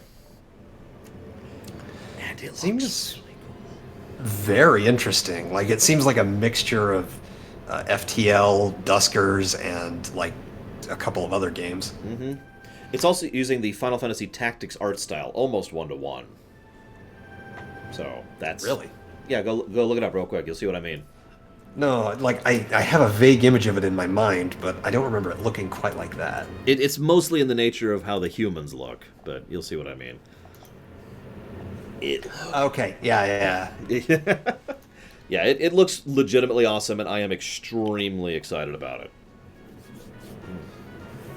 So do they, when they're walking around or walking in, do they do the walking in place thing like FFT? I don't know. I didn't see any footage of that. That would be hysterical, though. I can imagine a guy walking up to his console. Yeah. Anyways. Oh my gosh. So that's actually all I've got for the PC conference. Do you have anything else you want to add about it? Nope. That covers everything I had. So. Thanks. Okay, so now we move on to Ubisoft. I do once again have another playlist for Ubisoft, which is down here. So, there we go. As usual, Ubisoft was Ubisoft. They were actually less Ubisoft than usual. And as weird as this may sound, I think that's a bad thing. I wish they had been more Ubisoft. Right. They just... What? I heard about that, Dakota. Because usually Ubisoft is just... And this days they were just kind of... Blah. Yeah. Just a little blah. Okay, so... the guys who make It's Always Sunny in Philadelphia are making a TV show called Mythic Quest Raven's Banquet. It's a TV show about a development team making the most popular MMO in the world, which is definitely not World of Warcraft. Shut up. I'm sorry, I should explain that joke. It's clear the MMO they're showing in the show is clearly based off of WoW. Yeah. Like they're showing World of Battle make. Yeah, exactly. That's exactly where they're going with it. And we didn't see much of it. We did see that the main character is supposed to be a massive egoist, so that's funny. And yeah, it's like exclusive. Was it exclusive to Apple TV? I thought they mentioned Netflix there. Interest killed. I thought they mentioned Netflix. I could be wrong about that. But I remember looking at this like, why is this being shown at E3? Yeah. Like But it's related to video games. Not really. This is, you know what? I'm just going to say this as bluntly as I can, and I mean no offense to anybody out there who likes the thing I'm about to bash. This is related to video games in the same way that... oh god, I can't think of the name of the show all of a sudden. You're talking about the thing that was added to Brawlhalla, right? No. Oh, shoot. Hang on. I can figure this out real quick. Go for it. This is related to video gaming in the same way that Big Bang Theory is related to geek culture. Oh. Okay, yeah, no. Feel free to throw all the crap on that. No insult intended to anybody, any person, who actually likes Big Bang Theory. That's cool. I'm glad you like it. I can't stand it. Big Bang Theory can go to hell. But mostly because of the way it misrepresents geek culture. Mm-hmm. That's really where it is. I'm actually kind of ambivalent about the show itself. And the main character is a legitimate sociopath, but that's neither here nor there. So, whatever. I have nothing else to say. They showed off a TV show. Moving on. So, then they showed off Ghost Recon. Now, okay, let me go ahead and admit something. I played Ghost Recon Wildlands with my friend Pax, and it was awesome. Like, it was a great co-op game. It was a ton of fun. I could probably name my overall negatives for the game on one hand, like in my usual format. And the biggest negative was the fact that it didn't have an auto run, which I know what you're thinking. That sounds weird. Okay, I want you to picture you hop in a helicopter, and you have to hold down W for 5 minutes while you travel across the map. Anyway, so Ghost Recon Wildlands was fun with a friend. So Breakpoint is coming out, later this year, and I don't know what the hell they're thinking. They're going in the direction of one of the other members of the Ghost team, like a rogue Ghost is the villain, and he knows all your tricks, and he has drones, just lots and lots and lots and lots of drones. Now, it's coming out October 4th. The biggest thing that they had as a selling point is they're re-adding in the AI for solo mode. Now, I want to explain that really quick. So Ghost Recon is a 4-player game. Now, if you playing it by yourself, 3 AI buddies show up and are worthless. They're Donald from Kingdom Hearts, to put it into such terminology. I played Ghost Recon. I think those are worse. Oh, they're terrible. Now, to further explain this, I mentioned how Pax and I played through Wildlands together. That was the 2 of us. There's no other 2 AI. It's just the 2. So in other words, if you have any multiplayer of any kind, the AIs just go away. Now, in the new game, in Breakpoint here, they were showcasing how there was going to be no AI at all. They were just going to get rid of the AI completely. But now they're adding it back in for the solo play feature that I mentioned earlier, which, once again, is not good and doesn't really help the situation at all. So basically what they're trying to do is re-add in water to the restaurant. They got applause for this, by the way. Yeah! Woo! Oh my god. I don't even have words for how stupid that is. Yeah, I love a good co-op game. And again, I enjoyed going through Wildlands. It is probably worth noting that I enjoyed going through Wildlands last year, which is well after it came out and has been patched multiple times, so keep that in mind. So they're adding AI a couple of years after launch. That's no, but it is being added after launch. We do know that. I don't know when, because it hasn't been added yet. Anyways. Oh, never mind. I'm stupid. I forgot. Oh, I should have totally done that joke. I should have gotten a piece of paper that just says, go woo, or something, and just hold it up every now and again. Anyways. Damn it. So then they showed off Tom Clancy's Elite Squad, which is a mobile game, so moving on. No, I do want to mention something about that, because it looks really dumb. There's a term for this. There's an official term for this. There's a type of mobile game. Star Wars has one of these. There's a type of mobile game where it's all build your team, and then they go do very generic battles you have very little control over. But the primary gameplay focus is building the team, right? Mm-hmm. And yeah, Galaxy Heroes is the Star Wars one. So this is Tom Clancy's Elite Squad, and you could build your team. And one of the things I found funniest about the way they presented that was they showcased it as if they had this huge breadth of iconic characters. Huge roster of iconic characters, because Marvel has one of these too. Yeah. But like Ghost Recon, yeah. Generic Soldier 1. Yeah, exactly. Generic Soldier 2. I mean, there's Fisher. Everyone knows Sam Fisher. The people who don't even play those games know who Sam Fisher is. Right. Name another one. Name a second Ubisoft character. Go ahead. My point stands. Yeah, Square has a lot of those too. Square has almost a monopoly on those. God damn it. I'm keeping track of like 6 things at once here, guys. Give me a break. I got the timestamp, which is the most important one. Ezio. Okay. Well, I'll give you that. Unfortunately, he's not a Tom Clancy character, so it doesn't count. Jack Ryan isn't in the game, so that doesn't count. I don't know who Mitchell is. Who's Mitchell? I really don't. I have no idea what the hell you guys are talking about. That's a good question. Which Jack Ryan? This is really off topic, but about 3 years ago, I had the opportunity to read one of the more recent Tom Clancy novels. I was gonna say, yeah. And by the way, for those who know, Tom Clancy's dead. He's been dead for a while. Yeah. I'm not saying that like a good thing. It's just you'll notice that they keep doing the Tom Clancy's such and such. It's a brand more than anything else. Anyways, I had a chance to read one of his more recent novels, and it was all about his son, who was one of the most Gary Stu characters I've seen in fiction. It was actually kind of embarrassing. But what's funny is every now and again Jack Ryan would show up and would actually be cool, and then he would leave the narrative again. Anyways. What's the name of this novel so I can rip it apart? Oh, jeez, I don't remember. Like I said, this is 3 years ago. I'll find it. All right, I'll find it. It's about Jack Ryan's son. It's one of those ones. I can tell you what the main plot was. It was all about trying to hunt down the vicious hackers who are trying to get the bioweapon agent to use it against the American populace. I'm sorry. That really narrows it I just realized that probably doesn't help. No, that really doesn't narrow it down. You want to hear something sad? I can actually think of another novel that has that exact same plot. It's just this one actually starred Jack Ryan. It was Russia in that case.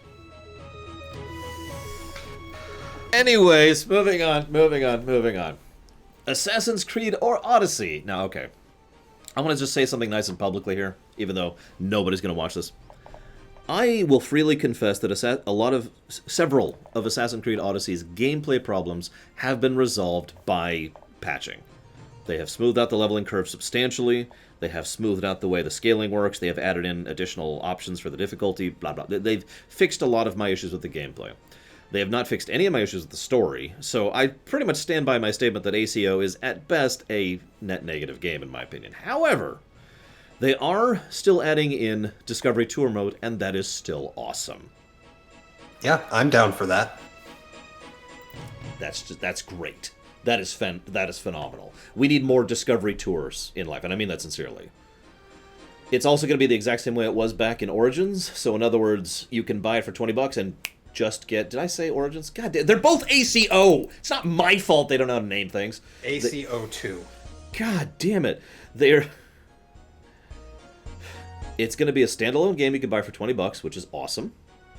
And if you just own the game already, you get it for free. Boom. Neat. They're also adding... I want to see them do this with every culture they've covered, you know? Agreed, absolutely. It's probably a good point to mention that there were multiple leaks for 2 separate Assassin's Creed games that were supposed to be announced. Neither was. Just weird, but keep that in mind. Rax, could you do me a huge favor? I can do you a huge It's the biggest favor in the world. I need you to tilt your webcam up like half an inch. There you go. Bitch. That's probably good. Is that good? Yeah, I've noticed that my head's been... Yeah. Apologies. Listen, Liberated, nobody cares about Japan. Moving on. After this, we'll be talking about Square Enix. So, and Nintendo. They're also adding in a story creator mode. Now, this is... I decided to look into this a little bit, because I found a few of the actual interviews and conference footage, or excuse me, off-conference footage of this. The way they're doing this is you'll have a... So you can design a story arc. You'll have access to NPCs. You can give the NPCs dialogue. You can give yourself dialogue choices. You can branch what happens. So you go do this quest if you hit this. Go do this quest if you hit this. Then you can put a target. The target can be a person, a location, or a thing, which you then have to interact with, which is contextual based on person, target, thing. And then you can have a conclusion quest. Now that's actually surprisingly robust, but at the same time, go ahead. At the same time, I was just gonna say, yeah, it is. I'm weirded out that they're going in this direction with it. That's what I was gonna add there. That's my huh? Yeah, it seems like a very strange addition to an Assassin's Creed game in particular. Mm-hmm. But it is probably worth noting, though. So okay, let's start with the positive. That's cool. More dev tools in the hands of players is something that I tend to be in favor of. I'm with it. It's based on how this usually works. That was probably exactly how they made their side quests, and that's probably why their side quests kind of suck. Ouch. Because their side quests are very rote. It is talk to an NPC, make a choice, go to a person, place, or thing, interact with it, and then go back. And that's exactly what they're showcasing as the functionality for this thing.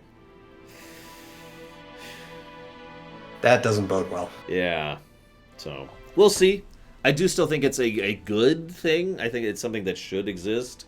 I'm with it. It's just, it's not nearly as cool as Discovery Tour, of course.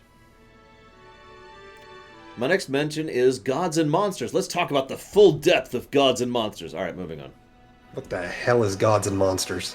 I actually found an interview that happened after the conference, but it didn't reveal anything. All they said was they were inspired by Breath of the Wild. And they want to do a Greek mythos Breath of the Wild game. That literally means nothing to me. Yeah. So this is another one of those teasers that informs nothing kind of situations. Uplay is coming out with Uplay Plus, a subscription service. No. I refuse.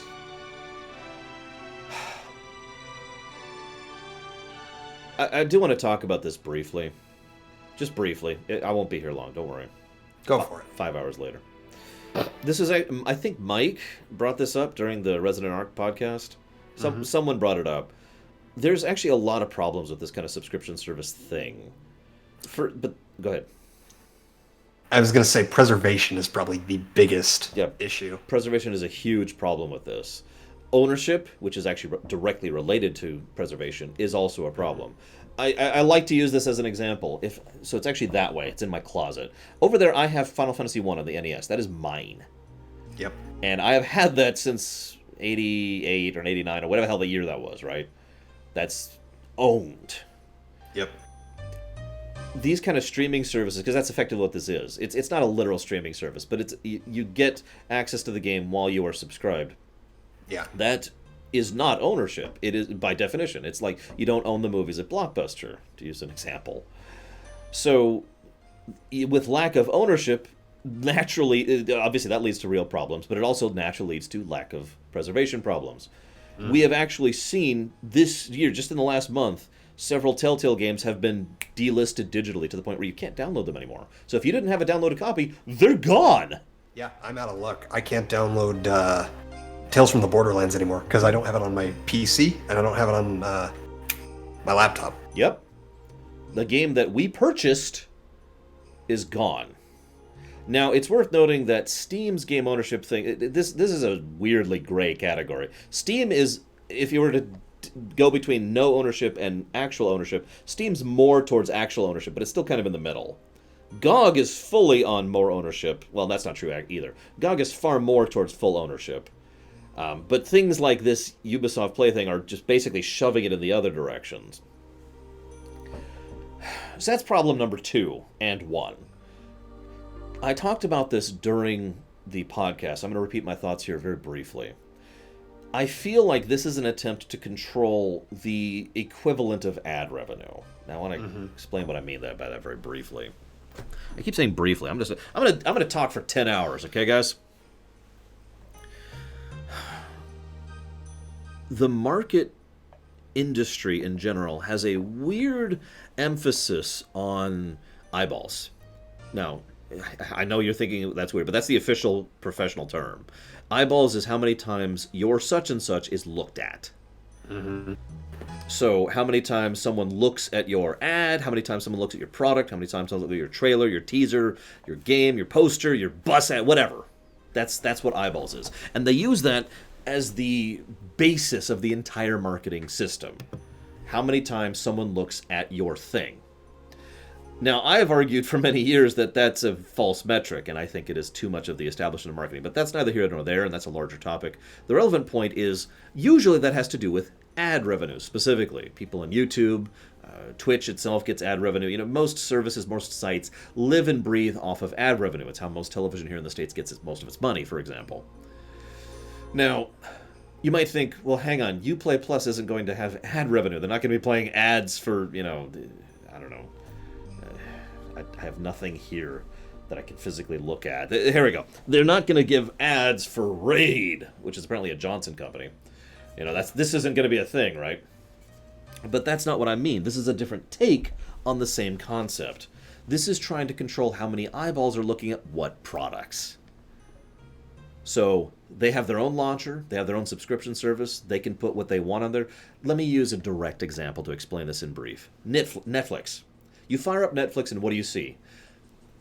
Things that are related to your interest. Actually, that's not true. There's the rewatch or continue watching. Then there's the things related to your interest. But usually up top there's like a big splash of whatever it is they want you to look at, whatever they want your eyeballs on. And then right below that they have stuff that's being pushed. Like they'll have a category of stuff. This is family movies, for example. But the family movie category is huge. So the things that are further to the left, the things that are showing on your screen, are the things that they have been paid more money to promote. They are effectively charging people the equivalent of ad revenue money. So in other words, they're getting the equivalent of ad revenue money off of something that's not really an ad. Does any of this make sense? Makes sense to me. But then again, I have a bit of a background in marketing, so... You also already heard me say this speech on Thursday. That too, but that doesn't count. I know. Yeah, Prime Video does the same thing. Everything does this. If you pull up Origins right now, if you pull up Steam, if you pull up YouTube, if you pull anything, they all do this. Literally any service. Yeah, they all do this to some extent or another. This is, in my opinion, this is pure speculation, but this is, in my opinion, the biggest reason why multiple companies, including Microsoft and Ubisoft, who both mentioned this conference, are trying to jump into the we have our own subscription service thing.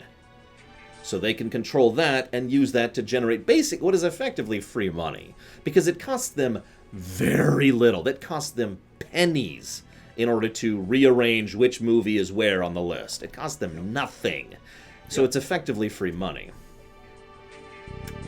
And I think that's the biggest reason why they're pushing this. Now, the other problems with this, we mentioned, the preservation problem, we mentioned the ownership problem. There's also the obvious problem of subscription fees. $15 a month to... Let me ask you a question, and I'm going to ask you this too, Rax.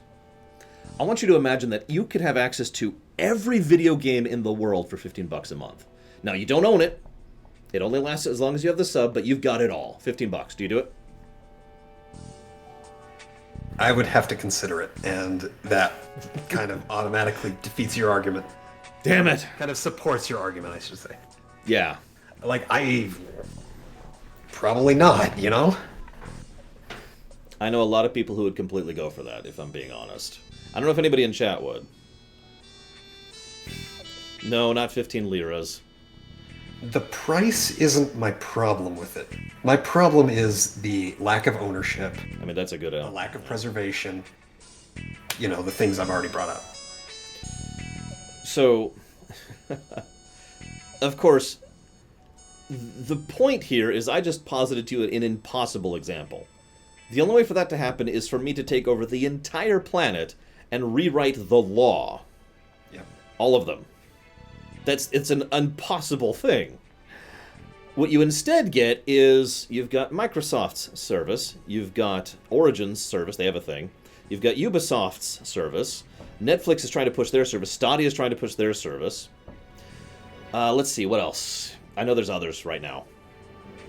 I don't know if... Square is in that's right. talks of doing that? I've heard about that. We'll go ahead and put Square on those. Bethesda does have one. Sony does have one. I don't know if Twitch does. I've never seen into that. Disney does that with shows, not with games. But, it says this is just 8, well, it's technically 7, but 8 different subscription services that you get just for games. Mm-hmm. You get the problem. $15 a month is something that several people could excuse. What the hell's 15 times 7? I can't do math right now, man. Not even basic math. I can't either for some reason. Oh my god. 105. There you go. That's $105 a month if you want to get to all of them. How reasonable is that? So, okay, rewind a second. I want you to ask yourself, you can have a subscription service that has every game ever for $105 a month. Yeah, you see the problem. Yeah. And that is the problem. People, I've talked about this so many times, people look at a market and think, well, we could be making that. What they don't understand is, from the customer's perspective, they now have to choose what they purchase. A customer is not going to have every subscription. So the marketing person who's going to the management person, the marketing person says, look at how many people are subscribed to such and such. We could have that many people subscribed to us. It doesn't work that way. In an ideal, a perfect scenario, you would get half of that number. And that is amazingly unlikely.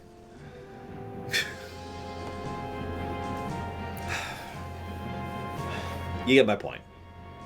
This is dumb.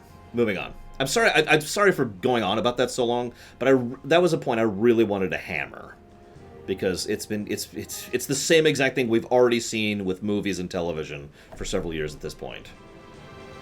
I don't even have Netflix anymore. I only had it for the kiddo. So, Just Dance. Okay, moving on. Just Dance is on the Wii, guys. Just Dance is on the Wii. In 2019. Honestly, and this sounds weird, but I'm actually with that. I mean, I suppose because, fitness and all that, but, like... Well, I guess the reason I'm with it is it's the same general reason why I'm okay with the idea of a DLC for Age of Empires 2. Okay, fair enough. But this is a completely new product that they're pushing out. Oh, no, I'm with you. I do still think it's an interesting move. That It is an interesting move. It's always interesting to hear about how Just Dance, is continuing to push out games on the Wii to this very day. Mm-hmm. I mean, if anything, what it tells us is that they have an audience enough to justify it. Yeah. Which is interesting in its own right. Astounding, honestly. Okay, I'm with it. So, games I'm actually interested in at Ubisoft, we're down to 3 here. Roller Champions is one of them. Now, that actually had a demo out, like, the moment it was announced. No. So, I actually tried to play it that night, and I had the exact same problem that, I forget who, but one of my viewers was trying to play it while the conference was still going on. Oh, was it Yuval Kanto? But I ran into the exact same issue, and that was looking for a match.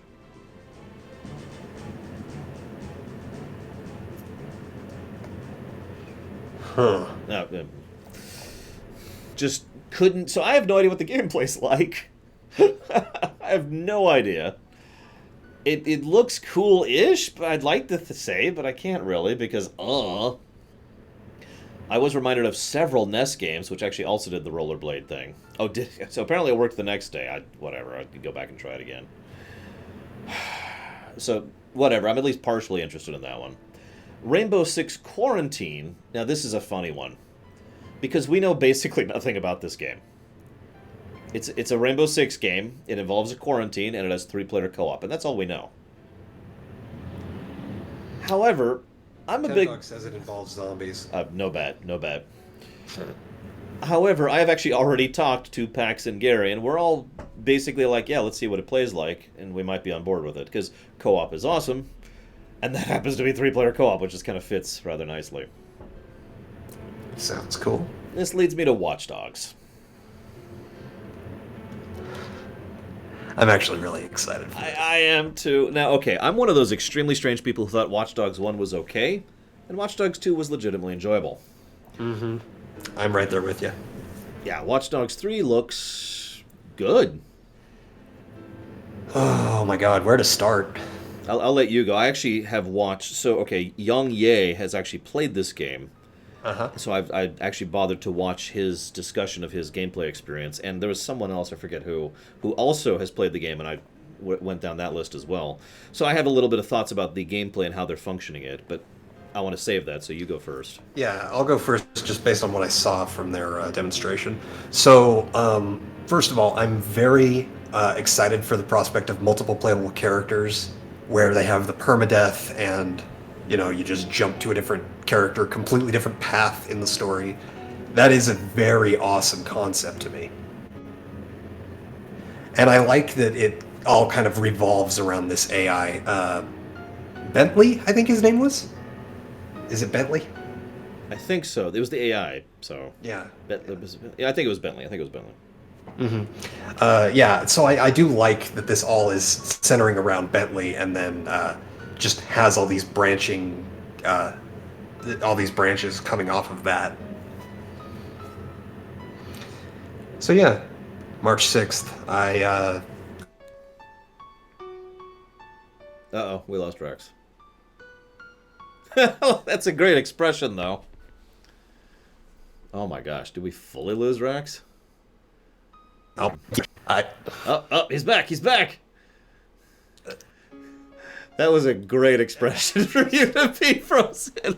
Mouth wide open, like, oh. yeah. What do you think of Watch Dogs 3? Oh. That is basically what I think of Watch Dogs. So. Oh, that was great. But yeah, I am very, very interested in Watch Dogs 3. I'll probably pick it up as soon as it comes out. Yeah, honestly, me too. Okay, here's a few things that I did learn about it. So, first of all, it is going to have co-op. We don't know what. I mentioned earlier how campaign co-op is the most important thing to me. Best form of co-op. We don't know if it's going to be that. It should be, but we don't know. For those of you who have played Watch Dogs 2, there is a co-op mode, but it's terrible, basically. It's you go and do random missions with no story attached to them, which is basically going to an area which then spawns enemies, which you then defeat in some way, and then you leave, and it's terrible. It's threadbare. That sounds awful. It is. Lord. Oh, God. Yeah, Pax and I reinstalled Watch Dogs 2 just to do that, and Pax and I played it for about 10 minutes. It was terrible. We actually did all of the story missions, all 3 of them, in that 10 minutes. It was pathetic. Wow. Anywho, so hopefully they'll have something more substantial one way or the other. I also want to posit the idea that the main character is actually going to be the AI. A lot of people, when this is leaked, say, how can you have a narrative without a main character? It's going to be the AI. It is going to be the AI. There are 3 classes that people can be. They are locked into a class, but there is quite a bit of customization within the class. Those classes are, this is probably going to sound familiar, Hacker, Stealther, Fighter. Wow, so original. Yeah, I know, right? I can't wait to complete the game as an old lady and nothing else. That's the Hacker, That's consequently. Yep. Oh yeah, of course, obviously it has permadeath. And that's actually pretty relevant, because if you were paying attention, and I'm sure some of you will, the old ladies were awful in gameplay, basically. Like, look at how long it took them to get over one little, like a fence. Yeah. I'm not saying it's impossible. I'm just saying a no deaths run of Helen or whatever, that's going to be a nightmare. Mm-hmm. Now, I'd try it because I'm insane like that. Yeah. One other thing I did find out, you'll notice during the conference they showcased him. He had a choice: surrender or run. Now he chose to run and he died. Apparently, if you choose surrender, the character has a chance, based on certain circumstances, to not die and just be imprisoned. In which case, in the middle of the mission, you effectively get a sub goal: go rescue the guy. Cool. I'm with that. I like that idea. Yeah, that's interesting. The other thing they showcased, so the way this is working is there's about 15 actors and actresses who are voicing all of the various people who can be recruited. And of those, there are, I forget how many. He actually gave me a number, but there's like 20-ish manually crafted characters. And then there's about infinite, literally, randomly generated ones. The infinite basically pull from a pool of voice acting. Mm-hmm. So you can get, there's the female voice actors, there's the male voice actor, and then they've got age range, and then they just slot it into the voice that is correct. Right. And that's how that's going to work. Now, I'm actually okay with that, because not only does that allow you to, in a system where permadeath exists, that allows you to keep going, but it also means they still have the manually crafted people who are going to have the actual storytelling, character story, etc. going on. Right. And I'm pretty sure Helen is one of the manually crafteds. The lowest age range that they showcased was about 15 to 18. So teenagers, late teenagers. Interesting. Yes, sorry, what Volcanto says is also something they mentioned. They did several takes of the same line to try and add to some of the variety to make it sound like it's not the exact same character as Random Guy 47, for example. In short, it looks awesome, and I'm very looking forward to it. Easily the best thing from Ubisoft for me. Yeah, no kidding. So let's go ahead and do Square. Oh boy, settle in, guys. Yeah, This is gonna be a long one. God, I can't think right now. Let's do this. And I'm going to update the current topic. Don't worry. Good. There. So the first thing I'm thinking from Square is obviously Outriders. I don't even remember that. I don't either. So the next thing I want to talk about is War of the Visions. I'm bouncing around my notes a little bit here. I apologize. But You're bouncing around based on interest, I'm guessing. Yeah. War of Visions, a tactical game based in the Brave Exvius universe. Immediately lost my interest. Then... God. Where's I don't even have the name written down, do I? Which one? Then there's generic shooter game. Oh, yeah, it's like... War shooter. I can't even remember the name of it. It's generic shooter game. Like Battlefield something, but no, that would be Taken. It's literally just a World War II shooter game. It's bog standard. Battlefield 1942 did this already. Battalion 1944, is that it? God, that just sounds like a goddamn ripoff of Battlefield. Jesus. Anyways. I do want to also talk about Oninaki, and Mac, I want you to talk about Oninaki. Because I only have one thing to say about it, and it's not nice. I have a couple things to say about it. One of them's nice, one of them's not. Yeah, let me go ahead and start. Let me do that. Let me just say what I think, because it's just one bullet point, basically. When they announced that Tokyo RPG Factory was being made, I was like, yes, great! Make a subdivision devoted towards just making RPGs without, double A RPGs, basically, is what they were going for. I'm with it! Yeah! Oh, I Am Setsuna was kind of barely acceptable if I cheated. Oh, and then you made the Sphere game, which was kind of crap. Okay. So in other words, basically Tokyo RPG Factory, near as I can tell, and this is purely my opinion, of course, is devoted towards making older RPGs in every sense of the word. Not modern takes on older RPG. Let me explain this. I'm sorry. Shovel Knight is a modern take on an older game. I Am Setsuna is an older take on an older game. It's literally Chrono Trigger with FF10's story in the snow. Yeah, I feel like Octopath is kind of its own thing. It's a saga game. But I feel like RPG Factory is just warts and all, which... So that's all I have to say about that. I am automatically not interested in this game because it's being made by Tokyo RPG Factory. Over to you, Rax. So in addition to everything he just said, some of you may be aware of the fact that I had ideas for developing a video game. Oninaki has several of the ideas that I was thinking of implementing, from the shifting realms, to the action RPG combat, to the fighting demons, to the leveling system. It was all fairly close to what I was thinking of. And now it's being made by Tokyo friggin' RPG Factory. And that sucks. This may or may not sound funny, but one of the things I make it a point of is not saying out loud or writing, in a public manner, explaining my game ideas. Oh no, this is the first I've actually said anything. No, I know. I'm not going to make this anymore because apparently these guys are on top of it. Oh no, I know. I'm not saying that they ripped you off in a direct and intentional way. But it's just I've always had that kind of thing of let's just keep that up there. If I ever get to make it, that'd be great. But yeah. Yeah, and then they just took it out back, and yep. But you said you had something positive to say.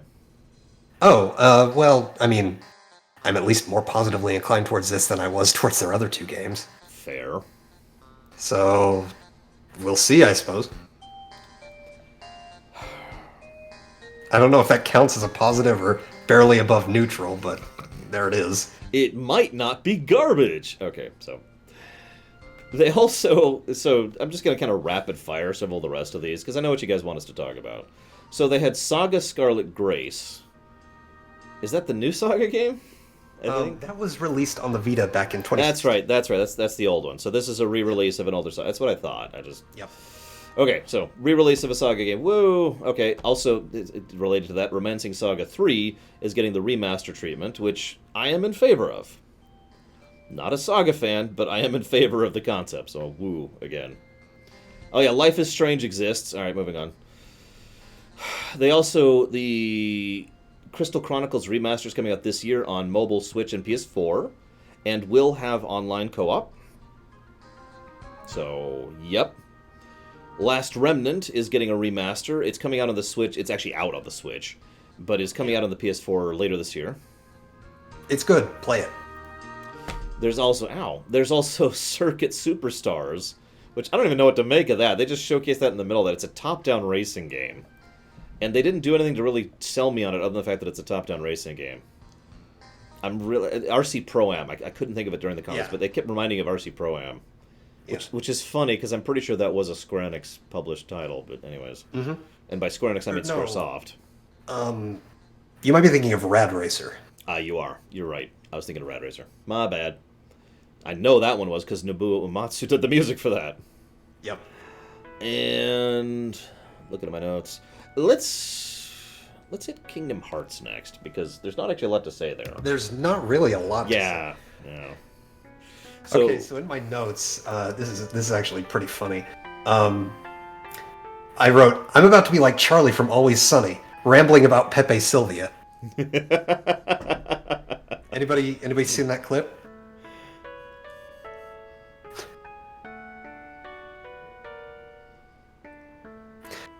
Anyway, go ahead. So, Kingdom Hearts Remind, we got the name for it. They actually showcased a decent amount, but it's all in the Rainbow Space. So we're getting new cutscenes, obviously. That's pretty normal for a final mix. We're getting new gameplay, as in new playables. That's not that normal. No, it is not normal at all. That's extremely not normal. I'm actually very in favor of that, and for obvious reasons, not just because of the fact that was literally my biggest wish list item for Kingdom Hearts 3, was being able to play as everyone. Now, what's probably going to happen, based on what they showed, is we're only going to be able to play as the people in the finale. And I'm dodging spoilers here, for obvious reasons, but it's basically the last big finale section is all these characters are there. And we're probably just going to be able to play them as there, and that kind of sucks. But it's still awesome, so whatever. It's suck-awesomes. I don't know what you want from me. I don't want to talk about the other thing without spoiling, so all I'm going to say is I don't like the fact that it looks like they might be whitewashing Xehanort a bit more. Yeah, it's weird how necessary I am when he's talking to the Master of Masters. Really?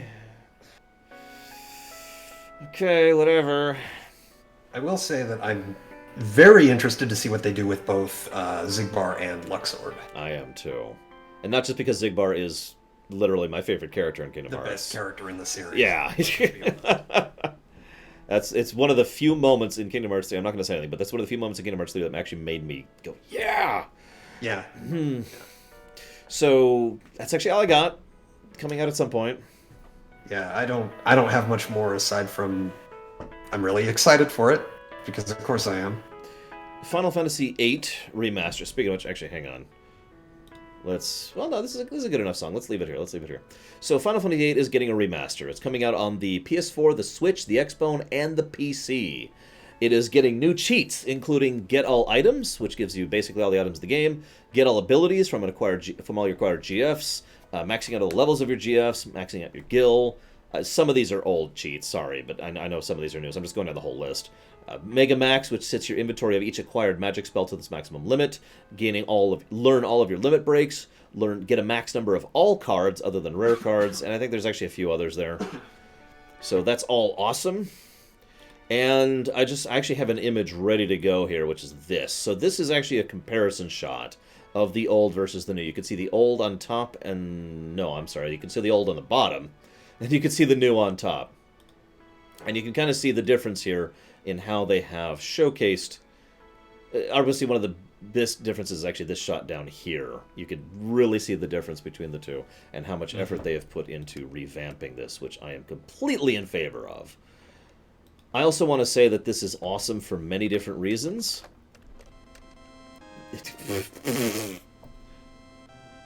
I'm sorry, the choke. You just want to Chocobo Race song just played. Unintentionally, I swear. I see this as an absolute win. I mean, I do.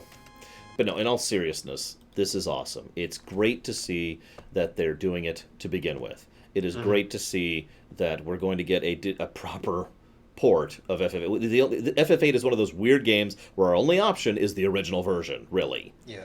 For those of you who don't know, Final Fantasy VIII source code was actually lost after they released the PC version back in 1999? Mm-hmm. Was it 99?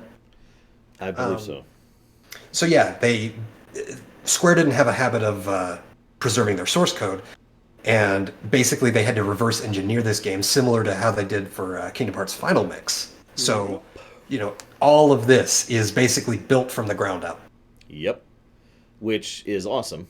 Now, it is probably worth noting, I really don't agree with that, Mihawk. It's probably worth noting that in addition to this just being awesome and for preservation and the new cheats and blah, blah, blah, I'm hopeful that this is going to set basically a trend.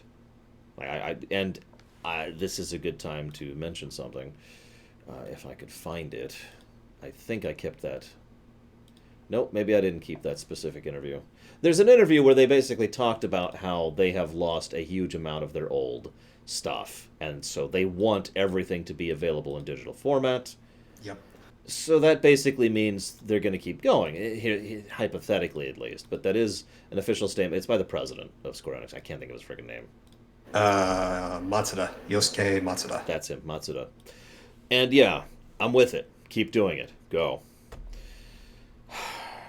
Now, I actually don't have anything else to say about that. I will, however, be buying that pretty much the day it comes out, on the Switch, of course, because that means I will have Final Fantasy 7, 8, 9, 10, 10-2, 12, and I feel like there's another one. Maybe there's not. Crystal Chronicles. Crystal Chronicles, all on the Switch. Yep, with it. Yeah. Yep. So yeah, I'm very happy about that. Let's go ahead and move on to Marvel's Avengers. Now, they showed a weird amount of this because they showed a lot of cutscenes and a decent amount of story, and they had the interview with the actors, and then they had off-camera interviews with the actors and with them, and it's like, okay, yep, woo, woo, woo. They showed very, very little gameplay. Almost none. We still don't know much about how the systems actually work. Mm-hmm. In fact, we know so little that even though they mentioned that they have a 4-player online co-op mode, we don't know if that's campaign co-op, which I've made the distinction of several times today. We do know that so the game is coming out May 15th next year. It is set in the Spider-Man PS4 Marvel's universe, the one that was already established. It builds off of that reference that, Spidey made. Hey, they're dealing with a problem on the West Coast. Mm-hmm. The main cast is going to be Travis, Troy, Nolan, and Laura, and some other guy I can't remember the name of, which is awesome. Mm-hmm. It's going to be on the Xbone, PC, and Stadia for some reason. I'm not sure why. And PS4. You didn't mention PS4, but no, I didn't, which is weird because I don't have that on I was just looking at that like it's got to be on the PS4. Yeah. I don't know. I mean, we haven't actually had an Avengers game really since the MCU started, which is just bizarre. Yeah. Like the MCU is 11 years ago now. I think they've had what, 2 MCU games? They've had the Captain America one and the Iron Man one. God, I think that is it. Yeah. Can anyone else think of any other ones? Oh, Besides the Lego ones, because those don't count. yeah. I obviously don't count the Lego games. But yeah, overall, I'm actually fairly positively inclined towards this. I know a lot of people have been ragging on the designs of the Avengers. I'm actually completely with them. Not the detractors. I'm completely with the designs. I'm with the designs too, personally. I mean, honestly, it looks like it's the same thing that Spider-Man did. They took the idea and they're like, oh, let's do our own take on it. And Yep. so it's recognizable but distinct. I'm with that. And I know the Avengers have been popular because, Infinity War, Endgame, the MCU in general. But we got to remember, these characters have had a lot of interpretations over the years. So of course they're going to look different in each one. So we can't really get attached to one specific interpretation over another. Yeah. At least I don't think we should. I don't either, but whatever. Basically, I'm nothing but excited about this. I loved Spider-Man PS4. Mm-hmm. Yes, more done, sold. Let's do it. Yeah. I actually don't have anything else to share about that because again, they didn't show a lot of concrete stuff. Well, they mentioned something that was good and bad. No loot boxes, no pay to win, which why would it have this anyways? But then they went on to say that this game will have a live service model. Yep. Content will come for years to come. Yep.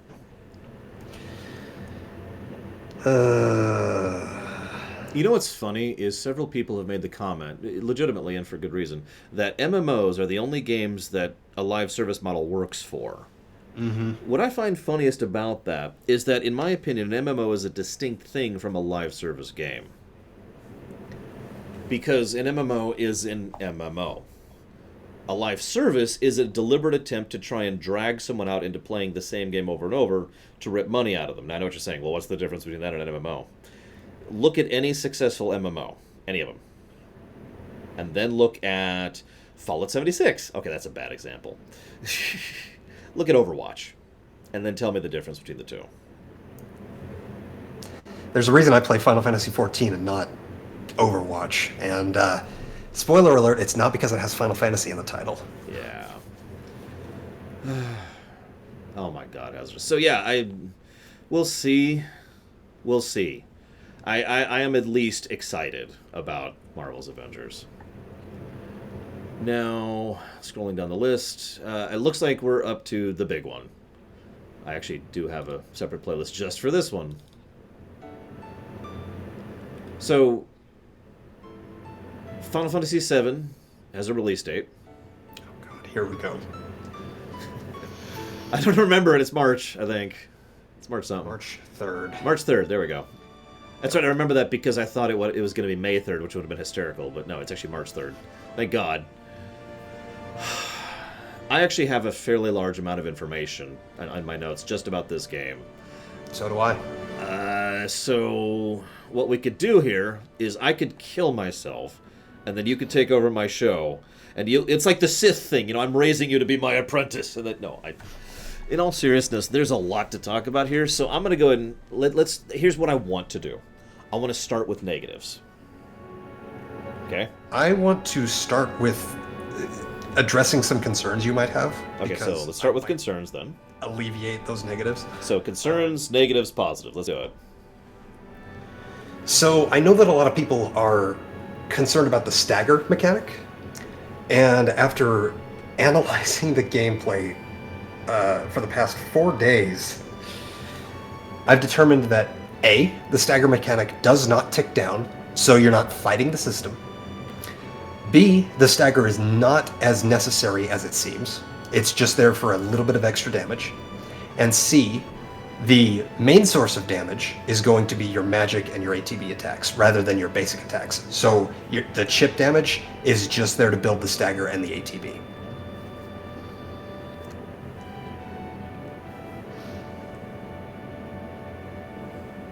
And that's it. That's my concern. Okay. Sorry, I was setting something up, which you could see if you glance at it, but I was also making sure that you were done. So, yeah, negatives. Well, actually, I could showcase a negative right now. Let's skip forward in this trailer really quick here. To... You can, Sonic, but the ATB will fill much faster if you attack. So you'll be sitting for a while kiting the enemy around. Where the heck is it? Oh, whatever. I don't know where it is. It's air. Go ahead. I also wanted to mention the health of the Scorpion Sentinel boss. Those cuts and those fades that happened, I didn't notice any appreciable difference between the health before and after those cuts. And that boss fight lasted 5 minutes. So... Okay, that'll be interesting to see live. I still think it was too long, but I am also willing to give them... They were probably showing off stuff, which is probably going to make it take longer. So I would also hazard a guess that they were kind of deliberately playing a little badly in order to showcase, melee attacks and stuff like that. Yeah. So, okay, bad stuff. I don't have timestamps for the videos, so just whatever.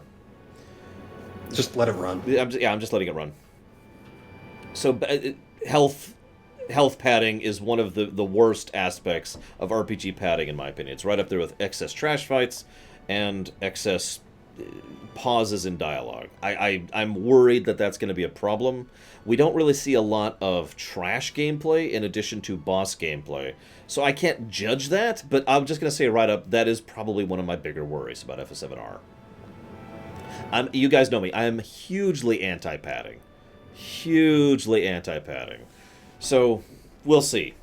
This is still the asterisk category. The other thing that worries me, gameplay-wise, is I'm wondering exactly how they're going to vary up.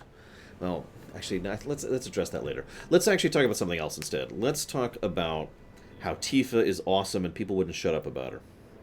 No, I'm kidding. Her design is fine. Her design works fine. I don't get why it was a big deal. No, what I really want to talk about, I'm actually thinking here, I don't think I have any other negatives gameplay-wise, other than Steve Burton. I know that's not a gameplay thing. I actually do have something to say about that, legitimately. Hang on. So, Mike, during the Resident Arc podcast, made a comment of saying that he never liked Steve Burton's presentation as Cloud. And I wanted to respond to that, but I didn't want to talk over him. So, Mike, if you're actually happy seeing this, I'm not sure Steve Burton has ever voiced Cloud. Now... How do you mean? Well, he's voiced Cloud in Kingdom Hearts. And he's voiced Cloud in Advent Children. And he's voiced Cloud in Dirge of Cerberus. And he's voiced Cloud in Dissidia. I get what you're getting at. So yeah, in case... He voiced Cloud in Crisis Core. Crisis Core is the only one I could think of. In Crisis Core, and I think he did a decent job in Crisis Core. But the point is, Steve Burton has basically never had the chance to voice Cloud. He's always been voicing Emo Cloud. And certainly not at length, if anything. Yeah, exactly. It was basically a cameo in Crisis Core. And that's my point. I think that it is doing a disservice to say that Steve Burton is not a good voice actor because A, a lot of those games are badly voice directed, and B, he's never voiced Cloud. He's because they had that stupid emo Cloud thing that they just clung to. One of the things, how many people exploded in excitement when Nomura, I think it was Nomura, might have been Katase, made the comment that Cloud's a dorky idiot. Right? No, that was Nomura. I think it was Nomura. Realized his mistakes in directing Cloud earlier, but yeah. I mean, he's finally owning up to it and presenting us with the real Cloud in this. Exactly. Because Cloud was a dorky idiot. He was just a goofy, weird... Let's mosey. That's Cloud. You know? So, now that being said, whether I am for or against the new voice actors, I can't judge yet. I haven't heard them, really. Right. However, I do want to say I am automatically against it, because I'm always against changing voice actors in midstream unless there's a really good reason for it. Mm-hmm. But other than that, it's just a we'll see. I do have one thing to add to that. Apparently, and I can't remember which interview I heard this from, but there's an interview out there that says that this voice cast is only going to be around for the remake. So Steve Burton, George Newbern, all the rest of them, they're still going to be there for spin-offs. I did see that, yeah. Which is weird, but whatever, I guess. And then Steve Burton can continue to play. Your dedication will be rewarded. It's Emo Cloud. Okay, I literally can't pull up the donation unless I do this. So we're just gonna get rid of the trailer really quick. Don't donate. Don't give me any money. Don't do it. It's from Swerby, who says, I hate you, and I hate Final Fantasy VII. I hate Rax. Actually, Rax is awesome. So he's giving the money to Rax. No, I'm kidding. It is very strange, Beatnuck. However, I believe their justification was they wanted new players to have a completely fresh experience, like with a completely new Cloud, completely new Sephiroth, stuff like that. So from that angle, I can kind of understand where they're coming from. There we go. Okay, we're back. Thank you very, very much, Swerby. As always, I do appreciate your support, even though you hate my face. And I put that towards Banjo-Kazooie. I am also saddened that Matt Mercer is not voicing Sephiroth. However, he was at the concert that was recently celebrating Final Fantasy VII. It was horrible. So I think he might be voicing a character in Final Fantasy VII. People are thinking maybe it's Vincent. I mean, I gotta be blunt, with a cast and I don't even just mean the main cast, with a number of voiceable characters that is as gargantuan as FF7, they better have Matt Mercer in there somewhere. Matt Mercer gets in everything sooner or later. Yeah. So, anyhow. So I mentioned there's two other negatives, and there are two other negatives I really want to address. One is the spirit things, and one is Sephiroth. Which would you like to hit first? Let's hit the spirit thing first. What the hell is going on with the spirit thing? I have no idea. So for those of you not aware, I don't. It's somewhere in this stupid trailer. I don't know where it is. It's around the 2/3 mark. Hang on. So that's over here-ish. What's this? That's... So they're talking, and they're talking, and they're talking, and they're talking. They just beat the boss. Keep going. They're talking. Oh, this might be it. Because this looks like the trailer. Yeah, it's probably towards the end of the trailer. Yeah. Yep, there it is right there. Okay, so I just want to explain why this is stupid and dumb. You'll have to give me a moment, because I really want to showcase this. So first, Barrett's awesome. We will talk. So she's like, oh my god, she's freaking out. She grabs Cloud, and then Cloud suddenly sees that. Okay, so forgive me for being someone who's lore run to this game before. Twice. But there's every reason why this is dumb. So, reason number one. Aerith is a very strong character. It's actually mostly part of her character arc, is that she is a very independent, tomboyish, action kind of person. She was deliberately being played against type. That was part of the point of FF7's characterization for all of their characters. That's why Cloud, the big, awesome-looking guy with a giant sword, is a dorky idiot. To use just another example there. That's also why Barrett is actually a cuddly bear who really loves those around him, and just so forth and so on. Yep. So, that's problem number one. Aerith being like, oh my god, is a little too damsel-y for someone who has said and been willing to say, I'm going to go fight Sephiroth by myself. I got this, guys. Yeah. Point number two. I have been racking my brain trying to figure out what the hell these ghost things are. And you know what I've come up with? Nothing. I've come up with one thing, and it doesn't fit. Okay. I have come up with many things that don't fit. Okay, yes. We both come up with the main thing that doesn't... Geostigma, right? Yeah, Geostigma. It's Geostigma. It's the Genova manifesting in the live stream physically in a way that even in the movie it didn't do. What? Nojima, Nomura, do you guys know your own game? Come on.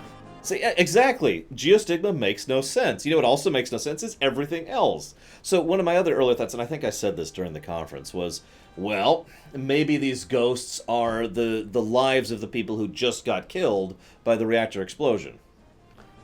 That's as close to making sense as I've ever come up with.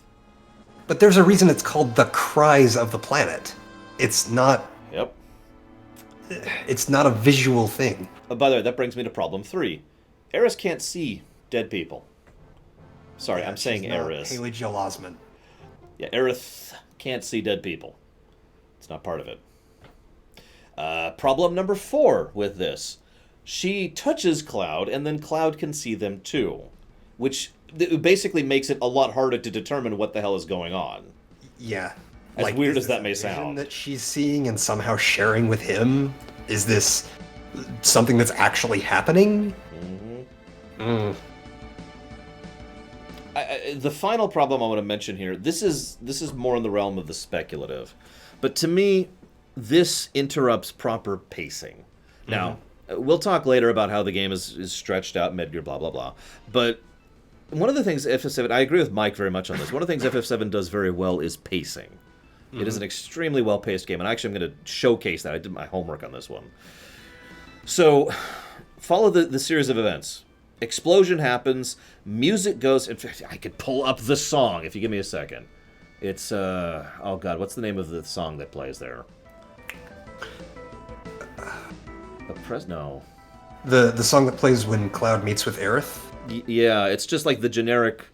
on that day town. 5 years ago. There it is, perfect. Okay, so Anxious Heart is what plays immediately after, but this... Right. We can play Anxious Heart. Stop donating! No donations! God damn it, hang on. Who's donating to me? Who dares? It is Vilkir. I don't recognize you, but I am thankful nevertheless. Thank you very, very much for the donation. As always, I do legitimately really appreciate those. I do, I love that. For the lore. I have to point out, however, that you didn't tell me what you want to put it towards. So if you're not aware of this, you can actually put money from donations or subs or whatever towards a future stream. And after wondering, well, what can I put it towards? I have a huge list on the website. It's on the left column. And you can just look down that and see anything that piques your interest. And if you want to see that and see something that sounds really cool to you, you can totally do that. Either way, thank you so much for the support. So what happens... I could rewind a bit, but I don't need to, because we're going to do this when we do the in-depth intro to FF7. There's a really cool intro. Let's just start with that. Then, immediately after this high-paced timer ticking down, running out, fighting things, paced music, and then they get out. This music starts playing, or it's the other one of the two starts playing. It's very peaceful. We see the town. There's a breather section. All right, we need to link back up here. Wait, what about my pay? We'll talk about it later. You go see Aerith. She's like, oh my gosh, what just happened? You can get a quick scene with her. You can talk to a few of the NPCs there. You go down. There's the thing. You jump onto the train. So you can either avoid the fight or fight the guys. Jump onto the train, go into the train, progression. All of this is very well paced. It keeps a very stolid beat throughout the whole thing. Now... I bring that up because I want you to imagine that as soon as you see Aerith, in the middle of this scene, which is by deliberate design one of the dips in the pacing of these moments, all of a sudden Aerith is like, oh my god! Just skyrocket right back up. Yeah, exactly. Now... And for completely unrelated reasons. Oh my god, Cord, what are you doing to my tip jar? Oh, Jesus. Why would you do this to me, Cord? Oh, my lord. Why would you do this? Thank you. No, stop! Well, my tip jar is getting full. It's almost full. It's getting there. I'm going to have to take that over soon. Where were we? The point is, for many reasons, this ghost scene bothers me. Mm-hmm. The absolute best thing I could say about this, is that it's unnecessary. Right. Which brings me to Sephiroth. Not that I'm saying Sephiroth is unnecessary. Go ahead. Can I just add something? Go for it. I am not opposed to adding scenes. Say what you want about how it screws with the pacing. Adding scenes will inevitably, flesh out characters, flesh out events. It's a good thing in concept. But then we get the ghost thing. And then we get the Sephiroth thing. And, oh my lord... You wanted to go through this point by point, right, with the Sephiroth thing? Oh yeah, I did my homework on this one, like I said. Yeah, no, I saw your notes. So, okay, I want to talk about something here, guys. So, first of all, let me just go ahead and say that I do think Sephiroth is a good villain. That feels weird that I have to say that, but it is a thing that needs to be mentioned. You got it, Chris Vilkir. Let me just jot that down. Chris Vilkir. Warcraft 3 Reforged. There we go. Let me just say that everything that Laura's about to say is an example of how you introduce a villain to your story perfectly. So, there's a moment called the Trail of Blood. Now, I don't know. This is not the Trail of Blood. This is Barrett's theme. Here, I'll pull up the song because I've got the FF7 soundtrack just here.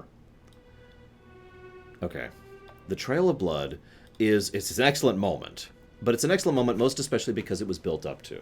It's the scene, for those of you not aware, when you're at it's the end of the Shinra Tower, in which you've finished that mega dungeon, which is effectively 3 or 4 dungeons kind of crammed together, functionally speaking.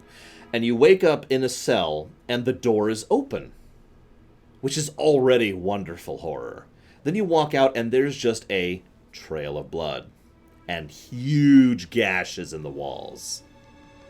There's also a dead guard. But There's also a dead guard and a lot of other dead people, but you know how it is. Now, I want to stress this, because up until this point, and I did my homework, there are 4 references to Sephiroth. One is the flash during the initial tutorial mission, which, if you don't know, there's nothing indicating that's Sephiroth. We only know that because we have looked at the Japanese script and we've looked at the behind-the-scenes stuff. So that's reference number 1, if you could count that. Reference number 2 is during the flashback with Tifa, they mention Sephiroth as someone who was like the great hero or whatever. Mention 3 is when Tazara gifts a sub to Chris Valkyria, because he's awesome. No, mention 3 is when President Shinra mentions they can't all be someone like Sephiroth. And Cloud is like, Sephiroth? And finally, mention 4 is there is a flashback when you were... actually, immediately before that, so I'm doing these in the wrong order, forgive me. When Tifa mentions... she sees that her father is dead, and then she's like, did Sephiroth do this to you? That's it. 4. And that's being generous. And that's just until the Trail of Blood. Yep. And we've got, let's see, what do we got? The sword. Yep. In the president's back. Yep, the sword is stabbed into the back. There's a mention of a man in black walking to the east. Yep. And then there's one of the best... one. Yeah, there's one of the best... I mean this with total sincerity. This is probably the second best scene in the game for me, is when you find the Midgar Zalem corpse. Mm-hmm. And I want to really explain why. Because you're going through, and there's the Midgar Zalem thing, and you have to do basically a whole minigame to bypass it. Now, if you know what you're doing, or you're a speedrunner, you can bypass or defeat the Midgar Zalem. But put yourself into that. Gameplay-wise, this is a Doom boss. This is a supposed-to-lose fight. You are not supposed to be able to take out this thing. And it's supposed to curb stomp you, like you're not even there. It is a wall, exactly right. And then you go past and you see one of the enemies that has just been absolutely wiping the floor, that you just had to go catch a chocobo just to avoid, destroyed, impaled on a tree. It's impaled on a tree in a way that no one should be able to do. Yep. Then, there's actually a pretty big chunk where Sephiroth is not shown or mentioned at all, right up until... there's actually a mention, I forgot to write it down, but there's a mention of Sephiroth is going across the water. That's why President Shinra is going across... Rufus is going across the water. And then he shows up for the first real time on the boat. Now, I know I'm skipping over Calm. Except it's not him. Obviously, it's not him. But, Sephiroth has a visual presentation on the boat, doesn't recognize Cloud, leaves, and then there's another huge chunk of gameplay until you get to the basement of the Shinra mansion, which then he shows up for a very brief second, and then leaves. Then there's a huge chunk of gameplay. You see where I'm going with this? Huge chunk of gameplay until finally get to the Temple of Ancients. As soon as you hit the Temple of the Ancients is when Sephiroth starts having on-camera presence. Yep. Because he is a very recurring element from that point until the end of the game. Now, I bring up all of that, and I walked you through the paces of that to really showcase why Sephiroth was such a wonderfully memorable villain. As Takoida says, he was built up as a horror antagonist, not a JRPG antagonist, and it worked. Yep. So, here, let's go back to up here.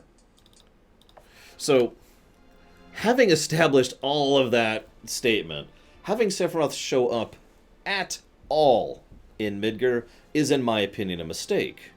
Yeah. Remember, he doesn't even show up until after Junon. in the original game. Oh, jeez. Hang on. Someone just... Yeah. Damn it, Tazara. Why would you do this to me? Why? I got 2 more.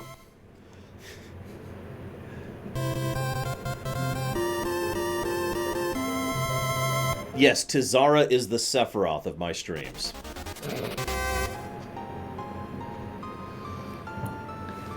Final Fantasy VII Remake is one of the games that will adapt the Final Fantasy VII story. Is it possible they may redefine the lore and the characters we meet are not the characters you know yet? So, in other words, what Lycon is asking is, well, hang on. If we erase FF7 and presume this is a new game with the same... In other words, if it's a reimagining... Would you guys stop? If this is a reimagining instead of a remake, it is entirely possible that all of my complaints about this could be wiped away. However... First of all, we do have many statements from the people working on this, including Katase, that flat out say, no, we're trying to stay true to the original story. Problem 1. Mm-hmm. No, I cannot resist. Not without turning that off in general, and that's actually... I would have to rebuild it manually if I did that. Problem number 2. Don't call it FF7 and don't call it Sephiroth if you're doing that. Yeah.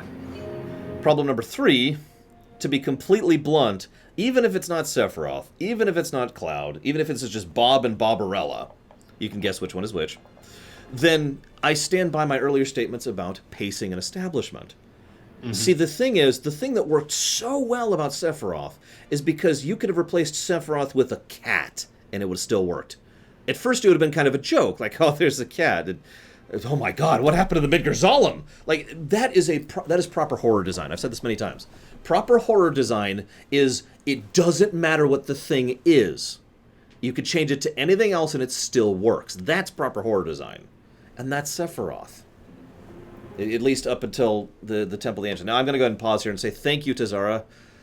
Thank you, Tazara. Thank you, Tazara. Thank you, Tazara. Thank you, Tazara. There's actually a 6th one here. Thank you, Tazara.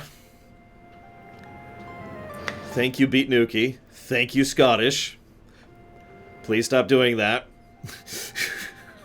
Now, I do have one thing to note about this whole Sephiroth thing. In this trailer that you've got pulled up right now, Sephiroth actually says something along the lines of, you have to run, Cloud. You have to live. You have to leave. Which sounds a lot more like Zack than anybody else. Oh, yeah, no. That's Zack's words, absolutely. So what I think, and I'm really trying to make my brain into a pretzel trying to think about this, I think that this is Zack's words reflecting off of Cloud's psyche and manifesting as Sephiroth, if that makes any sense. Honestly, that is also my assumption of what's going on here. Now, to be blunt, I don't think that makes it any better. I don't. I don't think that makes it any better at all. I'm just trying to possibly justify it. Yeah. Now, real quick, Tazara, what do you want to put those towards? And same question to you, Beat Nuki. So anyways, my point is, and this is really my overall point, because I do have something I'm building up to here. I think, of the scenes we've seen, these 2 scenes, the Sephiroth inclusion, and I'm going to stab you, Tazara. The Sephiroth, I'm just going to ignore you. Sephiroth thing, and the Aerith thing, I'm not going to ignore you. Thank you, Tazara. I do appreciate it. Please stop doing that. What would you like to put those 7 subs towards? Oh my God. Okay. I said this during the podcast, and I will say it here as well. I really believe that if you gave me the power to remake FF7, I absolutely would add new scenes. Of course I would. Yeah, I don't think anyone who is in their right mind wouldn't, because FF7's story has moments where it needs to be expanded. Mm-hmm. I mean, it is a SNES RPG. I don't mean it's on the SNES. I mean in my own terminology of that. Yeah, its limitations held it back and caused it to have issues in its presentation. There we go. So yeah, that is absolutely something I would do. The problem is the specific scenes. It's like saying peanut butter is universally good. Like that's not.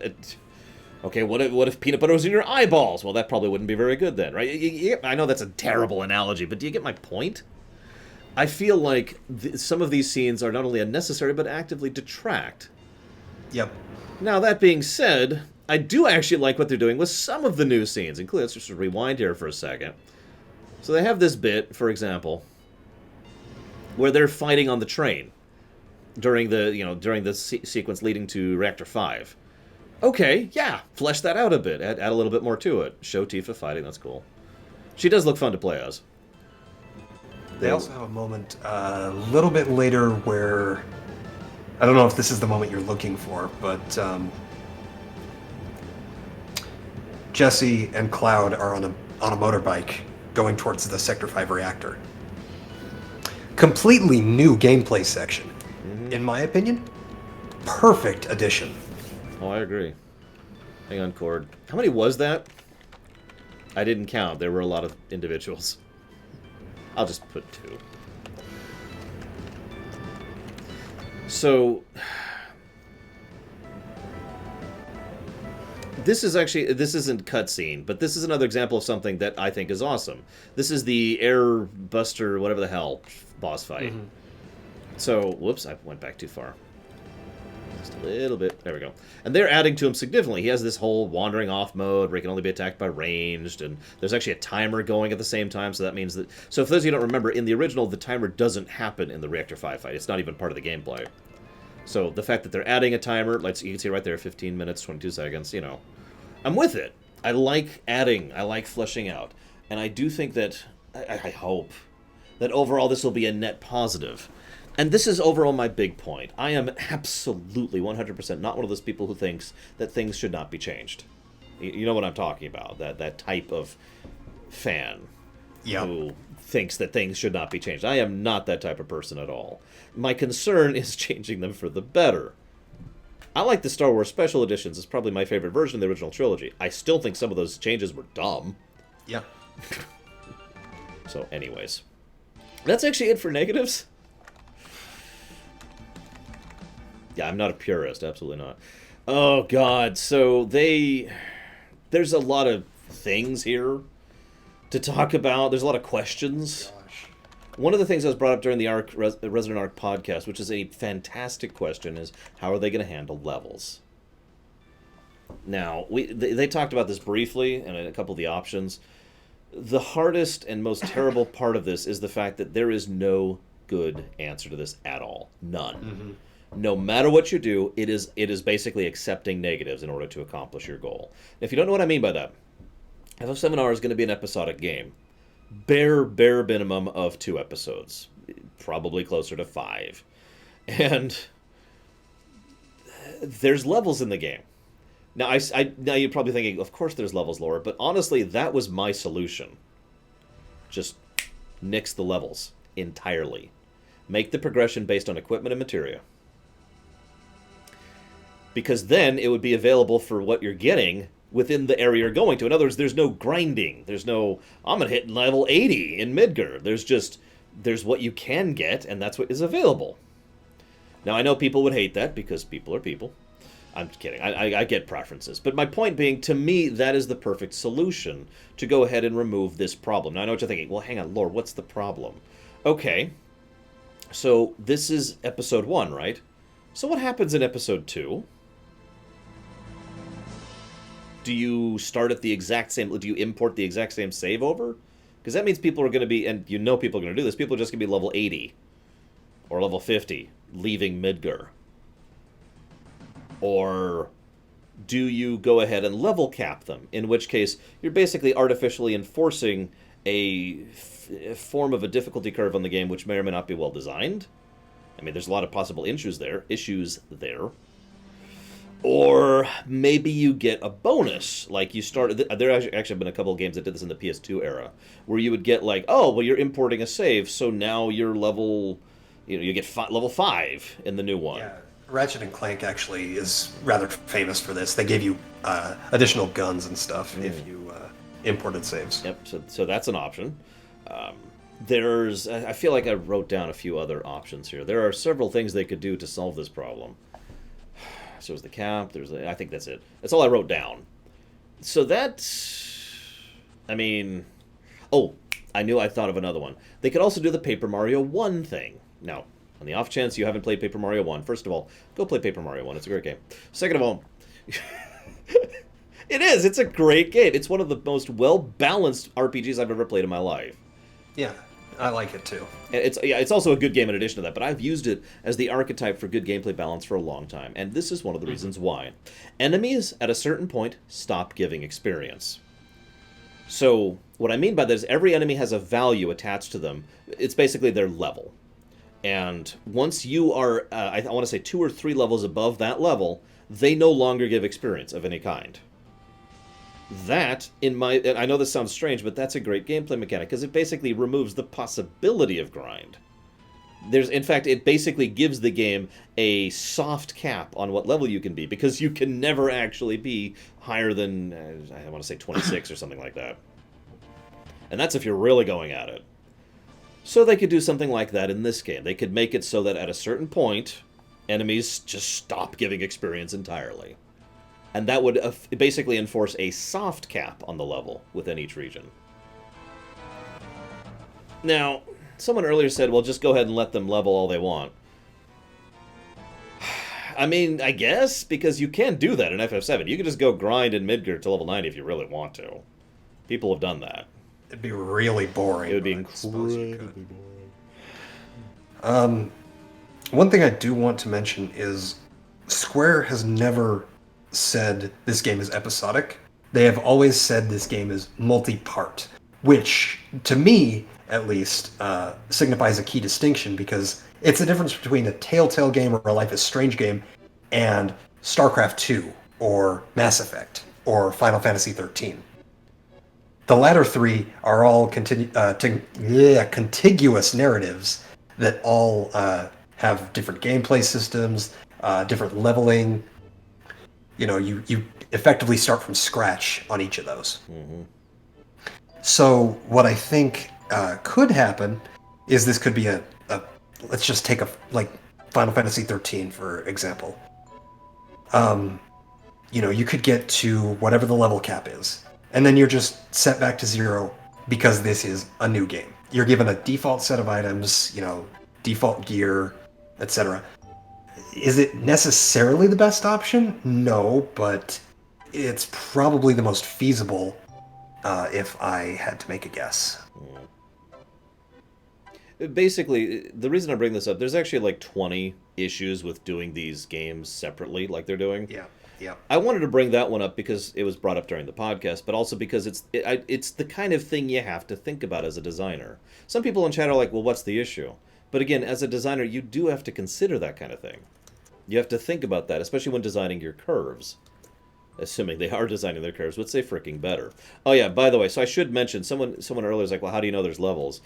During this footage that we're seeing right now, actually earlier than this, there was a level up. Cloud actually leveled in the middle of one of the trash fights. So we know he gets experience, and we know he gets experience from combat, both of which sound like does, but they weren't established facts until that footage. Yeah. So now someone asked, what about, I gave my idea.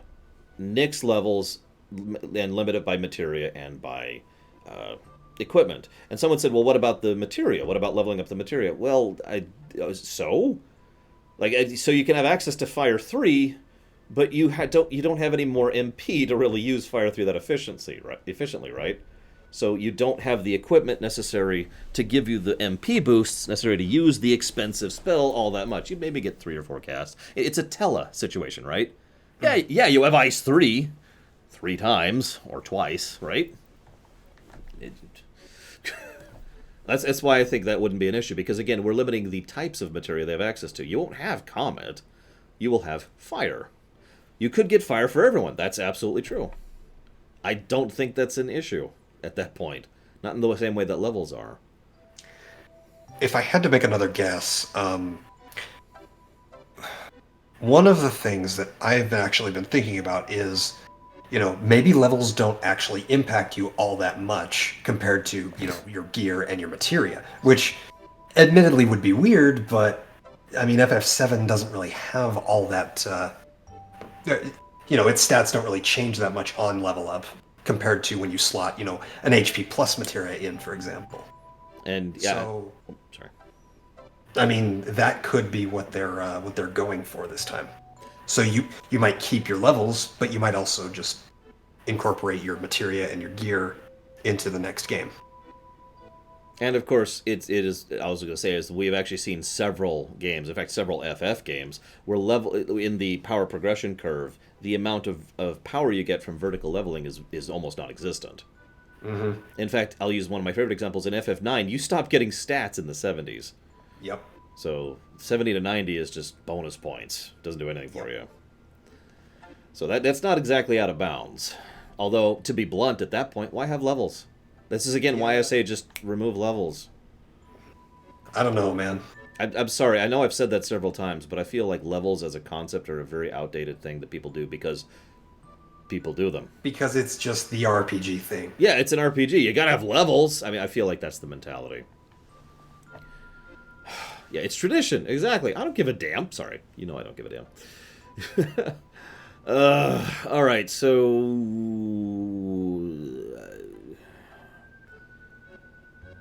we found out more about exactly how the ATB bar works because they actually did something really good. They had a guy come out and just talk about the gameplay, which is actually probably one of the best possible things they could have done, in my opinion. That was awesome. I forget the guy's name, forgive me, but having him come out and just be like, hey, I'm going to explain this gameplay to you while we showcase it. Brilliant. More of that, please. Even Kate Sith liked that.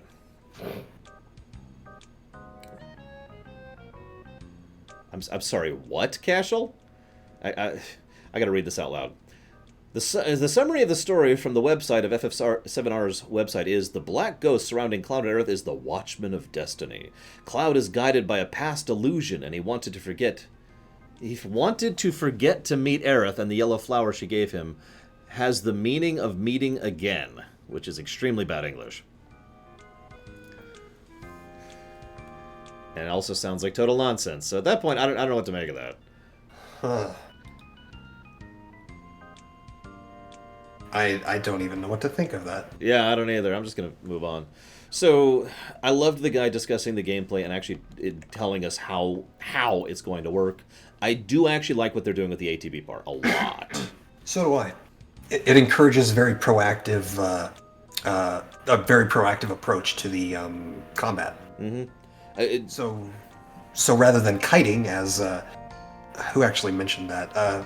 Shout out to whoever mentioned kiting earlier. I think it was Sonic Doctor. Anyway,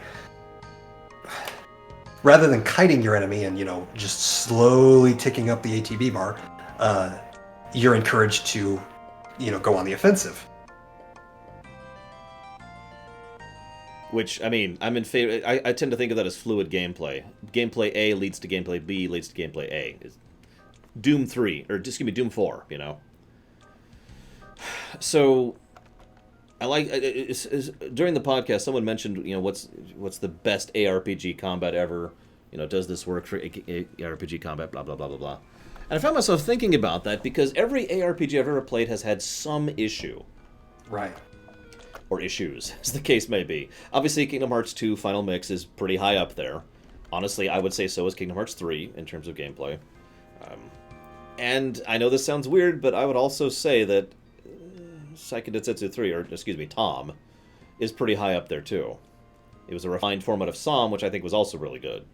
Mm-hmm. But I think this might actually surpass all of those. I feel like having the option to basically to swap characters at will, which he's been showcasing several times, to be able to lead the AI, like that's one of my questions they didn't answer. Is there any kind of gambit system?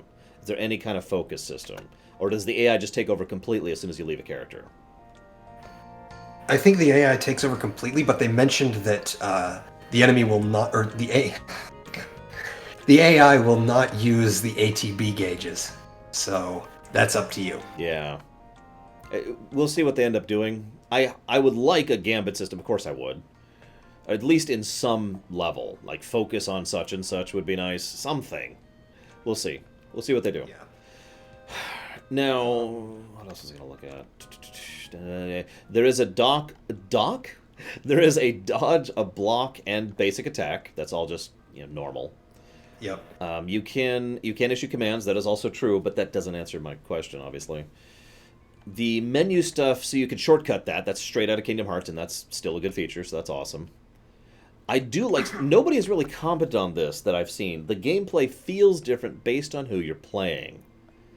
Now, that's good, and it probably sounds like duh, but there's a lot of ARPGs that completely miss that point. In other words, Barrett has a lot of very quick hits at range, but that also slows down his movement substantially. So he's basically like a turret, a very slowly rotating turret. Tifa hits very quickly, but has very short range. So she's kind of berserkering, effectively. Cloud has about medium range and relatively slow hits, but each hit is a nice big whunk, and so forth and so on. He's the all-rounder. So in other words, it looks like they are, and again, I'm kind of assuming here, but it does look like each character is actually going to play differently, and that is good. Mm-hmm. You already talked about the stagger thing. I'm going to have to see that in action. As I've said many times, stagger is not a bad concept. It was a bad implementation. So, but I do want to pause real quick here and say that Rax is awesome. But I do have a question for Rax and for you guys. So I mentioned, Tifa, fast attack, short range. How do the others play?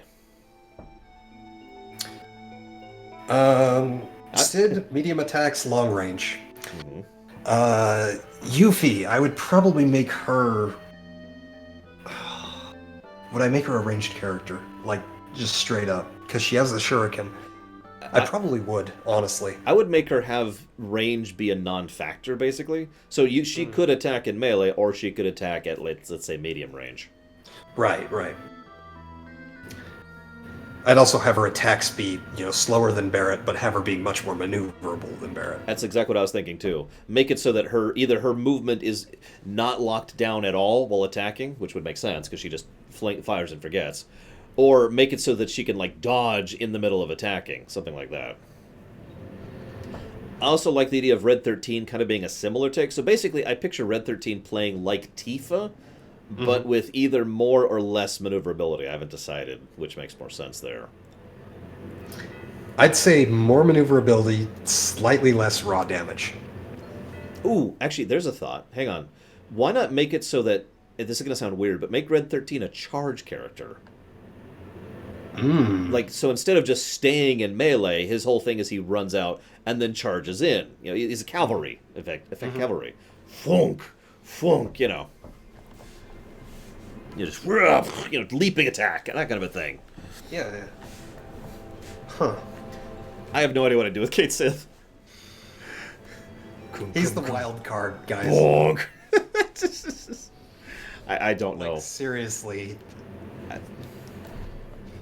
I really don't know what I do with Kate Sith. I'd have to think about that. Aerith is kind of obvious. She's basic. I would make her basically bad at melee.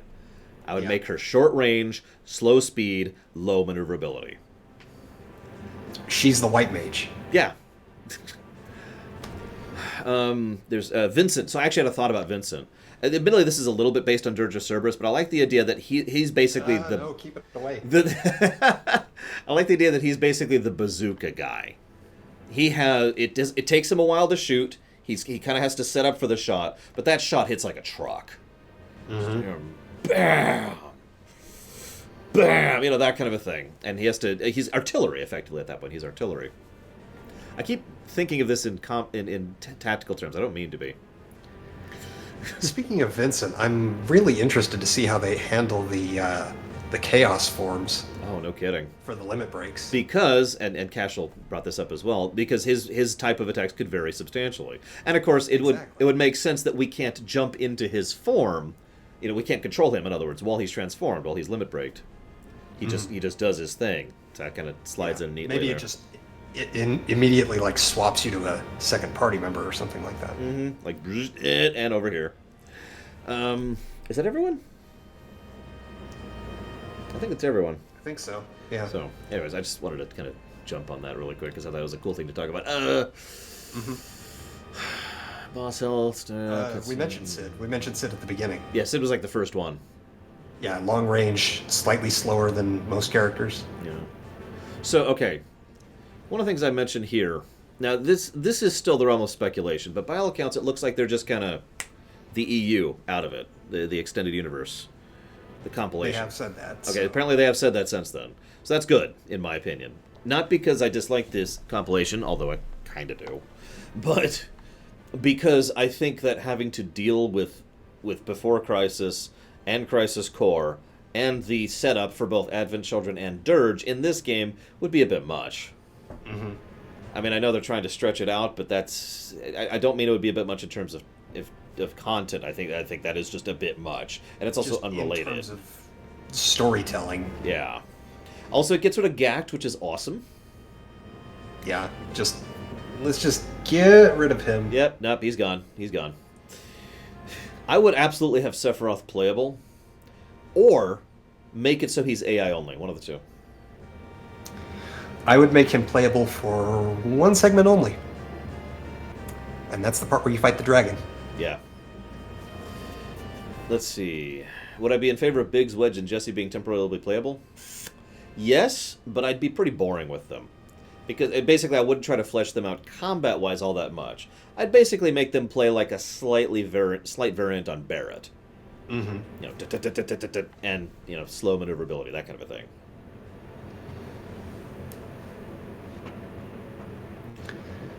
I was going to mention something. Yeah, I was just watching the trailer here trying to remember. I've actually hit everything in my notes at this point. Oh, right. They did mention that the game is going to be on 2 discs. I believe it's the Japanese ad for the collector's edition. Says that the game is on 2 Blu-rays, which means this game is about 100 gigabytes of content if we're assuming that there's no need to download, which I believe is why they're doing this that way. That would make sense. Because, help me out. Red Dead Redemption 2 was on 2 discs. Correct. Yes.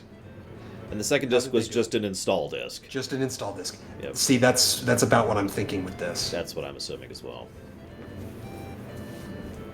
So I think that 100 gigabytes is going to be, you know, Midgar expanded to all 8 sectors or something similar to that. Yeah, I'm with that. How would he... See, the funny thing is, the overworld is another thing I've been debating a lot. Because you just can't do an overworld the same way you used to. Yeah. Well, okay, hang on. Let me rewind a second. So, either they have to come up with some completely new way to implement an overload, which they could, or, hear me out, they could just be ridiculous and just do the old overworld. I mean, they did it with Type 0. Yeah, that's exactly what I was thinking of. Is just have it this, you know, this game that you're seeing played behind me right now, and then all of a sudden it's just you're on the overworld with Modern Cloud. That is honestly an option. That is the theory, RJ freaking Burger. That's going around, but it's not confirmed. Yeah, we don't know. They mentioned this several times during the excuse me. They mentioned this several times during the podcast. Kitase and most of the staff have basically been lying to us and being deliberately obfuscating about answering interviews. They've been vague as hell. And I don't know what to make of that. I would rather they either not do the interviews or just say nope, rather than try to obfuscate. That would be, because that's what I would do. If you were approaching me and I'm like, well, I want to keep that on the hood, I'd say nope. And that's all I'd say. Just be nice and honest about it. So, I don't know. Whatever. So, yeah, for stuff like that, is the answer. Let's go ahead and rewind here real quick. So if I had to choose between FF12 or FF15, which would I prefer? What's the difference? In terms of, like, an overworld? Yeah. That's why I'm confused. Like, both have the same overworld, really. The only difference is FF15 had one particularly large overworld for the early part of the game, and then the rest of it was just FF12 style. Yeah. Zones. Yeah, so it really makes no difference, especially with the loading techniques we have these days. Yeah. I mean, Breath of the Wild has an overworld. Mm-hmm. It just loads it on the fly. I was showing that off just a few days ago. So, let's see. Anything else, Rax, for FF7? I don't believe so. I think we've covered everything. Yeah, I'm looking at my own notes here.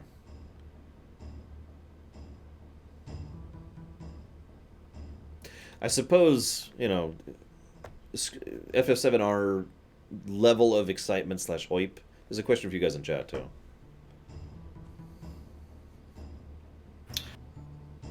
I technically already... sorry. Go from a scale of -10 to 10. Probably say a 4. Yeah, I'm definitely positive, but I'm not sure where. There's a lot we don't know. There's a lot that I'm unsure of. There's a lot that's just kind of... I have to see more. Oh, I also want to say this on my own show, because I already said this over on Resident Arc. Let me just make it very public and very clear that I do not think this is going to be a 50-hour game. No.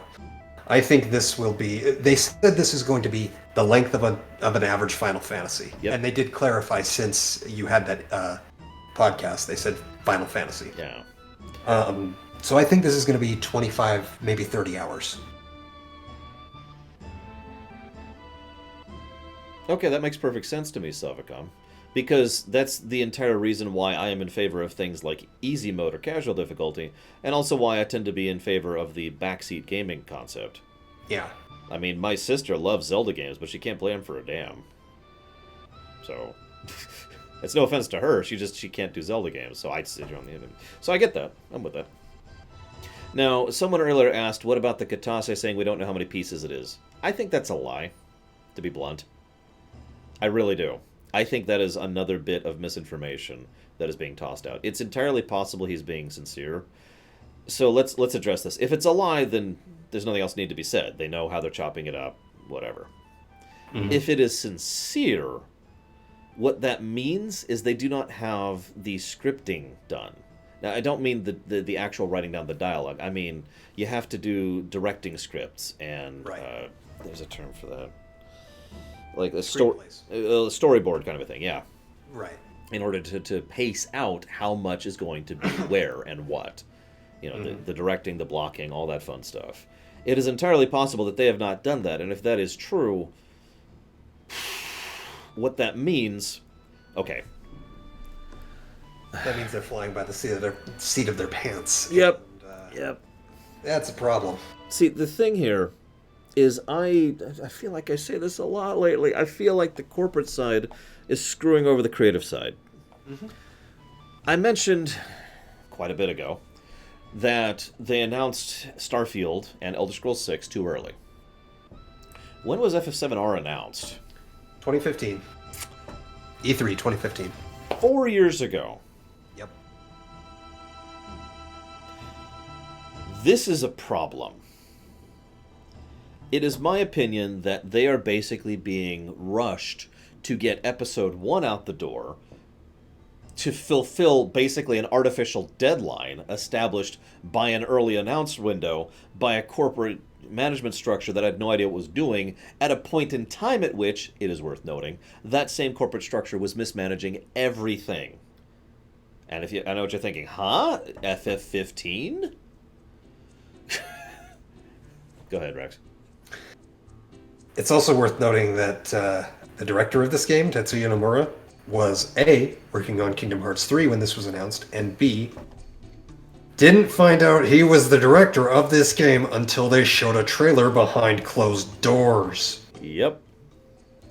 Yeah, that's how he was assigned. No, like I said, this chunk of... I mean, obviously, Square has always had some management issues, but for the last, I'd say about 7 years, give or take, the management approach... that's right. When did FF12 come out? 2006. Okay, so a little more than that. So about the last 14, 15 years or so. God, that's longer than it feels like. Yeah. Square Enix's management has just been kind of crap. I actually would like to put at least some of this on Yuichi Wada's shoulders, because he was an idiot. Oh, I absolutely will. And even when he was kicked out of the CEO position, not everyone is aware of this, he kept working at the company. He's still there now.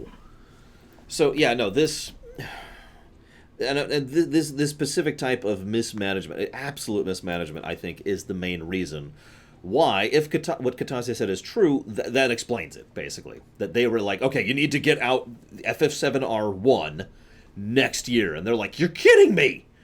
Like, I can almost imagine the reaction being, huh? And thus, so what I mean by that if you don't understand, let me explain. When you're making a project, you sit down and you map out a lot in advance, and then you work on sections basically in a way that makes sense. You don't work on the first scene, and then the second scene, and then the third scene. That's not how that works. You work on the thing that you, like if most of your team is in such and such place, then you think, okay, do I want to go do the location stuff first, or do I want to do the local stuff first? I'm obviously talking about film. But in game design, it's the same concept. Game design is very, very piecemeal. Yeah, you put together the pieces. But what it sounds like is happening, assuming the statement is true, and not a lie, is that rather than doing that usual process, they've been entirely focusing on what is effectively Disc 1.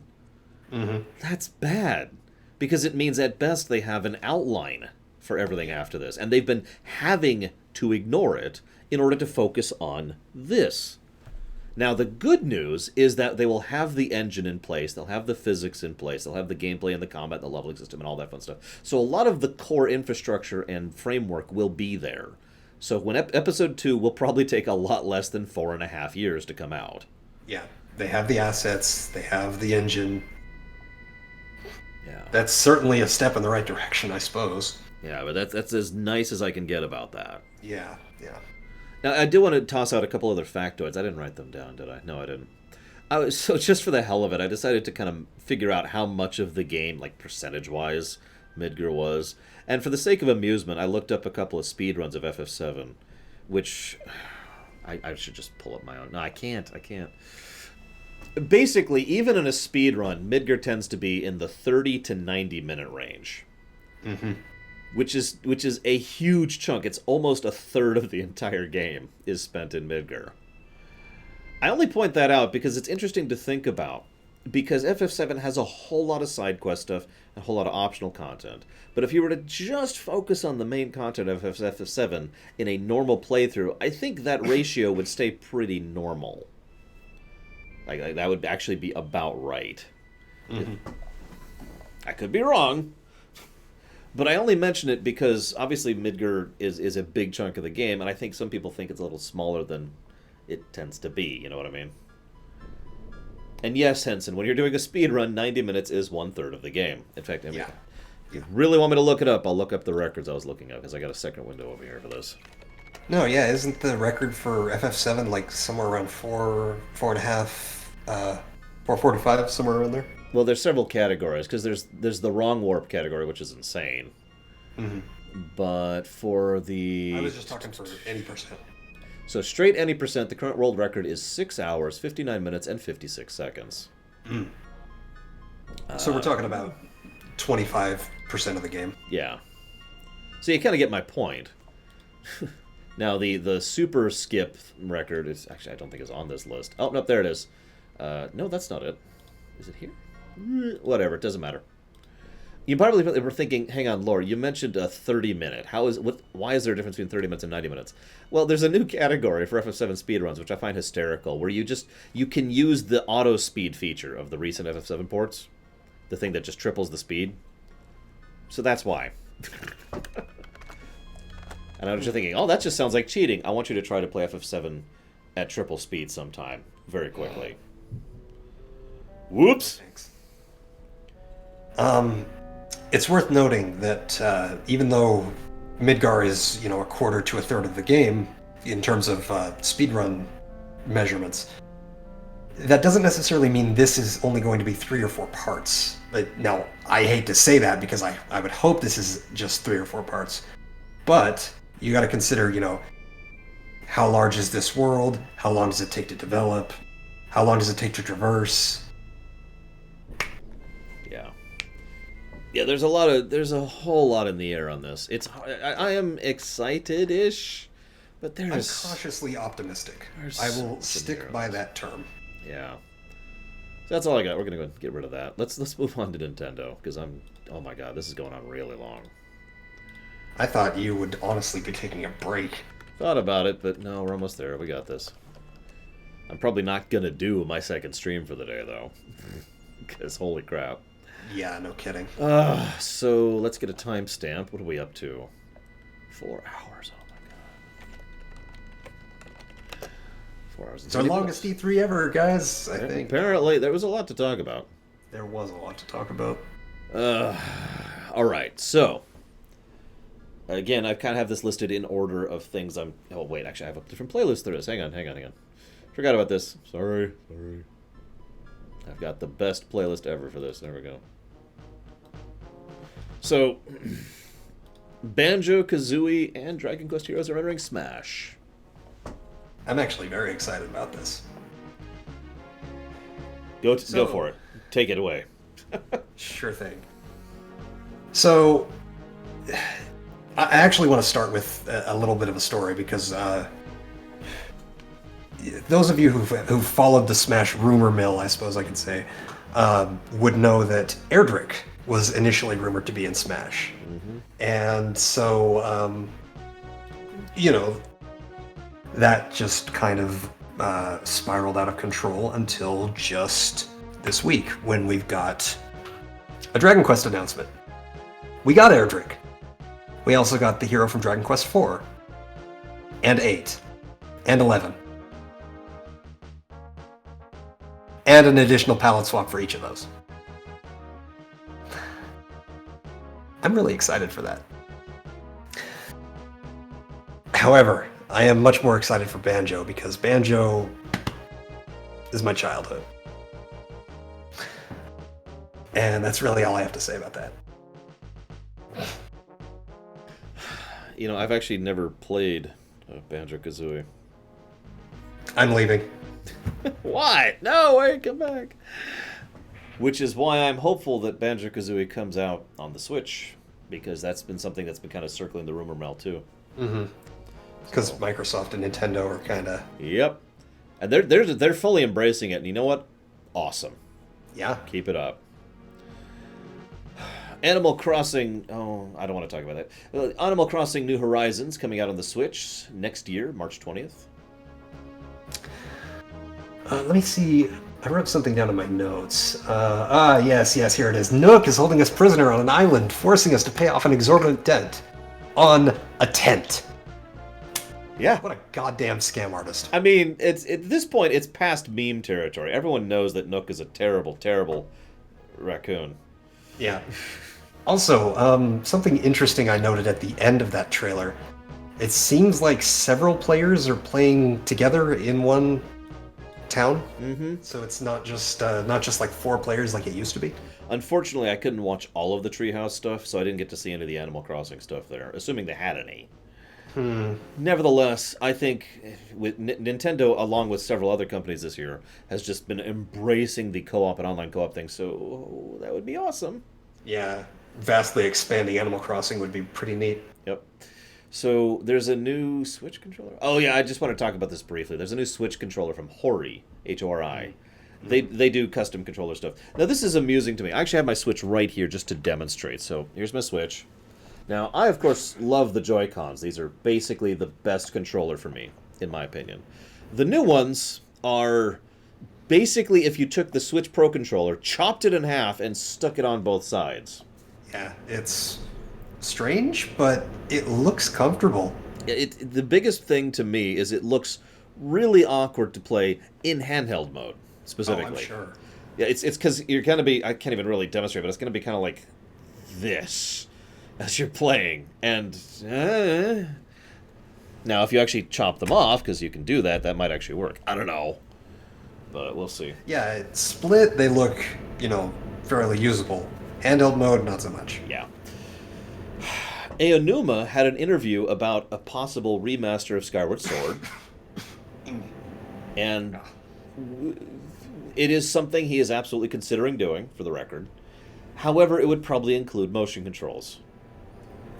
No. Now, for those of you who don't understand why I think this is newsworthy, Skyward Sword is, in my opinion, a legitimately good game that I will never play again because playing it years ago, when I was a lot younger than I am now, caused me literal physical pain thanks to the motion controls. To the mandatory... I never will. And to be clear, it's not just motion controls in general. It's 100% motion controls. The combat is motion controls. So it's all the time. There's actually a specific puzzle in the game where you have to point your sword at one of the eyeballs. Jeez. Yep. You know the one. I do. You have to, in order to make it dizzy, in order Yep. to open the door. Yep. It's horrible. Everything is motion controls. Yep. It's a shame because the game has good dungeon design, interesting storytelling, and surprisingly well done character arcs. Mm-hmm. It's just, to be perfectly blunt, if that happens, if Skyward Sword comes out with motion controls as a port, we're skipping it for the lore run. I'll talk about Okay it. with that. I'll download a speed run of it or something. Anyways, moving on. So then we have, what do I got? No More Heroes 3. It's coming out next year. I'm sure at least some of you are interested in that. I'm interested. I want more info. I know, that's part of the problem. So first of all, we don't know like anything except, hey, it's me and I'm referencing like I do, because that's what he does. That's his shtick. I was never a big fan of No More Heroes in general. That's why I'm just like, okay. But, I know a lot of people are excited about that, so woo, it'd be nice to have more info, which is something I feel like I've said a lot today. Resident Evil 5 and 6 are coming out on the Switch. This is nothing surprising. Capcom has been leaping onto the Switch with everything they've got.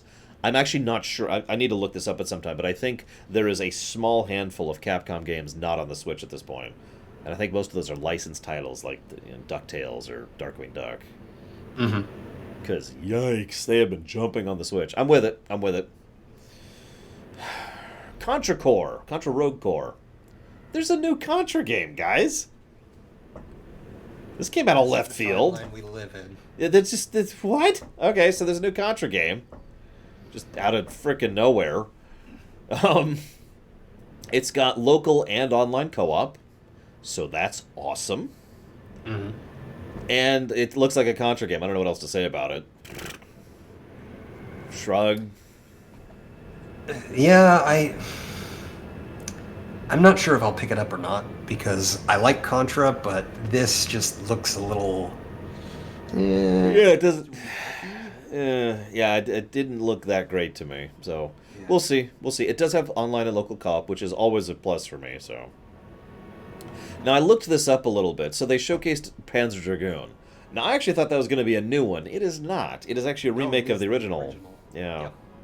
So this is Panzer Dragoon again on the Switch. Now, first of all, I do think that's a good thing. Let's just start with that.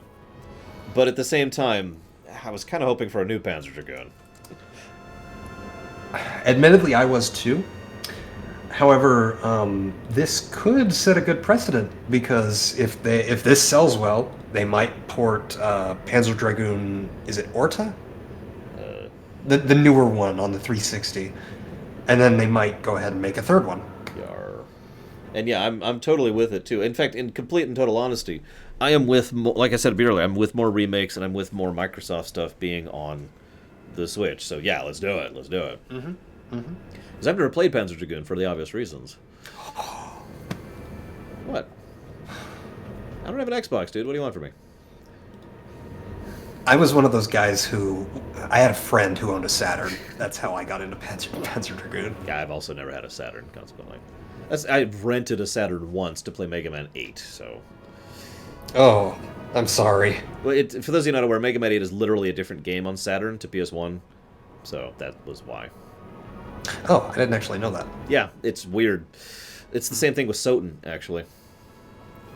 So, yeah, I know, right? It's just weird. Next thing I have here, so some of you may have been watching the Dark Crystal show. I believe it's on Netflix. I saw the old one. The old movie, I mean. Yeah, but no, the new show, the one that just started coming out this year, I want to say. I've heard some people talk about it. That's about all I've got. I don't know anybody watching it personally. But they're making a game based on that, the new show. Dark Crystal Age on Dark Crystal Age of Resistance Tactics. Jesus. Yeah. It is, as the name implies, a tactical RPG. Yep. And it's set in Dark Crystal, so woo! And it's claymation. Which is actually kind of cool. Yeah, that's awesome. There's also a game, I'm kind of rapid firing this, because Nintendo just showed off a lot of stuff.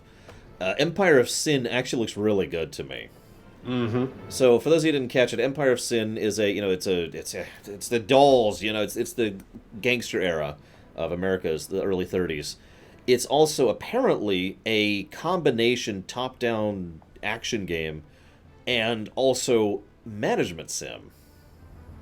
Yeah, I was gonna say it looked like a twin stick shooter, but with something deeper to it. Mm-hmm. Now, unfortunately, we don't know a lot of details. I'm getting tired of saying that. But it looks interesting. I am at least curious. Oh, apparently the full title is Jim Henson's Dark Crystal: The Resistance. That's oh my god. Oh my god. We're done. We're done. Nina, just tack on final chapter prologue to that, and you're good. So Spyro, that game I started playing yesterday, is coming out on the Switch. Damn it! It's coming out in September too. It's also coming out on PC. I mean, that's awesome. It's just, damn it, really? In fairness, Lore, about 3 months ago, I went ahead and I bought Spider-Man, Crash, Spyro, and Persona 5. I've only played 2 of these, so yeah, I'm kind of in the same boat. So then we've got what's next on the list here? Ni no Kuni is coming out on the Switch, the first one, so that's awesome. Mario and Sonic at Tokyo Olympics. So I just want to mention briefly, not only does this look good in general, but for what I have understood, this is from interviews and whatnot, they are apparently really throwing themselves into this one. Like, trying to make it as good as possible. I imagine it's because it's in Tokyo. Mm-hmm. But it does look legitimately good, and I might actually pick this up. It's been an extremely long time since I picked up a Mario and Sonic at Olympics game. So... There's a game called New Super Lucky's Tale, which is coming out on the Switch. It's not a new game. This is a port. I've seen this, yeah. Now, what's weird about this is the game looks really good. Mm-hmm. They showed off some gameplay during the Treehouse, and it plays kind of like, oh god, I don't know, like a Mario 3D kind of a game. I don't know what else to call that. That style of run around, jump, maneuver, boss, enemies, get gems, that kind of a thing. It's kind of like a collectathon, a little bit like the Banjo games. Yeah, yeah. And it looks really good. It's funny to me, though, because the game apparently came out to no fanfare. Nobody really cared about it. It had terrible sales figures. And somewhere along the line, someone decided to plug the idea of putting it onto the Switch. Nintendo said sure, and all of a sudden people are really excited about it. Funny how that works. Yeah, I remember being really excited when it was announced, but now, I mean, yeah, I'll pick it up as soon as it comes out. I just noticed something's actually missing from my list. I can even see the spot where it's supposed to be. I'm not sure. Fire Emblem? Yeah, Fire. I don't know why Fire Emblem is in there. Let's talk about Fire Emblem. Okay, we're done. Yeah, no, why not? I'm kidding. So, do you have any thoughts on Fire Emblem? It's Fire Emblem. Yeah. I mean, moving on. No. In fairness, like it looks really fun. I'm kind of a more casual fan of the Fire Emblem series, but I will definitely pick this up. I will say that I think, and Dakota actually commented on this as well. So they use the usual blue squares is where you can move, red squares is where you can't approach to the grid. The shade of the blue is just weird. It's way too translucent. I know that sounds like a strange thing to comment on, but in my opinion, for that kind of game, it should be immediately visible where you can go, and it's not. And I've studied UI design. I know exactly the sort of thing you're talking about, and I would tend to agree with you. Other than even one problem with UI can throw off the entire thing. Oh yeah, all over the place. So hopefully that won't be too much of an issue. We're almost assuredly going to be playing that as a widely requested premiere run. Mm-hmm. They're doing the time gap thing. I'm not sure what I think of that. Like, on the one hand, I like it, but on the other hand, I'm curious how much we can do before the time jump. And I want to know how many of these characters can permanently die, and how much that's going to affect the story. Because it's a Fire Emblem game, right? Yeah. So, we'll see. I am excited. I just don't have much to say, because they didn't really show off that much that would look new or different. Moving on, Cadence of Hyrule. Now, I've actually played a bit of that. I've got maybe 30, 40 minutes of playtime in there. It's a really great game that you should go buy right now. Go buy it. My Switch is over there. I'll buy it later. Go buy it. Okay, so... I did buy the original Crypt of the Necrodancer because, believe it or not, I haven't played it yet. Oh my gosh, really? Yeah, so I bought it when it was $3. Well, cool. I hope you enjoy it whenever you get around to it with all that copious spare time you have. Yeah, oh, yeah. But Cadence of Hyrule looks really good. And by looks really good, again, I've actually played a bit of it. So the way it works, if you're familiar with the concept, if you're not familiar with the concept, you have to move at a beat based on the music. And if you don't, then bad things happen. There's various settings to make that a variance of how bad it is. Like some of you die if you miss a beat, or some you lose your position, or you lose your combo, or you take damage. There's options there. But that is only relevant in combat zones when enemies are up. The moment the enemies go away, you just free move. You can move however you want and whatever tempo you want. Now, while you're playing it, there's a lot of warp stones that you can get around to so that, the fast travel is in. There's actually randomly generated dungeons you can find out in the world, but the overworld itself is static. It's a manually crafted thing. So manual craft with randomized underneath. Then you have actual story quests you can do to, like, oh, you should go interact with this person over there. Okay, and you go do there, and it's like, oh crap, I need to do this. So you go get this, you turn it in, you get a thing. There's more equipment slots, substantially more equipment slots than there were back in Crypt of the Necrodancer. There's a whole inventory management system. Like you still have the Zelda staples of bombs and arrows and all that fun stuff. It's just all beat based. Like for example, you shoot an arrow, each beat the arrow moves forward 1 square. The bosses are terrifying. The first boss, well, they're very difficult. But the first boss is Guitarmos Knights. Interesting. Because puns. But overall, it also has co-op. Because of course it does. I don't know if it has online co-op. I haven't been able to bug PAX to try that out yet. Hey, if you can't bug PAX, why not bug Rax? Well, because you haven't bought the game. Anyway, so I'll see if I can pick it up.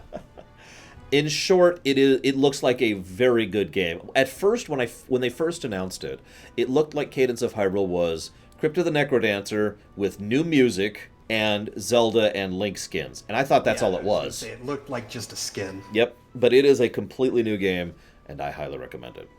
That is so cool. Trials of Mana. Oh, gee, I'm totally not hyped about this. I'm totally not excited to be playing Second Densetsu 3 at some point this week. The soundtrack's good, Baron. This is the only announcement that actually made me lose myself for a second during the E3. Because, and I want to explain this, because first of all, I've been a Mana fan for forever, ever since FFA. Yeah. Second of all, the Mana series is one of those basically dead, or at least it was, one of those basically dead series, right? One of the series that's just, yep, nope, that's it. Yeah, I think, like, after Legend, they had Children, and then Sword. Oh, God, hang on. And then nothing. They had Legend, Dawn, Children, and the RTS one, which was terrible. And those all came out rapid fire. Those DS and PS2. And then there was another remake of 1, because there was 2 remakes for 1. Right. There was Sword and then Adventures. Yeah. And then until the Psalm remake, which I think was last year, that was it. So that's like 15 years of nothing. Yep. And then all of a sudden, oh, by the way, it's coming out. Oh, now. Yeah, we're just gonna give you the trilogy. What? Right now. Hey, look, you finally got this game you wanted in English. In an official capacity. Yeah, so Nintendo, take the hint. Maybe do it with Mother 3. seriously, but yeah, no, I am. That's awesome. And then there's the fact that we're getting a remake of Trials of Mana, which is their name for SD3. That's coming out early next year. I don't have a release date, but it's early 2020.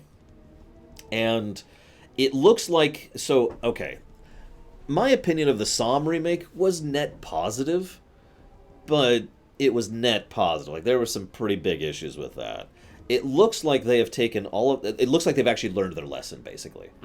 Because everything I've seen, and they had a gameplay section during the Treehouse, which I bothered to watch. I made a point of watching. They showed off a lot of the actual gameplay of the Trials of Mana remake, and it looks really good.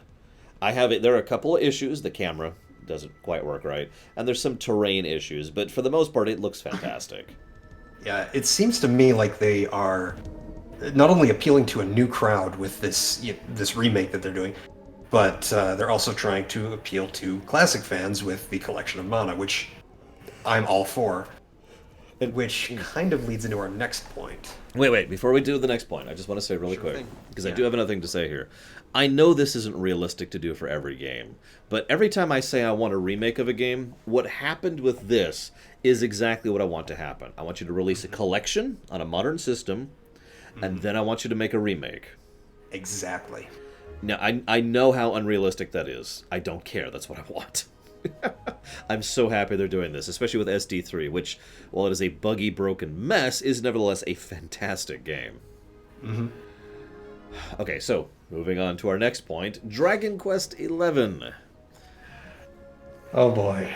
So, we have a release date, September 27th, and it's... So, we already knew there was new content for the characters. There is also additionally new content in the 3DS mode. So one of the things you can do, and I don't know how much of this is in the 3DS version of Dragon Quest XI, but one of the new things you can do is you can go to an area based on each of the previous Dragon Quest games. And yes, I do include 10 in that list, by the way. Mm-hmm. And they have quests, plural, that you can do while you're there. Interesting. Yeah. They're also adding a few touch-up convenience features, blah, blah, blah. No, Savacom. Basically, no. I have something to admit. Uh-oh. I still haven't played Dragon Quest XI. Well, good. You can play the Switch version. I'm playing the Switch version. Day it comes out, I'll buy it. I do want to say this. Max Time has brought this up. I know he's not here right now because he doesn't want to see the Nintendo thing, or maybe he fell asleep or something. But I do want to say this because he brought this up, and this is very valid. This stuff should be added to existing versions. There should be a patch option, a DLC option at absolute worst. Absolutely. Because, I mean, a sizable portion of Dragon Quest fans probably don't have a Switch. Mm-hmm. And the fact that DQ11 not only was on PC, which was kind of new at the time, if you guys remember, but also sold very well at the PC, I thought that was a good sign. Mm-hmm. We'll see. There's no word at all about them patching any of this to existing copies, and that's bad. I'd be surprised if they wouldn't at some point. No. I wish it would be on launch, but yeah, we'll see. Square Enix, what can you do? Pretty much. Witcher 3 is coming out on the Switch. That's another one of those people thought it was a joke, no, it's actually happening kind of things. Just more positive than Battle Royale. It makes me wonder what kinds of concessions are they making to actually make it run on the Switch? Because The Witcher 3 is not exactly a light game. No, it's not. Shoot, where was it? In terms of actual performance, that is. Hang on. Okay, so if you're playing in handheld mode, it's going to play in 540p. If you're playing docked, it is going to play in 720p. They've already looked at the graphics. Hang on. Here we go. That's actually really nice. I don't... how can I... Here we go. I'm going to link something in chat. So this is a GIF. Or a GIF, if you prefer. And if you click that, it shows the same shot on the PS4 and the Switch version. You can see the difference right there for you between the two. Huh. And looks like it's a bit more cel-shaded almost, like they've applied a custom shader to it. Mm-hmm. And obviously far less shading, which makes certain sense. Right. Yeah. And by shading, I mean shadows. I should be more clear about that. Yeah, they've turned the shadows option down. And yeah, completely different lighting effects. But honestly, that looks fine to me. Yeah. Any news on frame rate?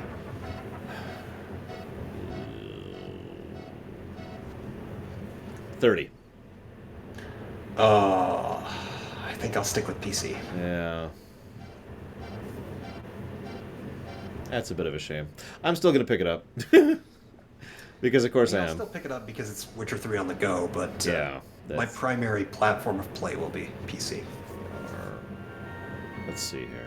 3 frame rates, blah, blah, blah. Witcher 3. So they don't actually say. It doesn't say if the DLCs are going to be in or not, so I don't know. Because they call it the complete edition, but what I don't know is, what does that mean? That probably means Blood and Wine, Hearts of Stone, and all of the little tiny stuff. Yeah. We'll see.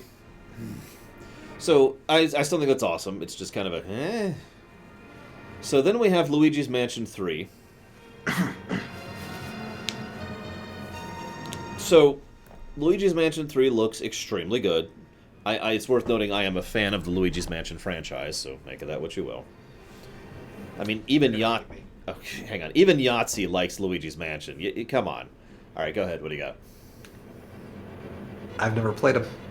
Well, where's my knife? Never played a Luigi's Mansion game ever. I'll have to stab you.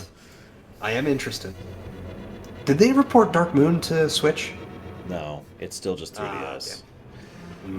Now, so first of all, it looks like they're adding additional functionality and mechanics rather than just being another Luigi's Mansion, which is awesome. They're also varying it up in terms of terrain substantially. Rather than just being one mansion, it's more like a bunch. You're going around, like to a desert-themed place, and to a western-themed place, to a snow mansion. I don't know what to call that. Resort, there we go. A snow resort, a skiing resort. That kind of a thing. It looks great, is what I'm trying to say. It also has an online co-op mode, which is also couch co-op mode, which they showcased exactly how that works, which looks freaking amazing. Yup. Now, this is not campaign co-op, to be clear, which is sad because that is still my favorite form of co-op. But what they have is this whole mode where they will generate a floor based on rooms that are effectively already pre-designed, so pseudo-random. So each room is manually crafted, the layout of the floor is randomly generated. Each floor has a different objective.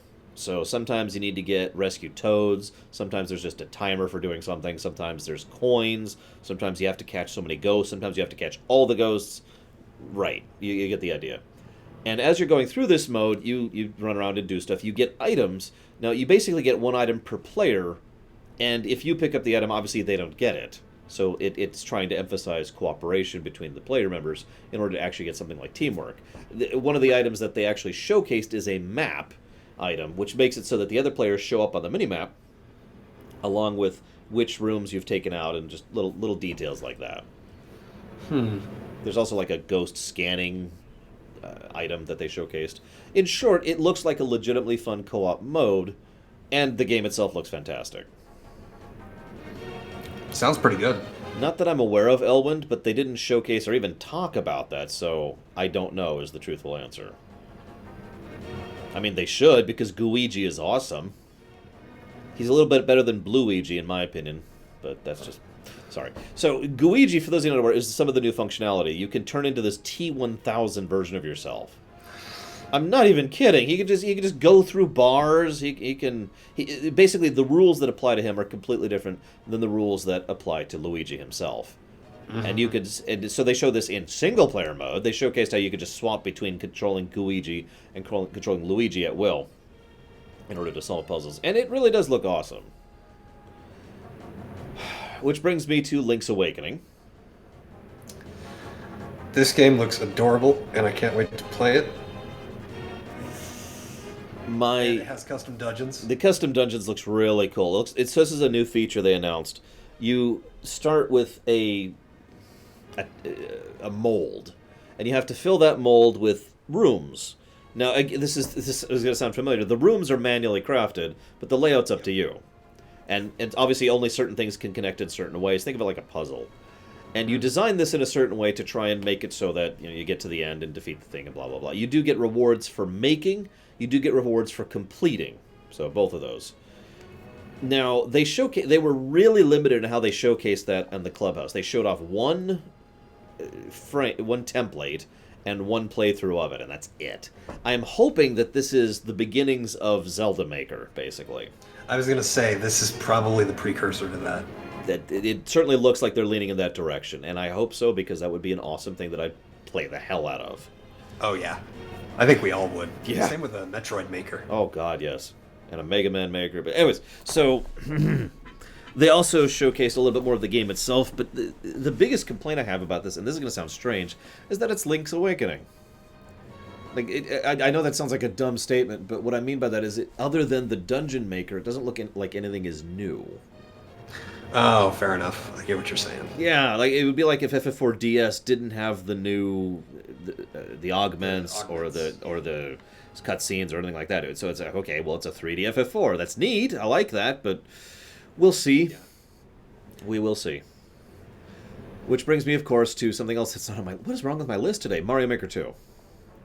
Now, they actually showed off Mario Maker 2 3 times. I was going to say, like, barely any. What do you mean? Well, I mean, like, at least in the conference itself, they had, like, a... Oh, yeah, no. During the conference, they barely showed it. Sorry, what I meant was during the Treehouse, they showed it off 3 times. They showed it 3 times? 3 separate times they brought it in. Mario Maker 2 looks so good. I can't even describe it properly. They are adding so much new functionality, and they showcased a lot of what it can do. So obviously you have got a whole new kit of things you can put in the levels. A huge amount of stuff. New stuff, in addition to the old stuff. On top of that, though, they also have things like... So let's say you're playing a level. Play, and it's like, I just can't do this. So you have the option to hit a button, which just brings up a menu that basically gives you a creator mode light. Mm-hmm. And it gives you like 50 blocks, 1 power-up, and 1 vine. And you could just drop those into the level to try and make it a little more completable. Interesting. Or to mess with it. And that's awesome! Yeah. So the actual creator, the main creative director, lead, was asked, why did you add that? And he said, well, it is my opinion that some people aren't going to be able to beat some of these worlds, some of these levels, and I wanted a way to allow them this option. And obviously you can't do a difficulty mode with a custom created map, so I gave them some tools. I would honestly like to see this kind of expanded a little bit. Remove the restriction on having to complete a level in order to post it, but have it so that you... like as a default layout anyway, but have it so that you also have a set of blocks that you can use, and just kind of create a custom path and then upload it. If you get what I'm saying. Yeah, I get you. I don't know if they'll do that, but yeah, I like the idea. Oh yeah, by the way, just to mention this, they have massively walked back the no online co-op. Yes, there will be online co-op. Yes. They got the hint on that one, thankfully. And I don't know what to mention about Bowser, Baron, I'm sorry. They also, so Bergwin just mentioned this, they have day and night modes, which can also be swapped live, so there's an option to toggle that.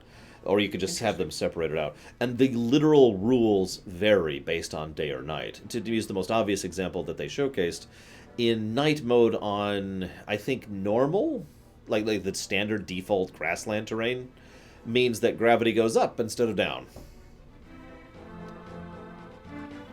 What the hell? And so one of the maps he was showing off that he actually made was you go through and you switch back, you toggle it back and forth between night and day to get through the level, because sometimes you need to be on the ceiling and sometimes you need to be on the ground. That is so cool. Mm-hmm. Yeah, you see why I'm so excited for this one. When does this come out? I don't know. Hang on. Oh my god, do we not have a date? Give me a second. Yeah, like I've been interested in Mario Maker 2. It comes out next Friday. As in a week from this Friday, to be 100% clear. That comes out 2 days after my birthday. Hey, does anyone want to buy me a birthday present? Well, if I have to. I don't know your... Oh, I do know your address. Never mind. I don't accept physical copies. I'm on all digital on my Switch. Ah, dang it. Well, fortunately, I can do that too. But anyways, yeah, no, it looks... I'm scratching the surface. This game looks really, really good. Oh, yeah, it does. Oh, my God. They have showcased so much stuff. And it's also got a campaign mode. Which...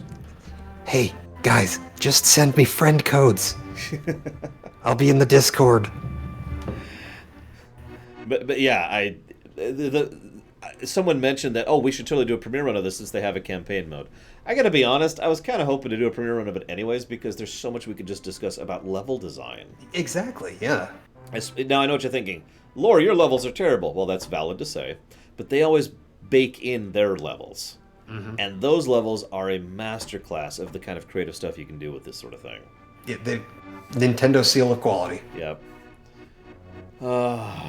So, that's awesome. Which leaves us with one last thing to talk about. This is actually my very last note for E3. Breath of the Wild is getting a direct sequel. Wait, what? This is news to me. No, I'm kidding. Damn it, man. No, it's funny because it's one of the things we know the least about, but people have already been absolutely analyzing the hell out of it. Oh, yeah, also Astral Chain and Marvel is the thing. Anyways, people have been analyzing the hell out of it. People have already, in fact, noticed the directing and camera similarities between when you first see Ganondorf with Zelda in Ocarina and when Zelda and zombie Ganondorf turns over in the trailer. I don't know if that's deliberate, but it probably is, knowing their directing team. Now, I also want to mention a few things. First of all, same overworld map from what we can tell, which makes perfect sense. Oh my god, recycled content. What is this? Majora's Mask? Yes. Now, they also mentioned. Now, this is funny. They say that this is supposed to be the darkest Zelda ever. Now, what I find weird about that sentence is Zelda has always been dark. Oh my god, what is this? Majora's Mask? Like, I'm actually asking seriously this time. I mean, obviously, we could argue the amount of darkness in the Zelda series, but Right. But the Zeldas have never been, no, they've been more like, my soul is left here to wander because I died in my quest for the golden. That's in the SNES, by the way. Yep. Just yikes. Until then, I'm doomed to remain here, a fool in the shape of a tree. I mean, come on. Yikes. So we'll see. It is also, however, a direct sequel, which is very important as well. Leander mentioned, is this the second direct sequel they've ever done? I will admit, there's a weird amount of gray area when it comes to sequels. I was gonna say, like, Zelda 1 and Zelda 2, Ocarina and Majora. Wind Waker to Phantom, two true tracks. Anything connected to Link to the Past, like the Oracle games and Link's Awakening. Mm-hmm. But none of those, in my opinion, with one exception, are actually direct sequels. See you around, Baron. And I mean that sincerely. And you know why? Because what does Zelda 2 have to do with Zelda 1? Good point. What does Phantom Hourglass have to do with Wind Waker?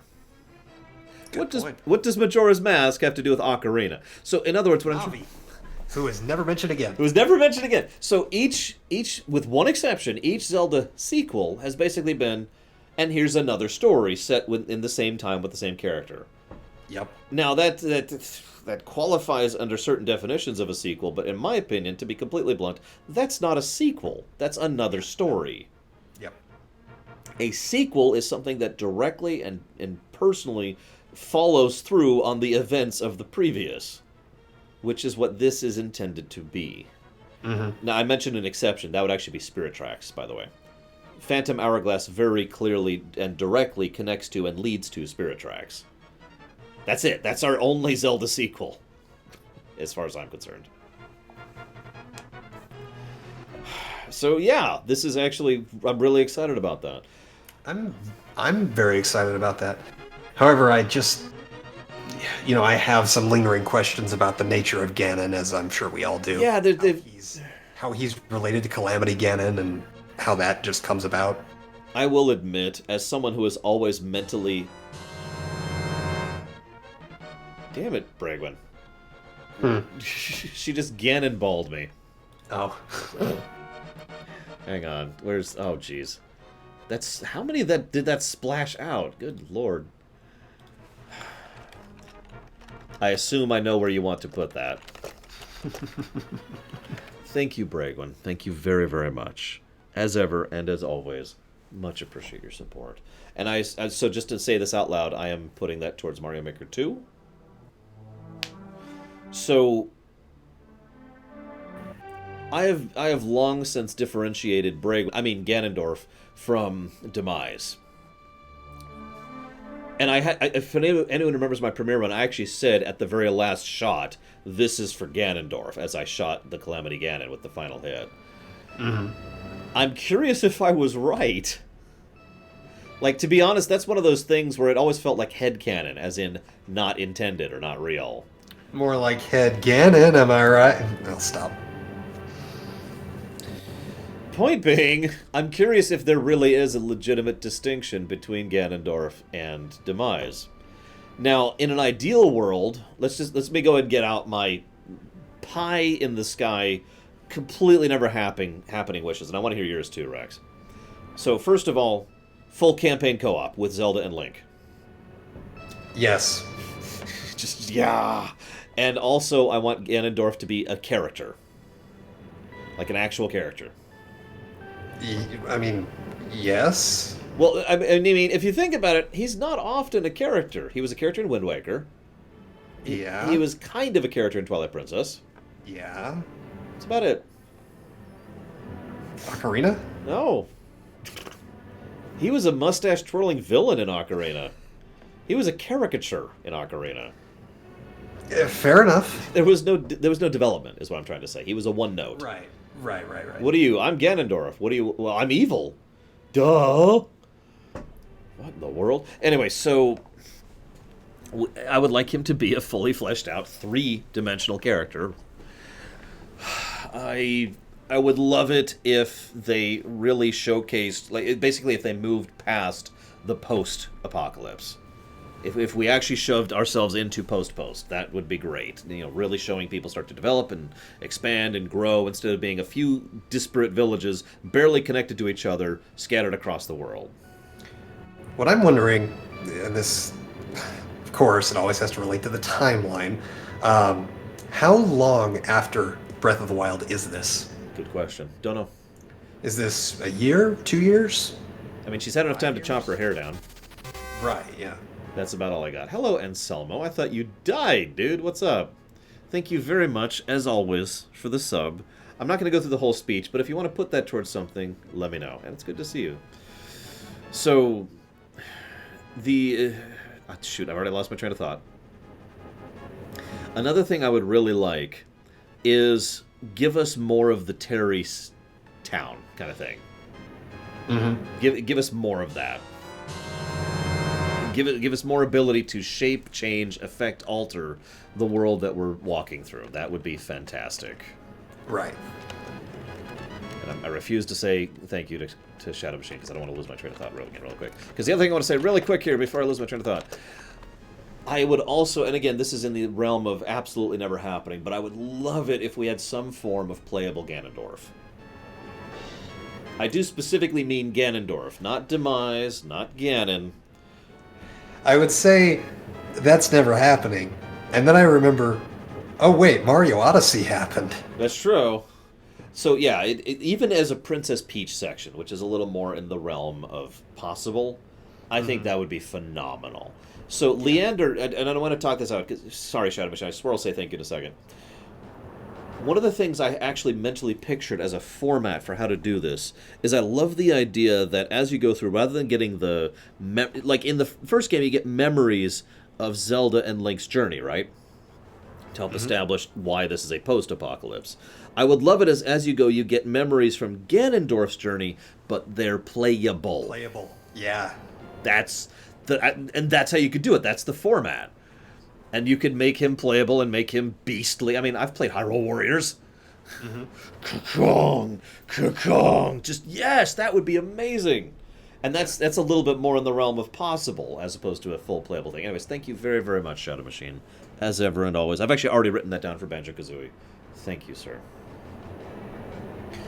Now, realistically... That's not gonna happen. That's not gonna happen. We're not gonna play as Ganondorf. I gotta be honest, realistically, I'll be surprised if we can play as Zelda and Link. Yeah. And I stress the way I say that. Because I can think of several ways they can make that work. So first of all, make it toggleable so you can play as either. That would be cool. They could make it God of War 4 style, where you're basically playing as both thanks to shortcuts. That'd be cool. They can make it so it has co-op, which would be the best possible option. They can make it online co-op as well, which would be even better. Yep. But what they're probably going to do is they're just going to probably have us play as Link. Yeah, and then Zelda's just going to be an AI companion. Or just not there at all. Or not there. Yeah, she might just even be an NPC. Who knows? Don't screw this up, Nintendo. Please don't screw this up. But I'm holding my breath. As I talked about a great deal Friday when we played through the Breath of the Wild DLCs, Breath of the Wild for me is an amazing game whose flaws are so severe that I can't enjoy it as much as I want to. Yep. It would, if you fixed two things, if you fixed the durability problem in one of the many ways you can do that, or if you fixed the story density problem, Breath of the Wild would be in the top 3 for me. And instead, it's at the middle of the pack. Yeah, same here. So we'll see. I'm really excited and nervous. I feel like the same thing with FF7R. Really, it's like this could be amazing, or it could be. I have a bit more faith in Nintendo than I do in Square. As weird as that sounds. No, I do too. Honestly. I mean, I've said it before and I'll say it again. Name a bad Zelda game. Can I name the CDI games? No, you can't, because those aren't Zelda games.